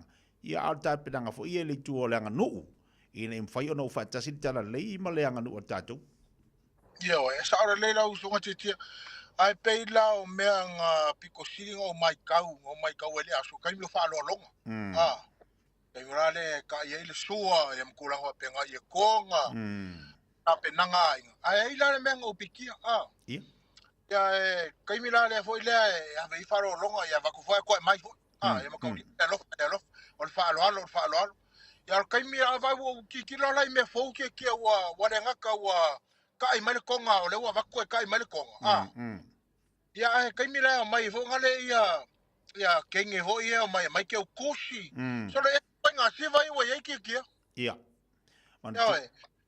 e cosa como e mai le si ataco le o kwanga me nga o fore mo okay o ai ole lo fa ke gia ia man tu foi lo ndala le tate falo ngolongo foi le lo fionga le tulanga le mai abatu io ka ba foi ngale fa mai abaku mai fa pela nga fe ko ai inga mai ka inga le vanga longo winga o longo winga wo fe ko ai ia ka mai kai longo winga wa sa ka long ka fiol ko vese kupe awar ko ve ai ka fiol mar ka nga fe ko ai wala wala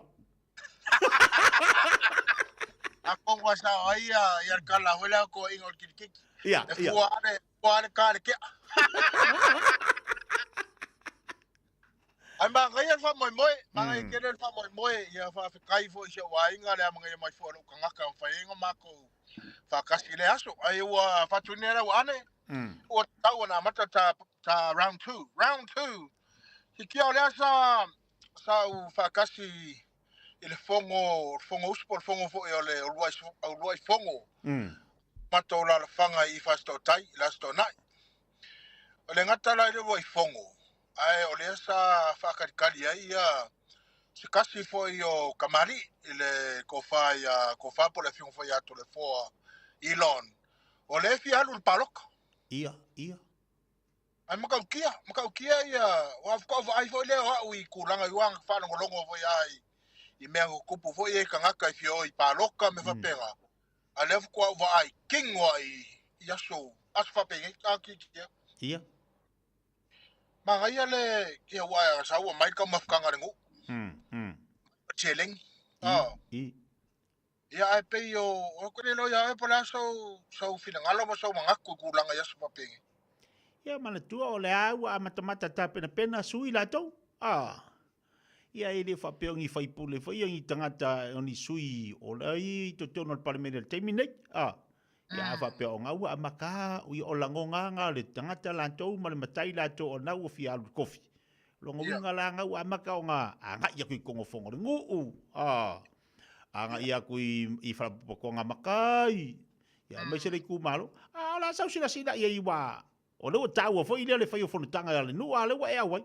O la se suinga fo ile la oi tilo I fela fo inga ato ina ia wai pe mo ia I makai la ki api o ko inga pe fa ko inga nga fa imbe yo fonga io pe saore lau sa nonga tu langa na ka kilo fo ngale ia a Michel ku langa I ko inga ho ye au sina kala ngoa kama ia fa ko so koso ile so nga vave ho le ka ko ping pinga vave ia o le kala la ko inga o kai fa kai o le wai o mai ko kongo o le ngu ia o le panga kai ma ko ke I vai ala lo ki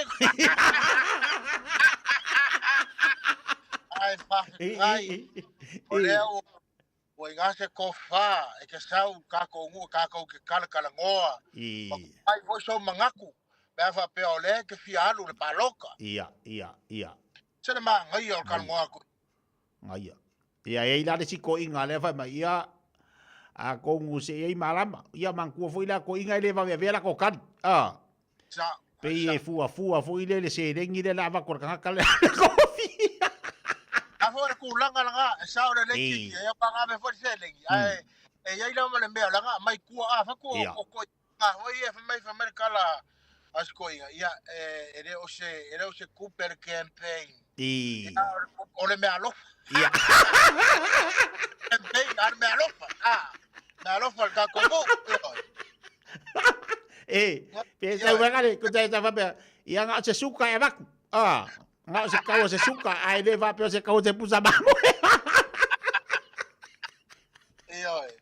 Ya pe ku nga ama ia fa mo nga o paro ku rai no ko inga ia fa kai mai fo ile ava ngoa. Kala ko le ala fanga fa inga la ko fa se kala e ma ke fo I longa finga lo fial palok ya fa umalo fa mo ku lo fo isi mesa fa el fongo o ku kala ia sa fa uma ia ile fongo le nu wanga babi ko fa ngai ala fa le skonga o fa umanga la le fongo tu langa fo ia sa masang yo creo po ko inga sa o lo tono to la fanga tia Ia mana tua fo le manga ia yo meanga fongo po konga ngu ua totai.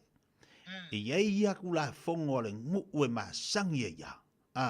O sa po va vau le fionga. E ko fu le fionga la ko sa. Ko fu le fionga. O sa fo ilanga. Me ko sa kapu wa nga solia. Ia ngai maria la ia le wa e le fai la usala le ngu.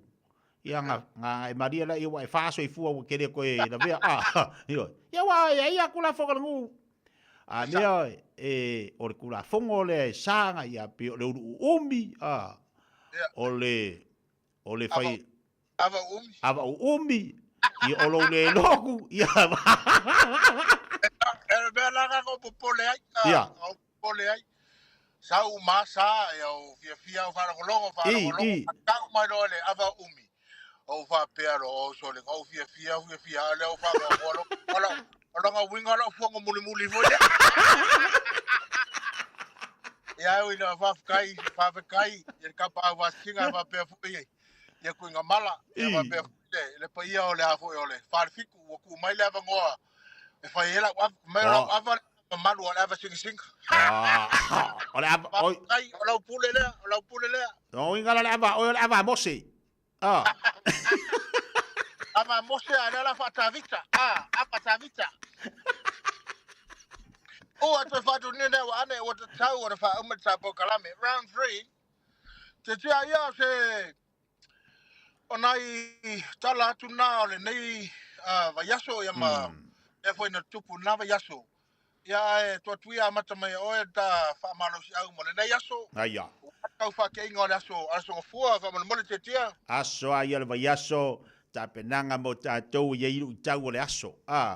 Ai maria le kala le famarsi wa si tasi fo yo fai au le mo ma le tusi fo ile le salamonga e korfiku fai pe fai ia ifia o i deri o ma fo inga le o mea o mea mana o ilo loko longo winga ele ia si me si nga ka o ilo fifia deri o ame ku pole aso ia ka nga fifia deri ai si unga la fai o fai tauna mai ona fo ina le o mea mana o ilo loko vai longa winga ai fi reri e fo ai me manga uloroko ya ole ka ole lu tau fo na mo ta tau ma ya me se fo ka u ole ta te fa so lita ya fa tai o la fa malo sa ne so te man to so kina to ya fa lu fa mai so kina o ne o out ya ma ya you today me tomorrow ya ta fa u mane ele mane lenga a tamal fosio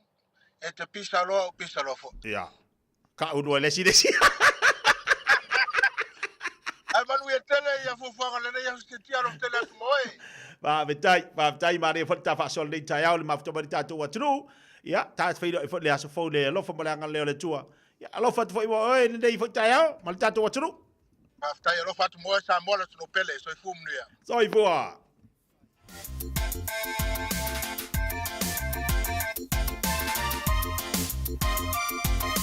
Luas full tasi minute au tele tu las full farmers au na mo tato mal pokalame mal le fionga ya famuina po le fionga ya fotanga famuina to tai te victua lungo tato pokalame le tai la song fo leu fata se bale zunga fa fengainga ya wa bawa wa le tato pokalame po tato fa malstino le tai au fa malulu atu tato atu no atu tato fa malstino le na tau fa ya tu tato so ta inga mal fionga ya fotanga ya pe na yele tato pokalame amata mo le nei fo yaso. Ya se bailo le tau tuma uranga sunga fa fenga nga walta tu fa marstino le tai fo wa uta pena lu fa marstino bo le vanga sawi kalo fa ia fa malu watu ya tatu ta mama tina ya mese fo tatu watu le tai al tatu sumpa le amata le amata tatu sumpa le tai pena te mafuta mai ai fa tai o le mo mela manoa o le sunga fa fenga nga walta tu fa marstino le tai fa talo fa tu malenga fa lalo la sunga fa fenga nga mo tatu fa marstino le tai fo malo se fo moria Ava malo se fu malo langi mate tian de foi te o fo le lo fo malanga le tua malo le usu malo la vale tau tua no fo nei te o fo le lo fo malanga le tu e le wa ka ko le skolo le masino fo o masino fe por ya va ve la lo tau sanga te tia va ve fo de masina ya o vai atu yang wali ya lo ka ko me fe por malo langi ma e sele mana yo le taiao mana ia so fua mana ia le tanga le yaso ya na mo fa ingolo yaso lantu ele ya le ele ya le fa maun ya le tu ia le mo se fu mo le mo malos le ya se me si le mo le ola le me alo fo fu le tu le ola sa o le ya ang fa ka le ola ingo la ka su escupele si fa ka we o lo ke aka ngi o lo ke aka ngi le so ta inga mala fionga ya fa muina ya le la wa fa mai la kama la wa li fonga makai le la wa li fonga makai da fa ya vai sala umi ya lo winga la sa mai le afo le po lo ko ili umi lo ko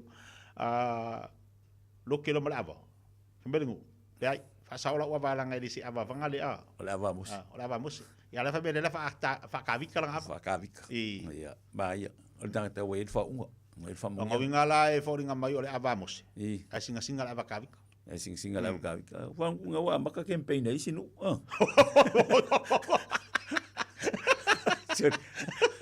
em kau kian bele em kau kian jole bele sa bo jole wa maka nga ika ko ke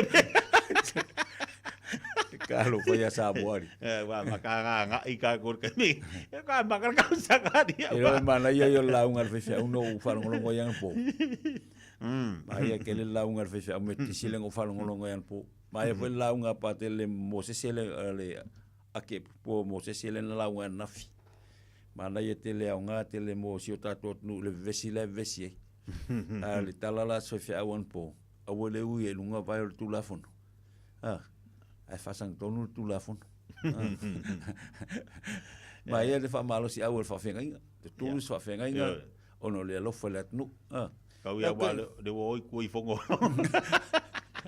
ya tu lu foi mosi ole ika ya Israel nu le fai ya va vem ku kulua mosi ngai ole o isko go mosi le ya bana ya ile fa fonga ba li tatu watu le tayao ya ta u fo ya fa marsi au mele fiong ele tu ai bisi fo ya na ya fa marsi au da finga luenga le tu ai sunga fa finga awali to to wino sa vinga mal liva te bila filinga to wona tato yai ona tato te ya la tasi ila mata tato fa marsi to tele ila to lo mafto mai no tato pakalabe ka kuat ya ka kuat ya se mai ngalinga oso vai te betu ya no ka kuat ya falolo le ya vai ma limba ma makal ka famarski ngai kaya vai ya ka mo tsal van fa peo vai fa ngali ka fa lusi nga bole banga go Rari ya ke kumule nunga fungale ka phrase ka ke kununga ka koso mai ya wo vai ngai dalo e fa malos kasi lua kolu ya ka le ki luma kasi lua kolu fa lima ka ki ku kasi lua kolu fa lima au kafa kasi lua kolu fa lima ya lunga kasi lua kolu fa lima ya Camilo lo sui la palapa kas ya be fa be hoi kas lua kol fa au kafa lima ya alonga lunga o hapea sa alu malukingo kas lua kol fa lima ya kasi Camilo fa be lima lua kol fa lima ya lunga kas lua kol fa lima ya kong kas lua kol fa lima lunga malalo kas lua kol fa lima ka koso lo lima ka kas fa lo wo kas lua kol le lima kas lua kol alo kuwa kas lua kol silima kas lua kol ya koso luma kas lua kol lalo kas lua kol silima kas lua lalo kas lua kol lunga malalo kas lua kol ya bea kas lua kol fa lima ya peu ko au kas lua kol fa lima luma kas lua kol fa lima lunga kas lua kol fa lima ya soal vali ya ko au kas lua kol fa lima kuwa kas lua kol fa lima hongi lunga kas lua kol fa lima ya alvali ya kafa ayo do chino le chayao awalo wa ya palosi ngale lo le chiunga wo lo kingo fa muselo lo kingo fa ale kele kafa kas aya kol talo fa ti tatu paanga le chayao afila ya Ya, lesi ku. Ya. Ya, la to umala bolo. Mai mai, ya, fai lo super dek saya. Ya. Una fa pe Wa makala sko. Hai. Fa pe alu lunga Ya. Alu ku sa fa squat. Ai ya, ayoi. Ready? Fa. Fai lu mangapa? Mo vai pa mo mai lunga koko. Me uma ngalu fak maluma. Ready? Go. Alu. Gus. Masai tambari jatuh tamam Cina. Lua. Ayoi lo Cino. Iliu tafa fatu ilalo. Fa. Tafa ayoi ilalo. 5. Anaya otsonga faia. Ongo. Fiku. Ngaya. Valu. Pede mu. Iba. Ya. Sulu. Ya. Ngaya. Ya. Awan fa. Ready. Nai jatuh tamam. Ya, vai dah makawa au kafa. Ready go. Gus. Dua. Go. Tafa. 5. Ongo. Ya. Wan. Iba. Yo tafa. Gus. Dua. Go. Pagile pa marstido. Ong. Fik. Wan. Iba. Sulu. Gus. Ngoi. Ari tafa. Fa. 5. Ong. Fik. Wan. Iba. Sulu. Gus. Dua. Ngayoi. 5. Ong. Fik. Wan. Iba. Sul. Ya. Tahu ngayoi. Ya. Ready. Aba kong. Ya. Squat. Alu au kafa. Saulalo. Luas fulu. Pame la ka ko malos ya. Ready. Go. Ya. Gus. Au kafa. Lua. Cool. Fa. Mo matoya matua ya kwa ba. Oh. Bilo a ngayoi no manaba. Ngayoi no tua. O tau au. Iba. Alu au tafa. Sulu. Tau. Gus. Vale. Lua. Tau.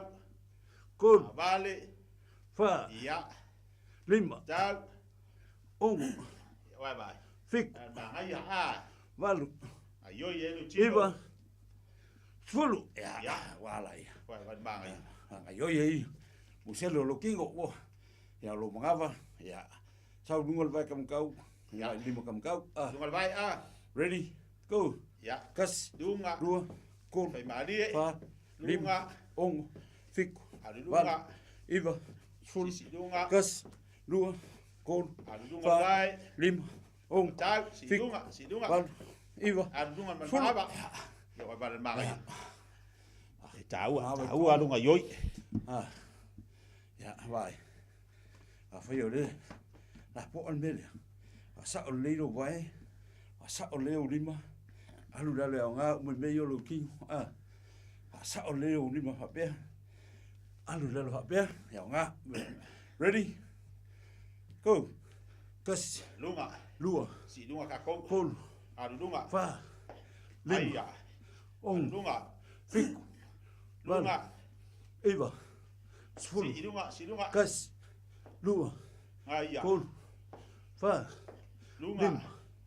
Ong. Lunga. Fik. Valu. Iba. Sful. Ya, wa ba. Abai kong. Ayoi elu chino. Ya. Saungi. Sa o limo. Luma. Au. Ready. Go. Gus. Luma. Kol. Fa. Sa luma. Sa luma. Fik. Ayoi.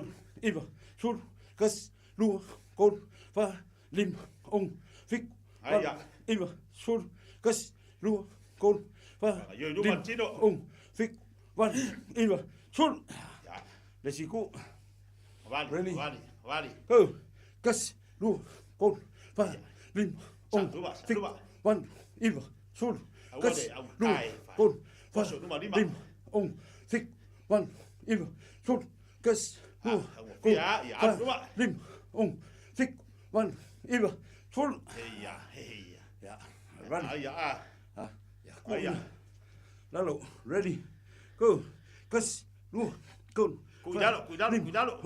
Fik. Van. Iba. Sul. Gus. Lua. Kol. Ya. 5. Ong. Fik. Van. Cuidado. Sul. Gus. Lua. Kol. Cuidado. 5. Ong. Fik. Van. Iba. Sul. Aya. Ya. Luma. Maya. Ready. Go. Gus. Lua. Kol. 5. Ong. Ya. Fik. Van. Iba. Luma. Gus. Lua. Kol. 5. Ong. Fik. Van. Iba. Sul. Gus. Lua. Kol. 5. Ong. Fik. Van. Iba. Sul. Ya.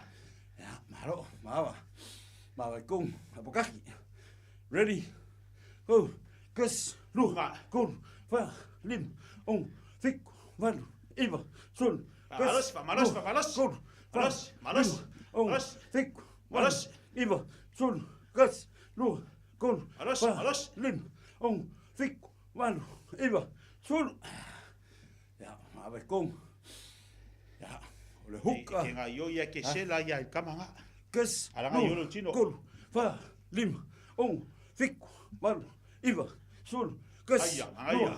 kun, fa, lim, ong, fik, van, iva, sun, kus, kun, Ngayoi. fa, lim, ong, fik, van, iva, sun. Aia. Ja, Alo. Sa. Apa ko ni soki ma seve i. Ja. Valo. Koso kua. Ja, fai ia lo pa fa ngai la doni nga. Ja. Ready? Yo ngamba wa ya mau. Ja, mbawa ya nga. Ja. Ready, go. Kas, lua, kun, fa, lim, ong, fik, van, iva, ful, kas, Koso lunga. fa, lim, Ayo, tawau. fik, van, iva, ful, kas, lua, kun, fa, lim, ong, fik, van, iva, ful. Hau lima, ka fui mai mai.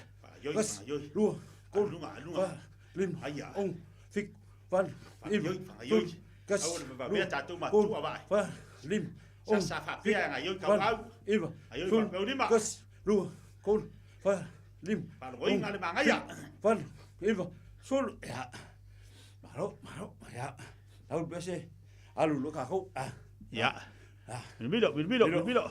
Kas, Milo. lua, kun, fa, Ja, la kulpesi a.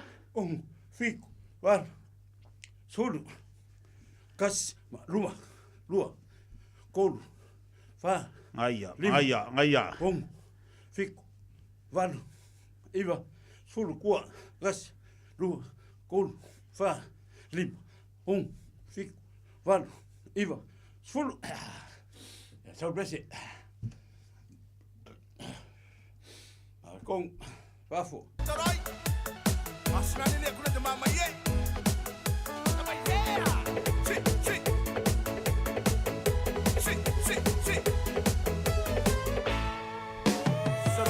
Lunga. Ngayoi. Lunga. Ngayoi na ia seke. Vai.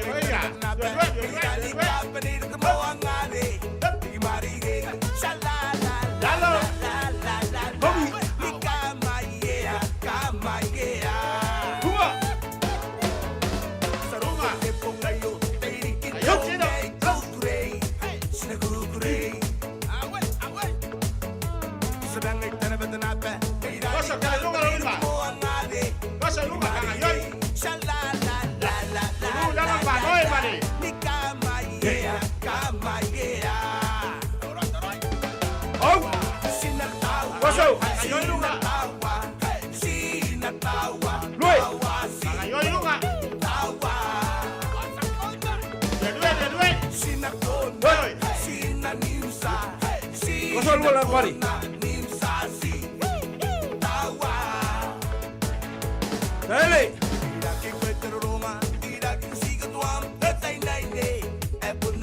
Akayay.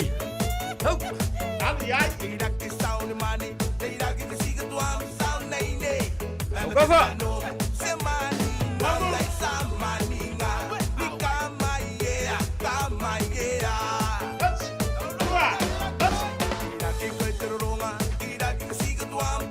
Cari mai.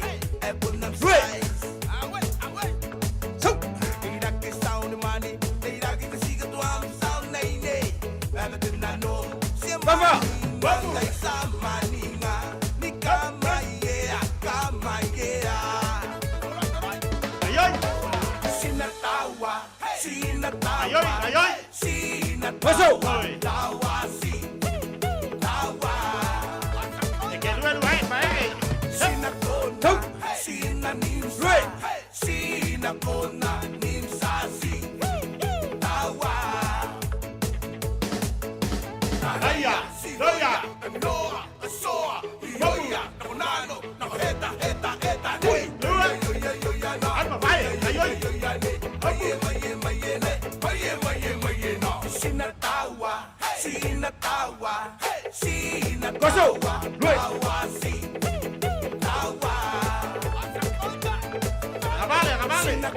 Paso nuga. Paso kau. Vai, vai, ah. Vai. Awe ke pakabala Dele ya lo voy a dar dele la kabulu. Nuba. Vale. Mana ya foye bangale ola. Afuli ile tele otangata. Almai. Ele no aseme wa olo fatata imulmuli anu toyo mai faleanga. Aya, soy. Ayoi. Nuba.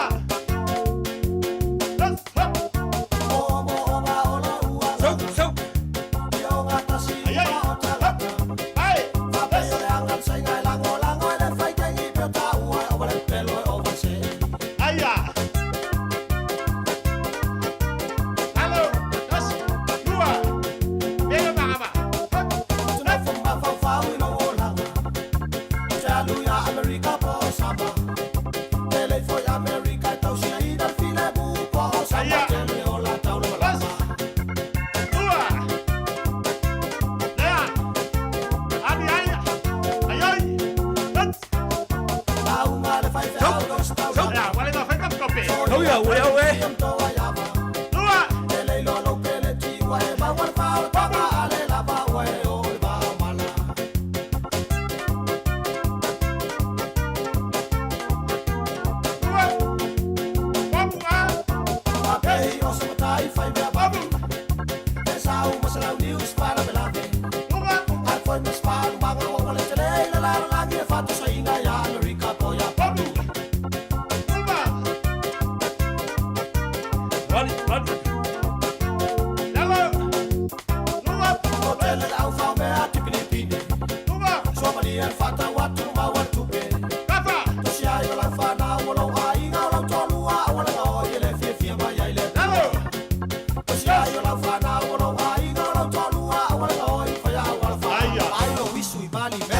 are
Ya, haya.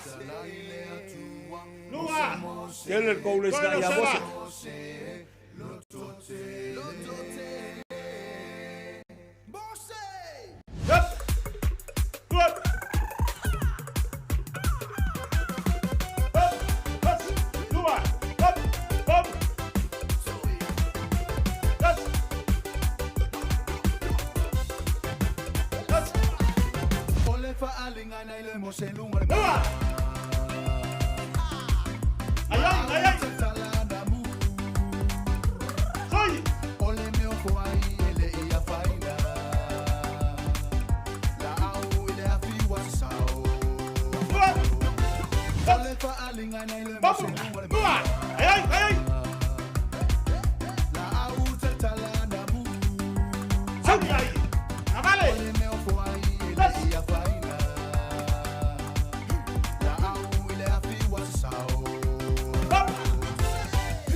Iya, malo, ya, lihat ke sebut-budi.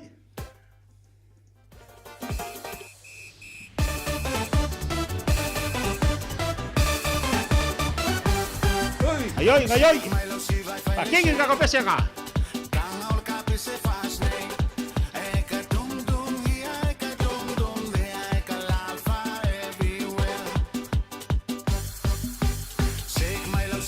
Adi ka go.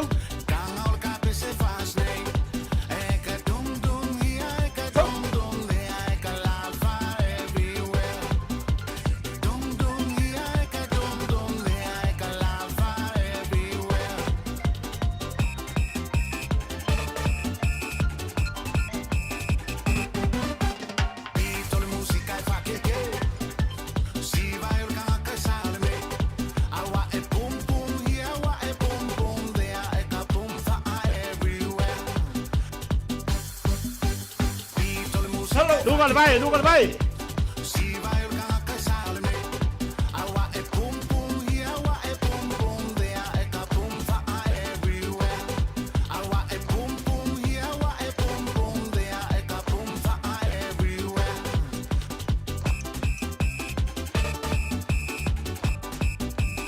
Lunga. Lipi lunga.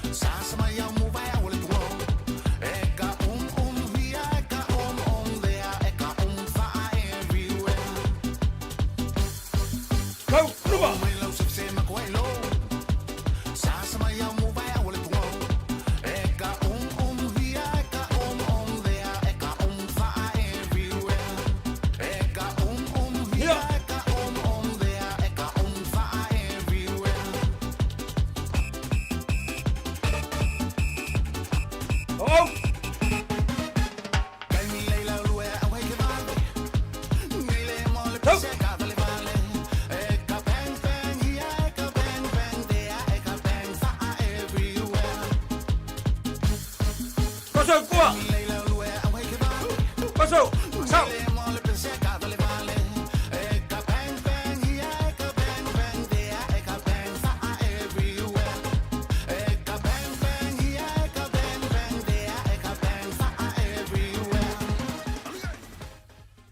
Alo manga ya ona tatu taibi. Alo lo mai lo baso vai ma maso di ma. Ya ya fa te tai ma sunga fa ngai nga. Luma. Vai ngochunga lai le sama. Lunga ya kapili lunga malalo. Ya. O chicho. Nei. Maui. Relaxa cool down ai muscle tingo. Kung iwa pia. E faile o maba. Lunga. O le alof. Alonga ikua. Afai. Alonga ikua. Na vili lolai. Vili amalo. Yola. Vili rumba. Ya ikua. Alu akolo kino lunga. Kujau. Lunga. Lunga. Sora iya. Wachala Wachecho Toselili Sama Samayom Self-Tafa Waika Race Afai Robert Duff masuk lagi kuat Masak alvare Olela Nama Chala Lona Robert Duff masuk lagi kuat Lalu Pak Mo masak Singa singa mau eya eya so uma defai leo leo ma ai salu babet ko afafo malakom afai la foyele chaya ave olela nama chala lona funga ulena singa singa mau eya eya so uma Ya, malo fa tai mo tatu watinu mo tatu fa mar still le tai au o ka se manga yoringi kai au de lo fo le li. Fa malo fa tai atu tatu watinu mau fo le fo le tai au le si me si lo de taua i lo wala il tai au fai le le fa marstino. Ya, bale tau longo o fa tasi mal tau longo tina tu lungo tatu po kala me la so fu ma las fa le lo so fa feng.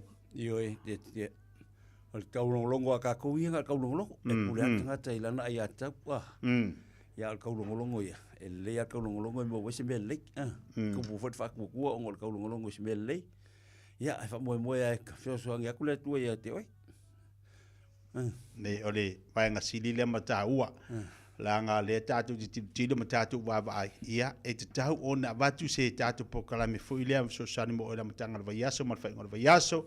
Ina ia mawhai o na tau ilo soi fua malolo ina mo matu ola matu fo i ola malolo ina.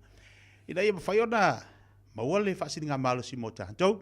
Nei la tau, mātango fia tātou whamarastino pe ona i nei tau ui ana tuaina amata. Ia au lehana mawale wanua tātou whamarastino whatasi ai malo. Mawhai atu na ita mamana tina matua. Mai se foi a sunga whawhengainga. Lo tātou watunu o lesa sumpamba nei tau. Apena foi ngai rest home ateti rest home ola mo mai wa pe la to por kalambele le ko eluma yanga ku le TV e faila ko exercise pe ke exercise mai lungo lo witia pa tai le tu ngai mo lo malo si fa ese fa malo stino ia wa te whawhina le malosi a walawa ia whengai e fo ma tau singo ainga ia e mai se le maftanga mwhanau ate tia. Le sisi me sile ona taua, a le lei ana whaatulanga le leila matanga o le aso, a male vai aso o le amanuia fo iau fuafuanga, mau pokalame whanga solo i le aso, male vai aso pe ona iai.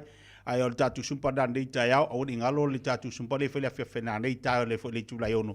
O le tatu whamalastino le masani, no whali tatu whali masani, mana ia whale astona ia au pau. Oi sole, e tau wa i te tia la stona, tumu a, tokia kumu la stona, ia. Ia o ngā ngei o le ongo le i le fiku. Ke wai waku la whalongo le i o le ongo le fiku. Mau waku la amakanga whonga le te tia le amaka a, le warm up whonga le ai le i o ora kei me whai dance fit.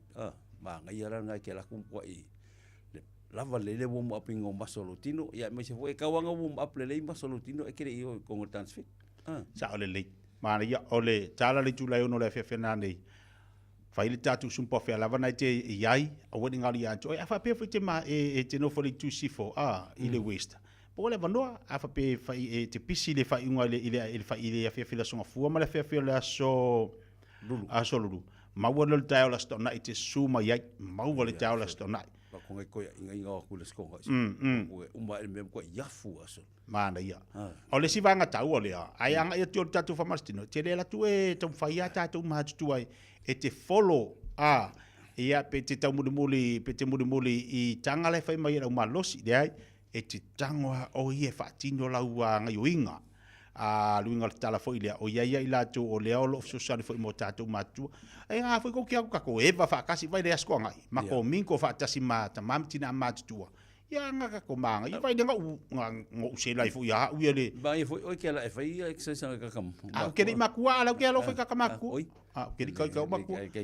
Makua ma mao kuma seve ma ia papa masari. Ole e gaka kiki ngela e fai de exercise ngai ko inga mangai lo makua. E o la mbalosi le tule la mbalosi. Ya ngai gaka fo e to ina manai lo makua ya mala au sabarngese. Ya o mai ngali kunga e ke ia e. Na neila, ngageila. Fai fa piko ka ko piko le la ka ko ngangi. Kako sumpa ia le tatu matua. Ele se pikola umai. Ele ai matu matua, matu tamamtina matua, mai la to e la popoa. Ai mai se kako ele ia se ele ai te do fai ia le ele fa pete la tu do fai. Ele fa pe kasi la so elusino. Ai fa pe kera ko finga kanga ele fai ia ko le nginga kakamalos. Ai te whalonga tu lotino le atu tu. Ngai saula i le kako minko whaatasi.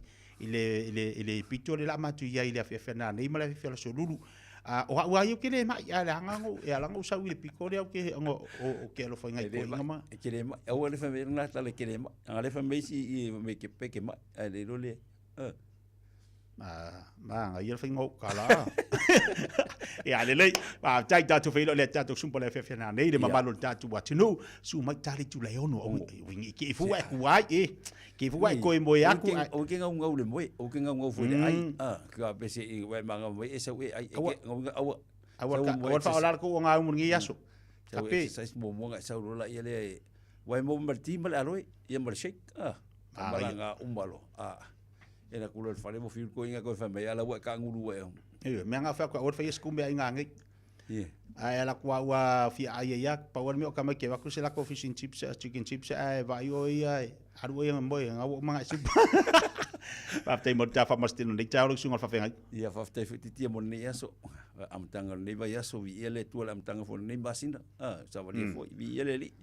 Aftai fo i mole por kala menei aso anga lele tua, se i mole tua te tia nei o lo whaanga i so uso i Samoa ia Oliva, fune whai Oliva wa ai, ia ona ua moa tala ua a mia stasi o fin.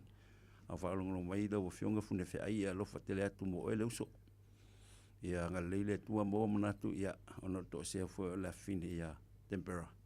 Ia anga lele o le tua, tatu whiloa i se wai tau nei fo i masina po nei fo i tau sanga. Ia anga lele tua ia te oe maltina ia cherry mal whanau, ia anga lele fo i le tua le ainga. Ia while mumule anga lele o le tua. Tātou whiloa i te tia na nei le fiafi, sa mola tunu pele ia. Anga lele tua i fufuanga whiau mga luenga mes whailau sunga te tia le whau mga tute. Ia i per whau ngamale anga lele o le tua, tātou whiloa i les whalai le te tia, bea tu sei malwhingalo le tua, sa i fua mo i manuia. Alo whaf, teipari whane ia, sa i fua mo i manuia. Au Milo Valentine i le Manhattan Tui Samau Valentine's Day Buffet Dinner. I las Faraile aso se fulufau Februari. Te tala fai tuto mai leono le afiafi. Ai mau el tau maftanga mai le fitu le afiafi. Fa afiafia i le po a toa le fa ili a le Tui Samau Band. Na o le limas fulta la le unfale. Ai te fiu i te tau mawhai lea afiafi. E te tala fo i le bar. Le Manhattan Tui Samau i le iwa fatasi a Dominion Road i Mount Roscoe. Ma le lato Valentine's Day Buffet Dinner. Fai lo sau booking ya Liz i le olua tasi, o iwa tasi, o fitu o valu valu. O e mo o mia singaluenga le customer service, hospitality, po le avea fo i maleo leo. E te leo mautinoa po o fea a matai. I le MSL training, mātou te fesoa soani atu. Mātou te malama lama, o le amataina po le toi fo i atu i aunga. E mawhai ona whaafai ngata. Ai olo o iai le mātou au fesosoani wha maoni. E taita ia malangolango ina oe i lau malanga. O le MSL training, o se a inga. O se no fuanga i langolango ina oe, e wha malo si au, ma wha manatu atu lau sini wha atu. Asi i le msltraining.co.nz. Pevala au loa, le o valu se lau, lua lua, fa, tolu valu. O lolu manai, e a mata atu, i inei. O fia maua sau ta avale po sau piki apu, ai tong i ta i vaiaso, lua vaiaso, pe ta i masina, o le sleek cars o le a maua ai le fisosoani. Ua ta pena le au whaingaluenga a le sleek cars, mo oe malo a inga. Aua e te popole i se mea i tasi, te tala fitu aso, mai le sifulu i le tai au, angai le afo le ono le afiafi. Tele la lai au kilani i saute, vili mai loa, i le o lua tasi fa, fitu lua selau, po le o lua o, fa lima, tasi lima tasi. O le Ardas Travel, o le company numera tasi le taungo fio pasese mo fe malanga inga i Samoa whapea le malanga bai i Samoa i New Zealand Day. A whea de loa i le ofisa o le Ardas Travel, tasi valu lima Great South Road i Marurua. Pe vili mai i le telefoni tolu iwa lua o fa o. Tolu iwa lua o fa o mo le Ardas Travel. Ua na o le Radio Samoa se furulima iwa toru a mo e tautuaina o e ilaungangana fitu aso le vai aso. Talo fa Samoa, wau le nei o kasputi alu, awal suia le ngila wau le kio. A eva mai ina se fudu lima iwa kolu, a mo, Radio Samoa, vevela a.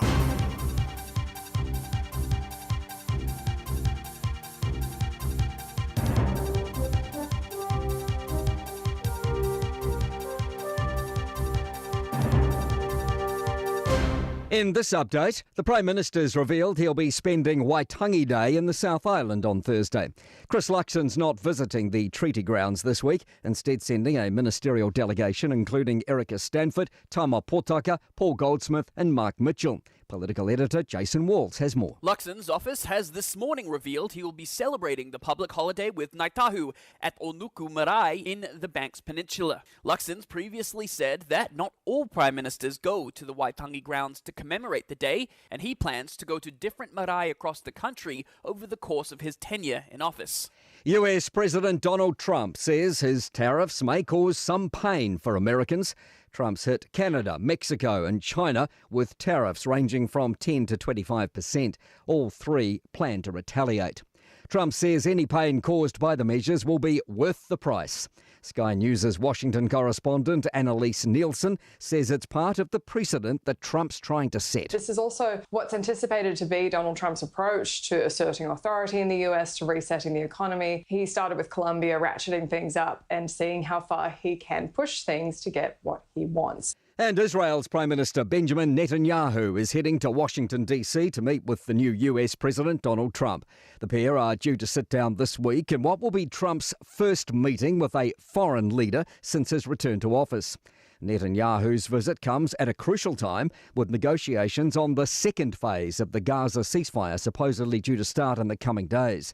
He says the fact that it's Trump's first foreign meeting is telling. Netanyahu says it's a testimony to the strength of both the Israeli-American alliance and Trump and his friendship. Black box data has revealed conflicting information on the respective heights of a plane and a helicopter before they collided above Washington, D.C. last week. Heavy flooding in northern Queensland could be its worst in more than 60 years, with one woman dying and evacuation orders in force. And criticism over a Canterbury school requiring students to carry passes dubbed culturally inappropriate to be allowed to wear items like pounamu. That's news. In sport, wins in consecutive weekends for snowboarder Zoe Sadowski-Synnott. The Olympic champion has backed up her X Games triumph with a World Cup victory in the slopestyle at the same Snowmass course in Aspen. Sadowski-Synnott overhauled Kokomo Morese with a score of 87.80 with her final run. I actually watched her last run and knew that it was going to knock my first run score, and just knew that I had to clean up that rail section, and I'm stoked with how it came out. Golfer Dame Lydia Ko has finished 6th at the Tournament of Champions in Florida. She's finished with a 2-under par round of 70, which began with 3 bogeys in the opening 6 holes. Ko was 13 under overall. That was 7 strokes shy of victor Alim Kim. That's sport. I'm Malcolm Jordan. Talofa, oa ua mele, le tinao ana ma John. O se vai aso pisi le nei vai aso. O loo afia John I le fulu. Ai o loo maua ana I le tino mangeso. O lea whatoa o fo I mai le whale talavai. Masa maua I le fsosoani mo nei whaafita auli. O whamatalanga tā ua. E pei o manu anga I titi. E iai maosia o le tino. Ma fesili e winga I vai la au. E iai fo I le no fuanga mo tala noanga taito tasi. Pe amana o mia. O le whale talavai foi. E mawhai ona la tautu uina mai vai la au. Mo isi ngase ngase. Ma whaatino e matui pui pui. O lunga o le healthpoint.co.nz. E te maua I whamtalanga o le whale talavai I le taupi tonu. O e mo mia singaluenga le customer service, hospitality, po le avea fo I maleo leo.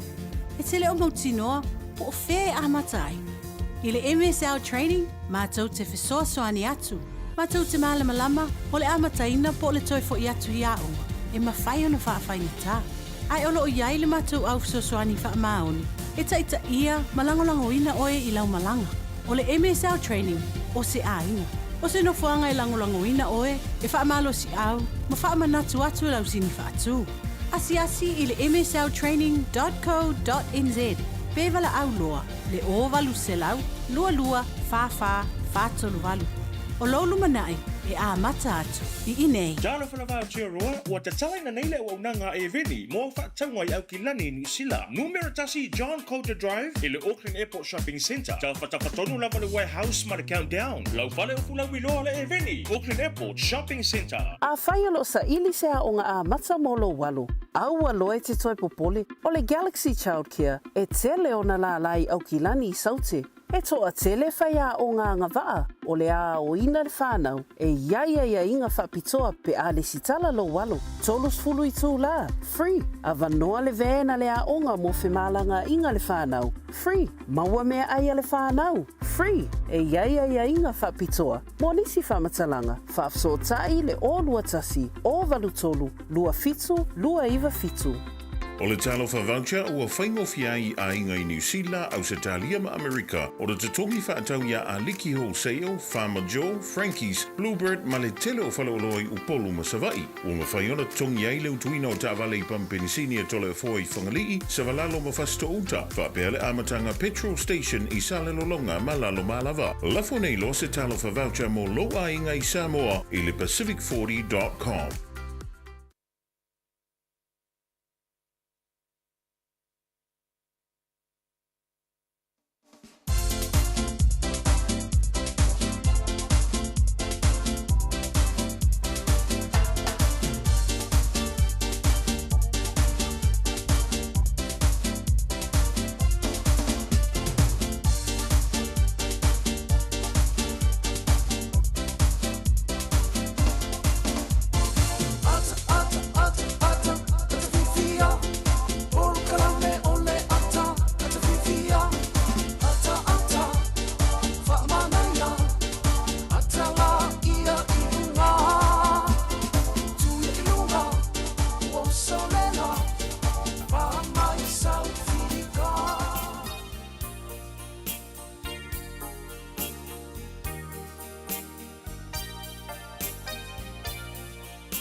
Si whakamalia sunga mautata asuao. Nai musika e whanu po file mu wailu ole songa fua la tau ina wa se mali atu le taimi o le wati leo wa se funu male whamilu tau wa te ainei le tūla e se funu male tasi. Malo le tawa tai malo le ngalu due, malo le wha malo si wha ngalu e ngā. Ina ua se atu le wailu wati la atali tūla e se funu male lua. A wha fo i lea male songa fua. A o wha solo solo i o ma whauwhaunga. Tau tā pena tuai mau ngā ruenga wha mahe a ngā ruenga la tō ina ia mana ia le mahe o ngā ruenga o le asunga fua. Ia o nā seki e rola ia lea ia a me siri mataua o lea ua a manta lia le vai aso lanto. Ia male nei fo i masina lona lua. O a mai o ma fau ngarangi ia asunga fua. Seki. O le lei. Ngala ki fu ia I fa pi nga mai e. Pa malo ati ati la tolo fenga I mal fatu ai nga tausi. Malo la berto bantai malo fu fa malo lo si ya to to. O lo fenga I manga ruwe ngai tono ai nga le tausi ina si tama martina la to. Pa malo ati ya to to. Malo lo sai. Malo le pale, malo fu le tausi matua. Pa fa malo ati ya to to o malava lo ngapa ti e tu te manga ruwe ngale aso. 15 minute te nei le tula se football tasi tali mai riso tato po kala ben le taiao la udanga mo tautu amata fo ia le tau sala le tato po kala me le fifia mai le ulu ia li to finga Aisha hotu mo le tato po kala me niso tato tala oto le wanga mai lunga le tato po kala me le taiao fatalo fatu le to finga malo lusu malo si la mtanga le nei fo yaso ya bese lo tautu le nei masina o tato ye malo le si fo la le nei taiao fo. Ia, soifua manuia tia le nei tae au fou, malo lava le soifua maua ia te oe le fitalenga. Ia, whatalo whātu fo I le mamalu I se tātou watu nuu, ia olo o whafonga mai I le nei tae au. Malo lava le folau ia wo o mai fo I le amtanga o le nei masina o Februari. Malo lava. Ioi, le si mesi dona tau o le tatu folaunga le o tatu iai. Mai atu le masina mua. Ia lewa angai mai le masina lona lua. Ai eila mai si masina fu ile le fitolengi mai. Ioi ngo iai mati. A pelila. O me. Ioi, o masinga ngā o lai ka penga mai. O lewa mua mai ia ngwari. Lewa alaku ia ngwari. Famai ia ngwari. Ia, tawari. Faha seifua. Ya la usau Februari. Ya la amata Februari na amata Lestonai. I waso tolu nei. Ya ale au nanga lava mala tau masane tatu o usu taya. Ioi. Sa o leite tia ia wo tulanga lava na ele whapeo le a umatul masina ona tu waila I o fe au matute e whai lava ma whai pea ia tulanga iai o le usu lava tae au mo I lātou o lo whea ngai ma ngā luenga tono ofisa po whea lava le tu o nisi foi ia e peona iai peona ta o foi se te mio sola I lātou o lo whea ngai ma le whatu ainga tausi o lātou o lo tautua ino se tātou ainga I mauta malawa ia o whanau foi I whanau foi ia o onga ia le amatali ai foi o le nei foi tausanga whale a o onga matama whai Mani wa ta ua lola le tulanga me ta o onga ia na uwa vai atu lola ia le utala le saudunga tapu kala me momo o le fau punga le tua vai atu ma ua lunga le tau mawhai o le tupa ta mai tai ia o onga I Samoa a ua pa umaulalo le tupa o li I whai ungo su enga le na iai Sa o le I au tūlanga whapena I titi o le mai tauina lava o le ana whapena o na tu mai eise fina ngalo le ofisa sili tanga luenga o a onga ia ma le anga nuu I tūlanga la ia I tau mawhai ngā whanau a onga e pēna ia I fwoi la suenga masani suenga whaitau sanga whaitau lia Lea lai mai tauina pēna e tā ua ia olo o mai tauina pēa le maualunga o tau mawhai ngā tamaitai ia o onga ia ai olo o mai tauina pea lava le pa uma o lalo o maka ia po o tau mawhainga fo ia li o alo whanau tama. Ia ole vaenga la lea I le tau nuunga lea ina ua maua uma results ia po o vaenga whai unga uma o a foi i unga o lato susuenga examinations e peona masani ia I peo la le school C ia ma le sasa la si e peona ia te minei ia o lea lai mai tauina ai lena whaamawina le lana fionga ia le le ofisa sili ia au Chris Hazelman ia le taunu unga ia vaenga ia o le titilo ia po le alava le tu maulunga ia le tu tamaitai mali o le tamawhai lava ina ia le lei ma ato toa fo tamawhai ngawa o ngā whanau i o lato tamawhai ngai suenga ia o le tu le mai tau ina atu o i tia i le itu lea o le fai ungo suenga le sasalasi mo i lato mo whanau i fast food pasene o whanau e silia lea i le tolu afe i va se lau na sue o le fast food fitu e au tongi le lua se lau ia marisilia te avano ai ona whaau ia va se ngā mata onga i le university au Samoa e whai se lava sina pa o pasene i lato e au ia o lato makai tūlanga whape suenga ia mai tau ina foi la ia o se itu e popole ai foi la mtanga alwenga ia ona o vaenga whapene i le tilo atu i le tau mawhai e whanau ia e ui o le mai tau ina e o lo maulunga ia tamaita i e whamalo foi la i tau mawhai i le tau mawhai foi ani asia whanau nai whanau teine ai o lo tau mawhai la se vaenga i se tasi e tilo i le fofo po la se tūlanga ia ina ia toi ap uma ia tūlanga ia i le i tau mawhai ngā whanau suenga titi mana ia o te nei loa po to ia i le vaenga fo i le sa ia swala asu o te mai tire ia e te a foi e su e mai nga i kolisi me man kuaru kolisi uma le kolisi uma ia o nga fai tu malo tatu Samoa te minei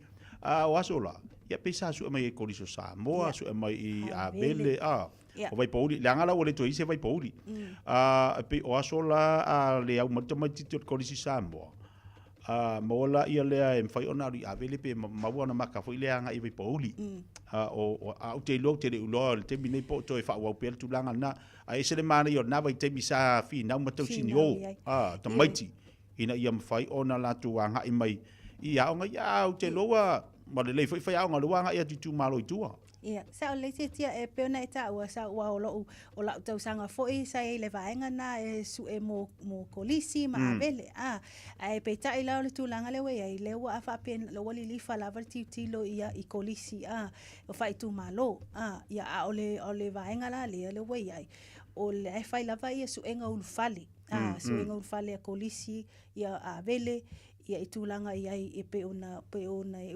awale to i ai la se vaenga whapena e sue ia au i kolisi ia au i avele wao pena o a onga na e lua lena whape o top schools leana mai tauina ia nga e umaile to tele e whinau umaile whanau a teimila ne o lewa whai lava ia suenga ulfale kolisi suenga ulfale avele ia manisi fo ia o kolisi ia onor tilo le mai tau fo i tūlanga ia i tati nisi fo tato reporti ia mwhasa lango taluai i nisi fo o vaenga o le tanga luenga ina ia tilo ia atia e lava ia kolisi o i tu whai tu malo taitasi ina ia maua lava le ava noia ngai lava ia whanau i kolisi o lo i tutonu o lato o whea lava le area o lo o anga ia i titi mana ia ia whatalo watu tatu pakala me lau nangama tau tual tatu kompani ile o lo mafutu mainisi o tatu paanga le Sleepyhead whiwila longa o fiti etu malo tasi au vaenga lo mafutu mai nunga tapa kala me lo le tofinga lita yao o lo whenga ila tu marsu inga moenga au se moenga pa u fo so kaka o koko ia au se moenga fo so kaka o koko ai fo mo lo kakua ia le ave ma o koko au kei doi o ufalongo longo i se tasi o pulea o ngā mana tau mawhainga la e au mai lunga au penga te whailangi i le itua tani. Pei o le itua tani leu te iloa e whaia o ngā pulea o ngā lea. Oka, e makau kia. Kōlo pūlou. Tōlo pūlou. Lea tu i ngā pulea o ngā. E se fo ia koi ngā mataala. Ngā kongua, mataala, nau. Kei rola kala le pulea o ngā lenga. Nga leu te o te ilo te ofo se tu load fafonga la i se matua ai la ngona le tala no al pula ngala kasi ale pepa me makanga ke vai ai pe ai fa pe el i ulau tama ai ngofu makuli ale fainga wenga ai fa mai ai ule leila ukama mamaua umanga mawanga fa ilonga mamaua lang ki ke lia ruaku la sa fa i mai ko kongo le pen sa fa i mai ko lo ofisa Ai va ai le ia on matua e ke kango o kana fa fingi e ke kango I pepa me maka ka I kolu ka I fa va ai la ia sa le ia wa tu langa le selengi le selengi ia e le si pe o le video le vale ta se te mai tawa le vala au ale pulea o ngai fa na wa o fe o ye o ko ia ka le fia o va ai o so o le pelana e tawa ia o le nau o le nau ia le lei tau mawhainga whanau a onga ia I u le lei wa le peona mai tau fo I lana fo I saunoang o au ka ke fia wa ai ha o au laku le penka ngai ke ka mai lau computer o fe ko e fia lau oi mister lale o fa so na o le li le onga o tu langa ia mata ina te mata ngo fia foi lo au tilo ile nau o lona loto ina ia le lei ia tau mawhainga ia I u le lei ia o le luma na I lava leo ainga ia o le lei o le mau al fast pipa leo le degree ia me se fo diploma po lea ala na le lei al fatinonga o mana ia a fa pe la tu langa le wa pa umba lo ai ia maka o li ai mo lunga tamaita o ye fo fisili o fo o le mta fa yo ila lea e ngalu do fa ta si lo matua ma fa ya onga fa mai le tala le al pulea onga matua unga I mai kamaiki unga I mai kamaiki o le la ta tu tilo o le ala se fo ia ila le akongo e kalango le pulea onga le akongo e kalango ai man na o sauta mai ya le lei au mai ai lo le manga o tatou matua e fa ve maur kupe fa mai mal fa finga le kasi al pepa me maka ke va ai uma wa maur ki ke di maua fa ilonga ke kangwa dua de koru de fa ia pepa me maka le sia me ale fa finga mo le pulea onga le lei e alu waku e peko aku lang ka vale la e o mai ke ngi kala mai fa yanga ko ke va iai ko va iai pa makala o mai o le salu ku fo ia io sa le yo tu langa lava na o le nau ta inga le ngata I na o matua o faia o ngolo o faia le ngaluenga o lo o tautua ina matau mawhai ia tapu e o langa whanawa o ina ia mo lunga wai le MCC fa apia le MCC ya nga fa apia po se matua fa apia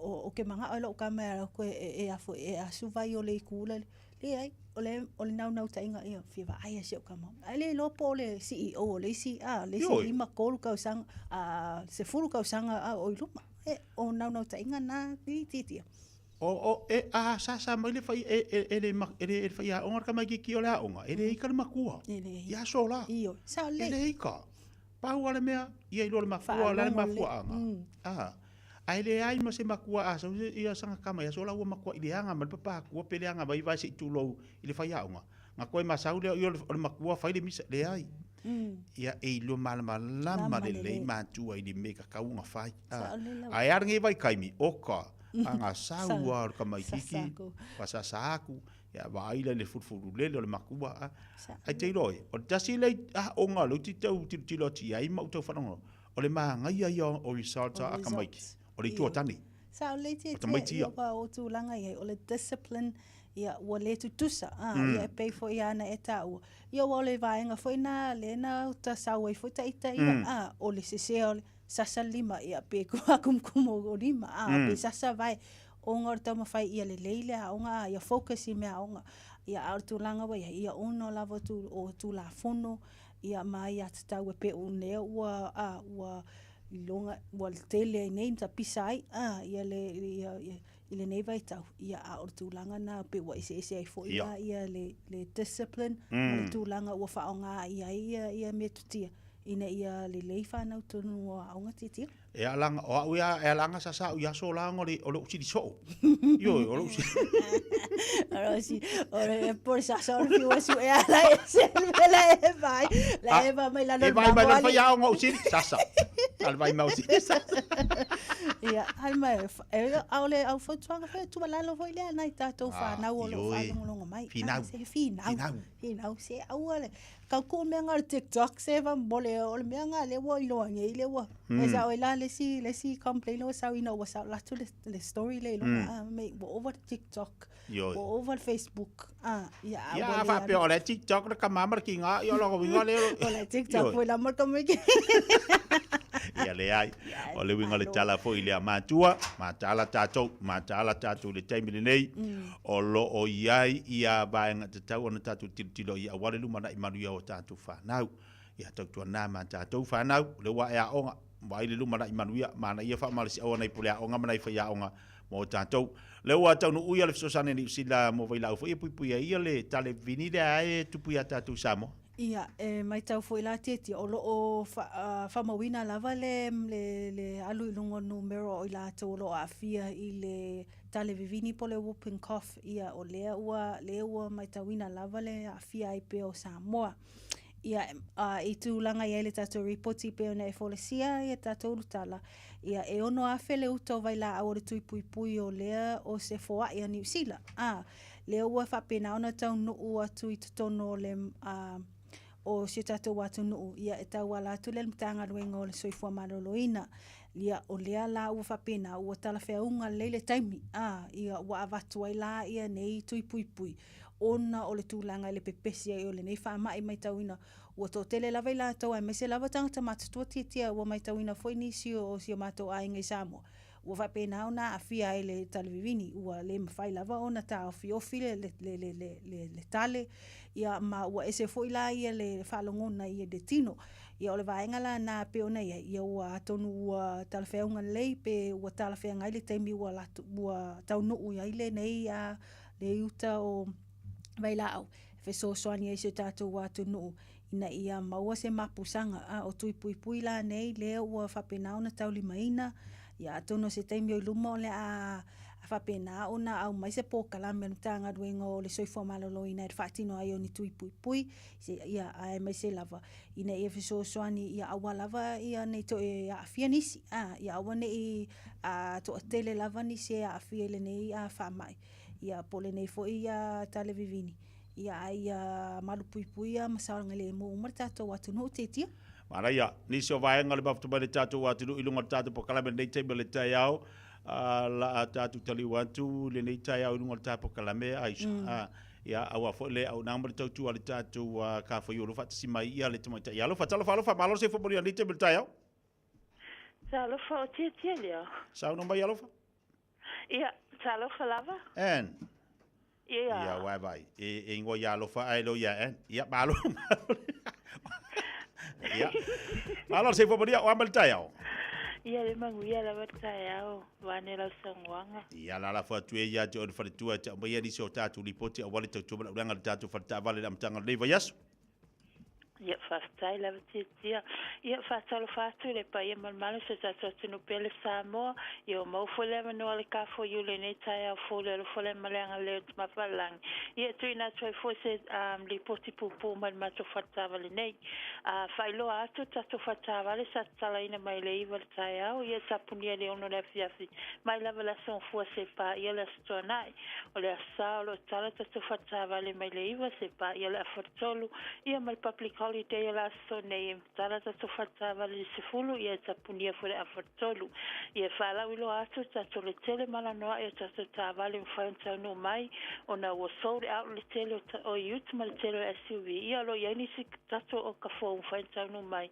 ia wa fo le sila le malo la tunu o tasa ili sila ta vale ia wa fo le tau malulu la tatu atu ia me se foi inisio sa ili ta vale ia wa fo ta fonga mo le ainga tato youth lo moso se tu ainga youth mo pa o mo lalo mo to o malava la mtango neta sang o nei masina ma o foi tato tu mai ta vale pe fa pe ta sa ili se tu mai ta vale to matamata ninga luenga pe le ai se la sene a o le lelo tonge ta la fu male lelo ngo fai la ma to fa nga ina le passport a pala e sa ta vale a fa pe foi fainga luenga full time ia la sene ia so mai so se credit lava fain ma fa ngaina ina fain ma wa so sa mo le ainga a wetse no fwa ina le ka for you and fain so sani e o sa to lava ngala sa mo ina fain family ina lo mana o ita vale un fain ma so fa la ulo atu tato cashback o lo fa lu mi pe ni so tato refill po me alo for le ka for you ya lo fa lu pe mo le time nei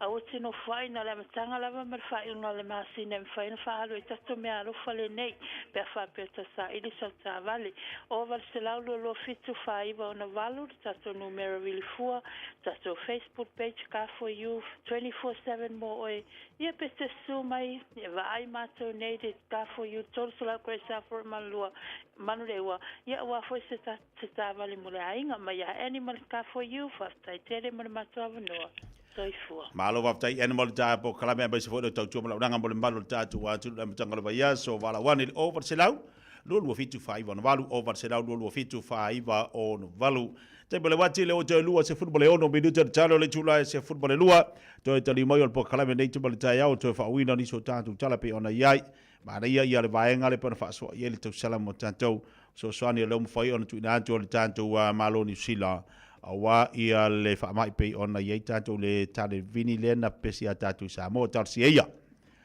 i vaenga ia e mai se ia o le sosani tu na tu mo tatu ainga mai se tatu malo mo tatu watnu le fai on sosani ai nei fa mai lo tatu yai te le vaenga pe ona tu ai le tatu watnu o mo le malo le tatu le vaenga le tayao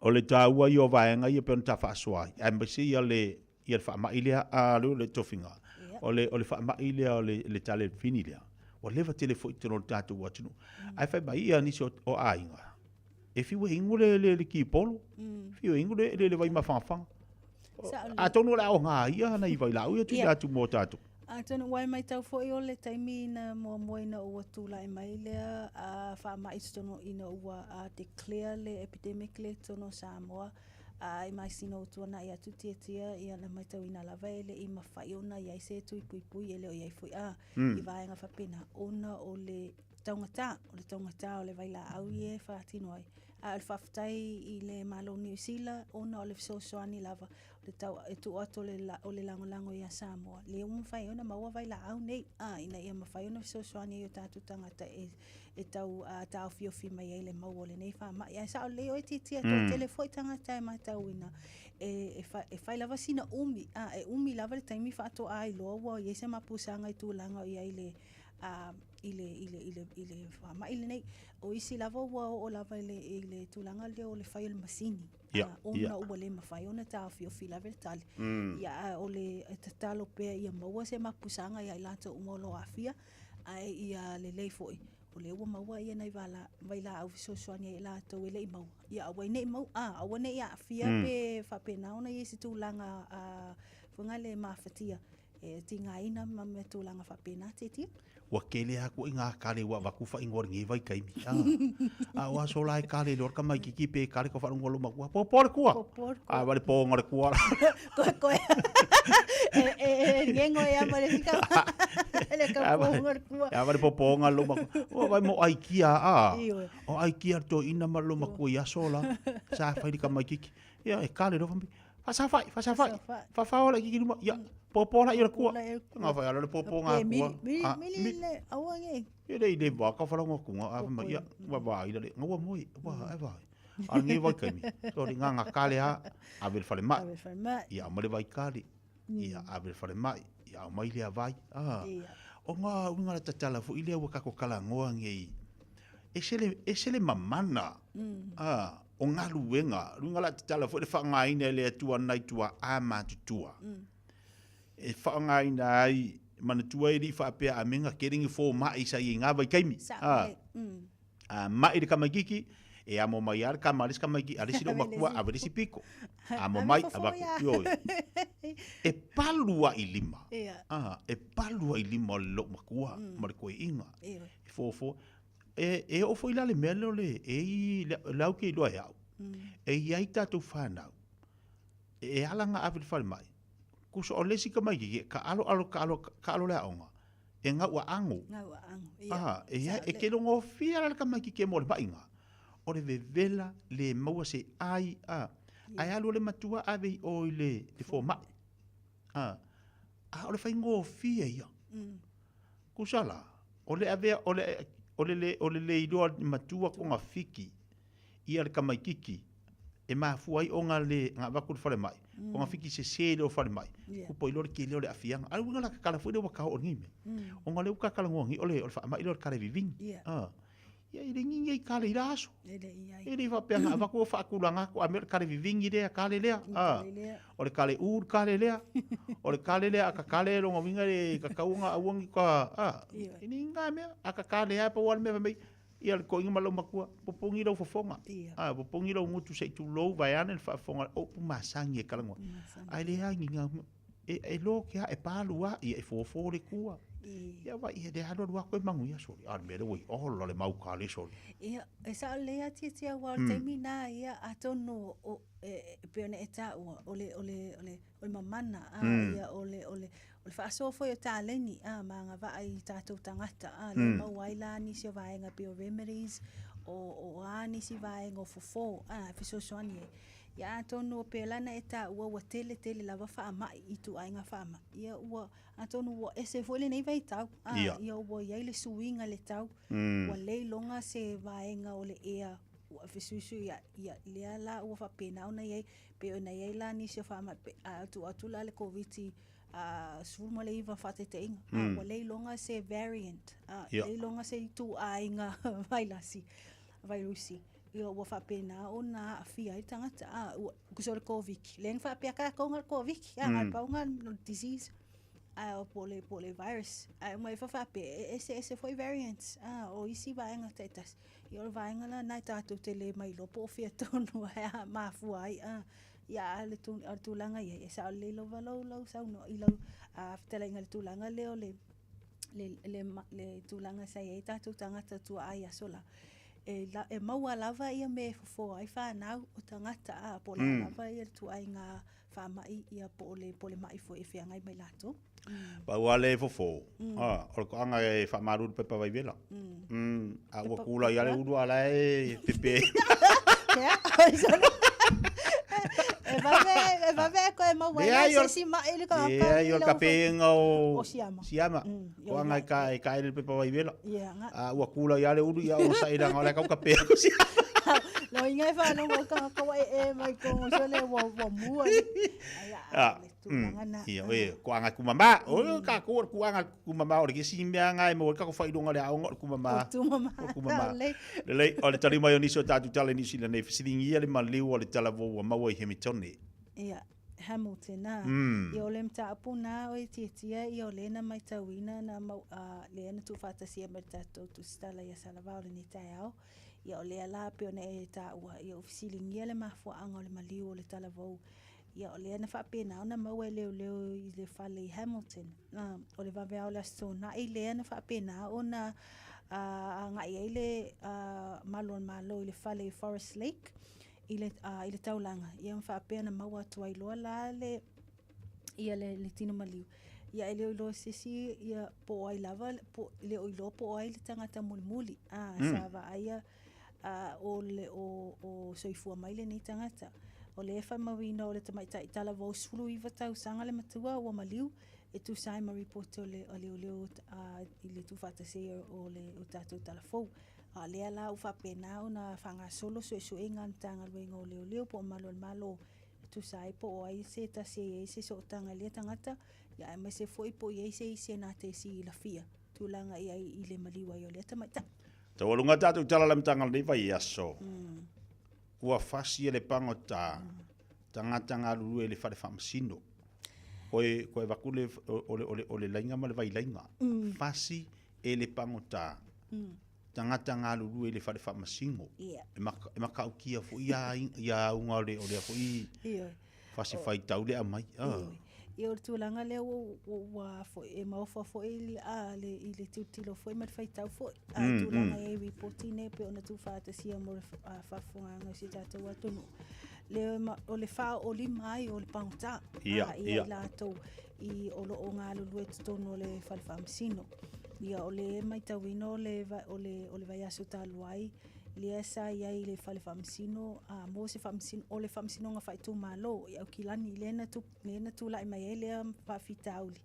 Ma i tala leo lena whaina mai o le fofonga o tangata ia lena whapena ngā lue, se i tū lou. O la tō ia lena whapena whaoli mai ai le li pangota. Ia o lea la ua whapena ona whanga solo suenga i tūlanga le mafuanga fo ina tūla ia i lea mtaupu. Ia ma o lea fo i le mea ua whapena ai ona mawhai ona tupu. Ia lea fo i vaenga wa lea mai tauina. O lea iai lava ia tangata po custody officers e tilo e vavai. Ia atonu o lea maua pia se au te lenga i tūlanga iai. I le mtaupu pia ona sueina titia. Mana ia ole to lunga na tatu tala mo le fafonga tatu watunu le matanga nei va yaso pe na watu mo le tatu watunu mo le fafonga mai ole au te lenga la tatu tala ia le mfaina e fai tau manino iai ia mai mama lama iai me lo tupu tolo tatu watunu ia lena pau ia tatu tala ia ini so tatu tala le mfaina tu fatsia le tatu finga luenga ma tu atu lunga penga te failangi ia te fai tau manino le ilainga ma vai lainga ia ma e malala mai lola ia le ini so vaenga pe ona tuina tu lunga tatu tu ai fa mo le mtanga le au nanga tu le ni va yaso le lo tofi fa tai lava tia mo lo avano ia pe ona ta le fitalainga ia tia mo uma lava ia tatu tala nei ma reporti o la te lenga i lunga o pent failangi e manu te leina fai vole nei yaso tia ia me se foi le malu se tatu watu no soifua mai Emanuia.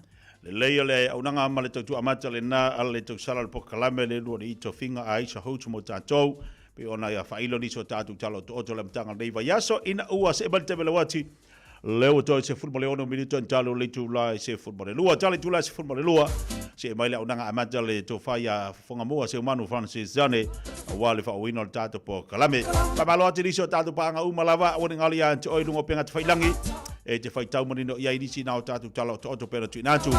Pa talo fatu ni banga tai au, alo fatu usia manatu le lei, uso alo fatu manuia ngā luenga lei tai au fau, kasi le ave pasi e sero fia iwa mole le moi.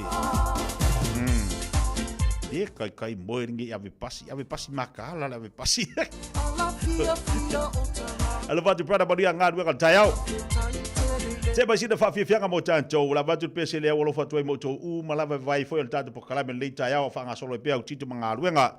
Mai al tātou musika lea se mai niso tātou wharinga, o kalame lei mo oele nei tai au amtari ele tau tua manaudanga. Lei tau whareanganga, sunga le whawhengainga so lira longa Yosua. Tō es futbol 5 minuta tālo le tūla se futbol 2.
Jalo falava tia roa, ua tatai na neile o unanga e veni, mo whaataunga i au ki lani New Zealand. Numera tasi John Coulter Drive, i le Auckland Airport Shopping Centre. Jalo whatawhatonu lava le warehouse ma le countdown. Lau fale o fula wiloa le e veni, Auckland Airport Shopping Centre. Nera mato au unanga so tolu suko Januari o le vaiaso lava le nei. Te tala i le sefurua i le awauli o le aso tofi nei. Se ia pa ia le sefulu i le po au unanga wha awau se ia o i le aso toana. Tua tusimo o elua vitu iwa ti i Stamaki Road o Tara.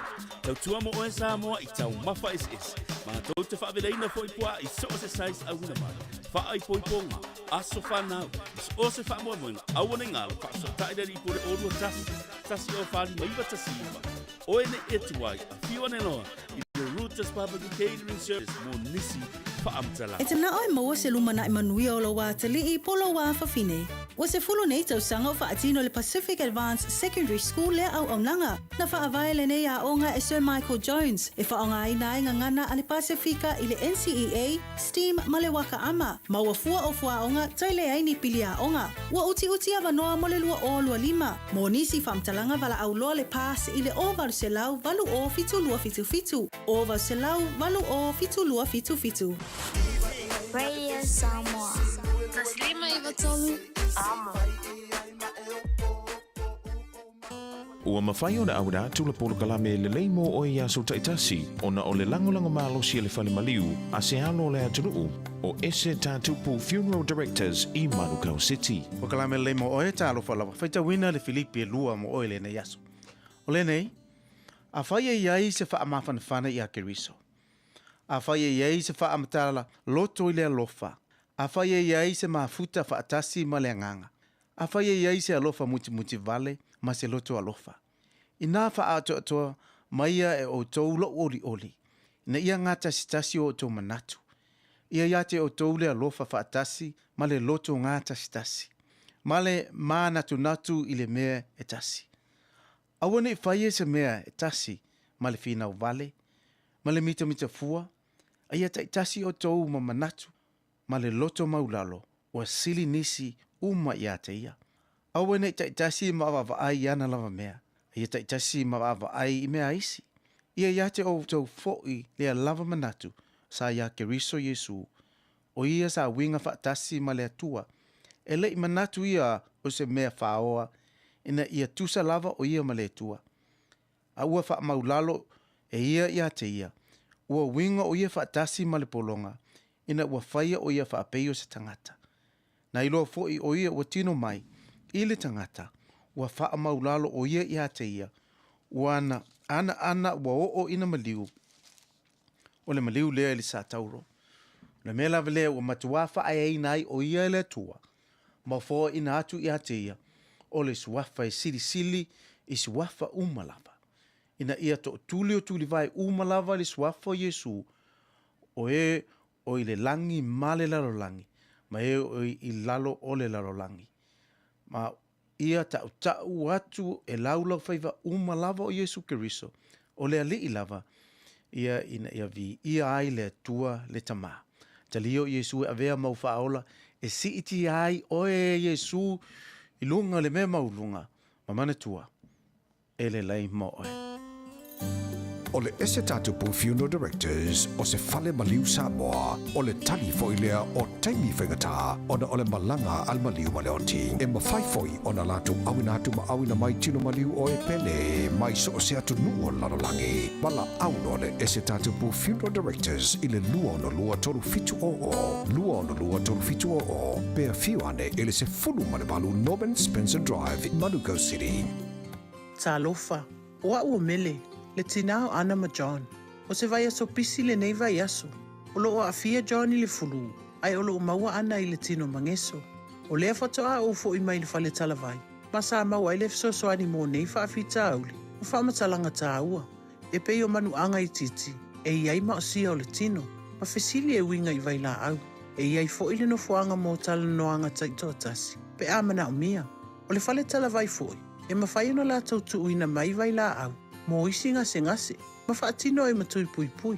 O lunga o le housepoint.co.nz e te maua e whaamtalanga o le whale talavai i le tau pitonu. O e fufu e whaatau ese lo whale. E te manao sta ngate whaanongo ia oe, tau tua mo oe, ma malama i launga ngana. Vala au mai loa le malu mawhatau Bob le malu. I le oluolua, tolu ono o, lima lua iwa pitu. Oluolua, tolu ono o, lima lua iwa pitu. E te mana o maua se lumana I manuia o lo wā tali I polo wā whawhine. Wa se fulu nei tau sanga o whaatino le Pacific Advanced Secondary School le au aunanga. Na whaavai le nei a onga e Sir Michael Jones. E whaonga ina e ngangana ale Pasifika I le NCEA, STEAM ma le waka ama. Ma ua fua o fua onga tai le aini pili a onga. Ua uti a wanoa mo le lua o lua lima. Mo nisi whamtalanga wala au loa le pas I le o valu se lau valu o fitu lua fitu fitu. O valu se lau valu o fitu lua fitu fitu. Hey, don't be that guy. Or that auntie. Ignoring a sore throat. This isn't just some drinks and lemon tea in your sweet situation. Untreated sore throats can lead to rheumatic fever. Nobody wants that for their family, eh? Go get your Pepe's sore throats checked at your GP, school nurse, or pharmacy. It's quick, easy, and most importantly, free. So come on, whānau. This summer, take care of your tamariki. Get it checked and get it treated. For more info, hit us up on socials at Stop Sore Throats or visit stopsorethroats.nz.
walunga tuai le tau tūmara uranga le nei vai ngale tai au le matanga le vai aso. Ni mau tuma le tanto wa tunu fa te sa mo le tunu pele. La tatu te fila fo le aso tau le lofo mo le ngale le o tatu tapa au sida langi. Oni o tuma tanga mo le tofa ya fonga mua se Manu Francis Siana mai se tatu par me pokalam fanga solo. ia ile nei fo ia wa oli awa de ngalo tatu sumpa le fa fia na nei tali tu la yo tatu sumpa tatu fa masani to fa mana tu atu a fa tu la lima tatu filo yai ile tatu sumpa ile a fiafi ai fa fitai mo tatu mafutanga le yaso alofa tele atu sa mo la tu pele ia manuia fo ila singa manuia po kala fanga solo tau tu anana i fa na ni te wangalo ia oe lau fa na we piki i de oli pe atu ua le onga lofa tele atu fa aftene tamam na tina ia mo le tapo ingal ni yaso ai mai se lau finga lu ngale atu alofa tele atu tia so i fo mai manuia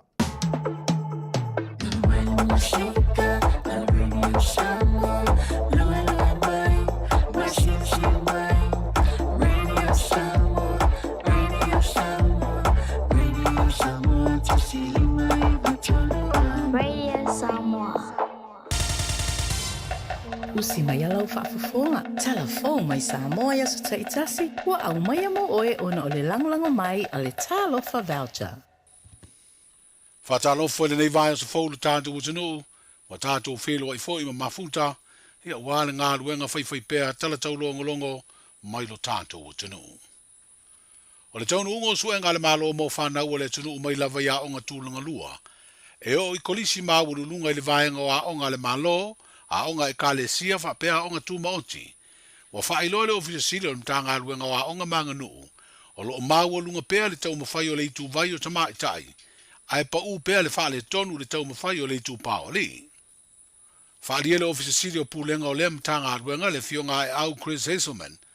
Wo o lava i le whai unga suenga whanau. E au atua ia onga matata ese sa maua lunga i tongi o le tu pawa li. Wa maua lunga atua i tongi o tamaitai. O le asfareile na te neina whelo a iai ia le ofisa sili. Manisi o le vasenga o tu sitala na wha ilo ai le wha i unga suenga le whanau. Lea na sue ai le tausanga na te nei. Lea na mori mawina ai mai tongi na maua e li i matamaitai i mata upu na sueina.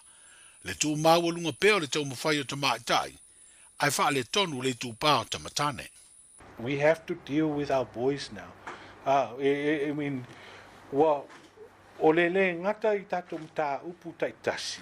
O ai mta upu voina le sa tele na ma nosi e le tupa oli. Ia ale o tu lai mai tene. And so ele mo fain tato tu la fo ia wa ia as a teacher of eselo pulo as a CEO out te tala o a o fa ia onga. I've got to do something. We've got to do something more whanau tama. E unai tatu whanau. I awai ia le onga o lo whapenan whaatino. And e mo mia foi lango tatu matua. Awa tatu tu la fo ia tatu whanau tama. Foi ngare tu warato. O mai e whaife au. E mo mia foi leo mai foi o tama e whai. Foi la tau mea onga. I tulanga le whaatino ia le ongo tatu whanau tama because pe o le mela na e lo ia na i lape ia tulai mai le ngata i tonu a onga ia ai tatu titi lo foi ai tu ai o le si foi polenga o ai ngai loa onga ka kikiro la ia le ratio i le whenga ruenga women outnumber the men i le metanga ruenga ia a onga 5-1. There are 5 times more women teachers than male teachers. Yeah, the loss of the role model, the male role model to tono le onga. And it speaks volumes. Ia se fa ia onga tama. You know, na ia ma ia fa manu si au fo ia tatu fa na tama. Ai le whapea na o a onga na mālo le tula mai ia o te whaonga tatu a onga le maari simuli vai. Once upon a time, e whele la uma vasenga uma. Ia ai temi nei ai le vai tatu a onga tulanga lua. Ia pe lua whele la tolu tama. Ia ai mai lia 1 tau runga lia 8. O tamai tai lai tele ia tatu whaiaonga. So we now have to really focus across the board. But o lewa vaali mai tulanga wa whaatele na pa ui lalo le achievement a tato whanau tama. Si le foi lai tulanga le lewa o atunei na ilunga le NUS. O isi statistics mai isi tausanga whaasau mai a Uwe Francis Pesa. It was 2-1, the enrollment level. The completion ia graduate was 3-1. Again, tele atu to mai tai lo le tu paoli. O le whai unga o suenga o le sāsala si mō whanau. I le vasenga tau sanga sfuru lua. O le whās furu fitu pasene o whanau e siri e le toru afe iwa se lau na sue. E au o lātou tongi i le lua se lau masiri atu e awa no ai. O na wha awa wantu i le vasenga a mata o a onga whai universite. I le universite o ao Samoa. O le whās furu lua pasene mai le lava o whainga. E maua tongi e uru whalea i a o onga wha amatata e se po le TVET, le Technical and Vocational Education and Training. O le whelo inga lava tu stala ma le ofisa sila mtanga ruenga o a onga maanga nuu. Na whaadia i le fionga e au Chris Hazelman. O le ono se lau iwa sfuru ono o whanau e le o mawhai na maua o lātou tongi po le whaai unga o lātou suenga o le sāsala si. E mafua mai lea ona e le i uma ona tutongi o lātou pili. O nisi o ia whanau o tutongi se vaenga ai le maia. E ono afele uto veila au o le tuipuipui o se foa i a New Zealand. Leo o taunu mai mo mtanga ruenga o le soifua malolo ina le tātu o tino. Mo o tāle whea ngai le foa i ma le pipisi peo le wha mai o le televivini. O ia veila au le a wha o ngā mo le puipui o tangata mātutua mai le wha mai. A wā o le teimina ua amata le pipisi ai o le televivini. Sa na o whana witi na maua le tuipuipui. E taunga tāle tau o le veila au mo tuipuipui o tangata mātutua ai o lea ua maua i le anga le lei o le malo New Zealand. Whaali e se pepa o whaamtalanga i le ngata ina wha o ngā mo le au mātutua le veila au o le tuipuipui ai wha pia foi i tina mai tō. O le a ave le wha mo i tuipuipui mai lea uta o veila au mo i lantou o ngā lulue. I le au nanga le soifua malolo ina o lo te imua i ngā ruenga le puipui ngā le tunu. Wha pia tina mai tō. Wa whaalia o se fisoa swani le nei o le a le fisiringia le tāu o tele, i le tautonga fitiai o le pipisi o le wha mai o le televivini, le o lo ma tele ina mawai whana witi. Wa amata le motu o sa vai le nei vai aso le ngā ruenga le ofisi o le komisio whai ngā palota, o lo o wha talatala no ai le atu nuu masa idini o lantou fina ngalo, i le wha moe moe o le malo e teu le vai ngā wha o le wha vai e wha sino le isu isu fono o le pāle mene, ma teu ngolo tau wha aufi le tū la fono au tū o whai ngā palota. E ele telu tenunga o ia teu ngolo o hanga e le amata tatala leo le palota mai fafo i o tātou tangata nuu i la tau e ngawaa. O i tū malo wha palota o wha asale le anga numele tasi e o ia wha asale le anga numele 5 ua amatai le ngā luenga i le asunga fuale nei leo le amua mua wha atino le horo le apita o pisanga i sale dolonga mo le mamalu le atunu mai wha asale le anga tasi e o atu i wha asale le anga tonu. Ai o wha asale le anga wha ma le 5 e wha ai ui ai mai whaia le horo a le kālesia wha apriputonga kerisiano Samoa i le fio anga o lano. O le aso so ai mai tū malo nganga e maunga numele tasi ma le lua i le solua, wha solo atua i lava le i tū malo wha palo ta umai sa vai. I le wha moe moe taurunga atu le i tū malo salinga tasi, ma salinga lua, wha pēr palauli mua e o i tū malo palauli lua, o le i tū malo sa atu paitea ma palauli tolu, i le aso freile o le vai aso nei lama. Wa mai aniso i tū malo i tātou moto o polu lea na amataia wha talatela noanga. O ia teu unga o lo sa ili eini fina ngalo le au palota, ua wha moe moe tu ina atu i se tau wau fianga le pāle mene i se teimi, o le amau tu umai ona ta pena. Au no foi pele fale pui pui tānu malala le li seina fai pisi nisi le ua molia, i lona umia ma le wha pao se la u malosi, le na wha manu ali ai se ali leo, o wha alia le komisine o le mtanga aluenga le avatu ai o se wha mawhana whananga, mai le ofisio le malo seina i lo tātu o sinu, o no le tūlanga na fiai se malu o le malo le ngai o inga sori tū la fono, ua mōli ai nei le li seina fai pisi nisi. O le whelo inga nisi o tūsitala ma le komisina na ia wha matalai le atoanga o le mea na tupu, le ua tūsa nei ma le vai aso taruai. Ua mai a hulan matou so tai fui ma le ampasa fui o le malo seina. Ia la fui e moli mai fui la tū upa ma whanawhana foi ono le tūlanga foi na fia ia le ali leo ono le lato tangatanu ia o kero foi kele foi kala malu le tunu i le tūlanga leo le whameua o whatiti e me leo ia senga i kongoranka awati i le teimi na hape ono o e morsi le fia malu le tunu o le mai o inga sa whaatino le o sa whale negotiations. O le mātau titi lo wha law enforcement po o tūlanga fo i le tūlanga sa tūla i mai le taking hostage o le ex-wife o le lisaino. O e lua information na pasi mai i le malo ia ila ko sa i tomu le whalolo. E lua mea mga olsinga o le wha o le maliu longa ex-wife. Wha riu foloa commit suicide lo. O le mako negotiation na sa whaatino. O le alana sa matopala au e fo i le au nausino. Ina ia whaasawina uma soifua o ila ua ne to lua. Le ala wala wala e whaatino. Le wala ne kong whaking. Ia mua negotiate release mua meile lona ex-wife. Ia le ngā lualuala negotiation ngā mali e loe mai whafolonga ex-wife release mai whaloloa. Ai inga ua koe inga ui e kongon whaloloa. Ia ngā mau mai kala release o le la commit suicide. La fu mai leonga ia le fia mga o sau whafole la pule lo longa o lai kongon whaloloa. O le sila ngā pāto le negotiation sa whai le leasing. Mo le aua le whamau mawalong soifu ai sau e kalionga e le se mea o ianga ia. Ia o le whakangonga la nganga malia i mwhamai lola e ilang conditions le mawhainga. Kalia leo akalia lai leo conditions ngā la mai. Ia o le asau rola i whafoi le conditions la nganga mga oi mai whamun mo le whailanga o akura ngā li isa ngā le ngā lue leo ngā le whale o loa le whaonga e le ngā ke renting le lisa e mai ngā ia mai o le whale o loa transfer ia ngā ia o i transport ngā ia o le office o le olu i whareaka. So, o le mera nganga mako mali in order for us e kau whai ioi negotiation. Inga ia whaasa o inga le olo le lisa inga. Wa e lese o inga a fwile.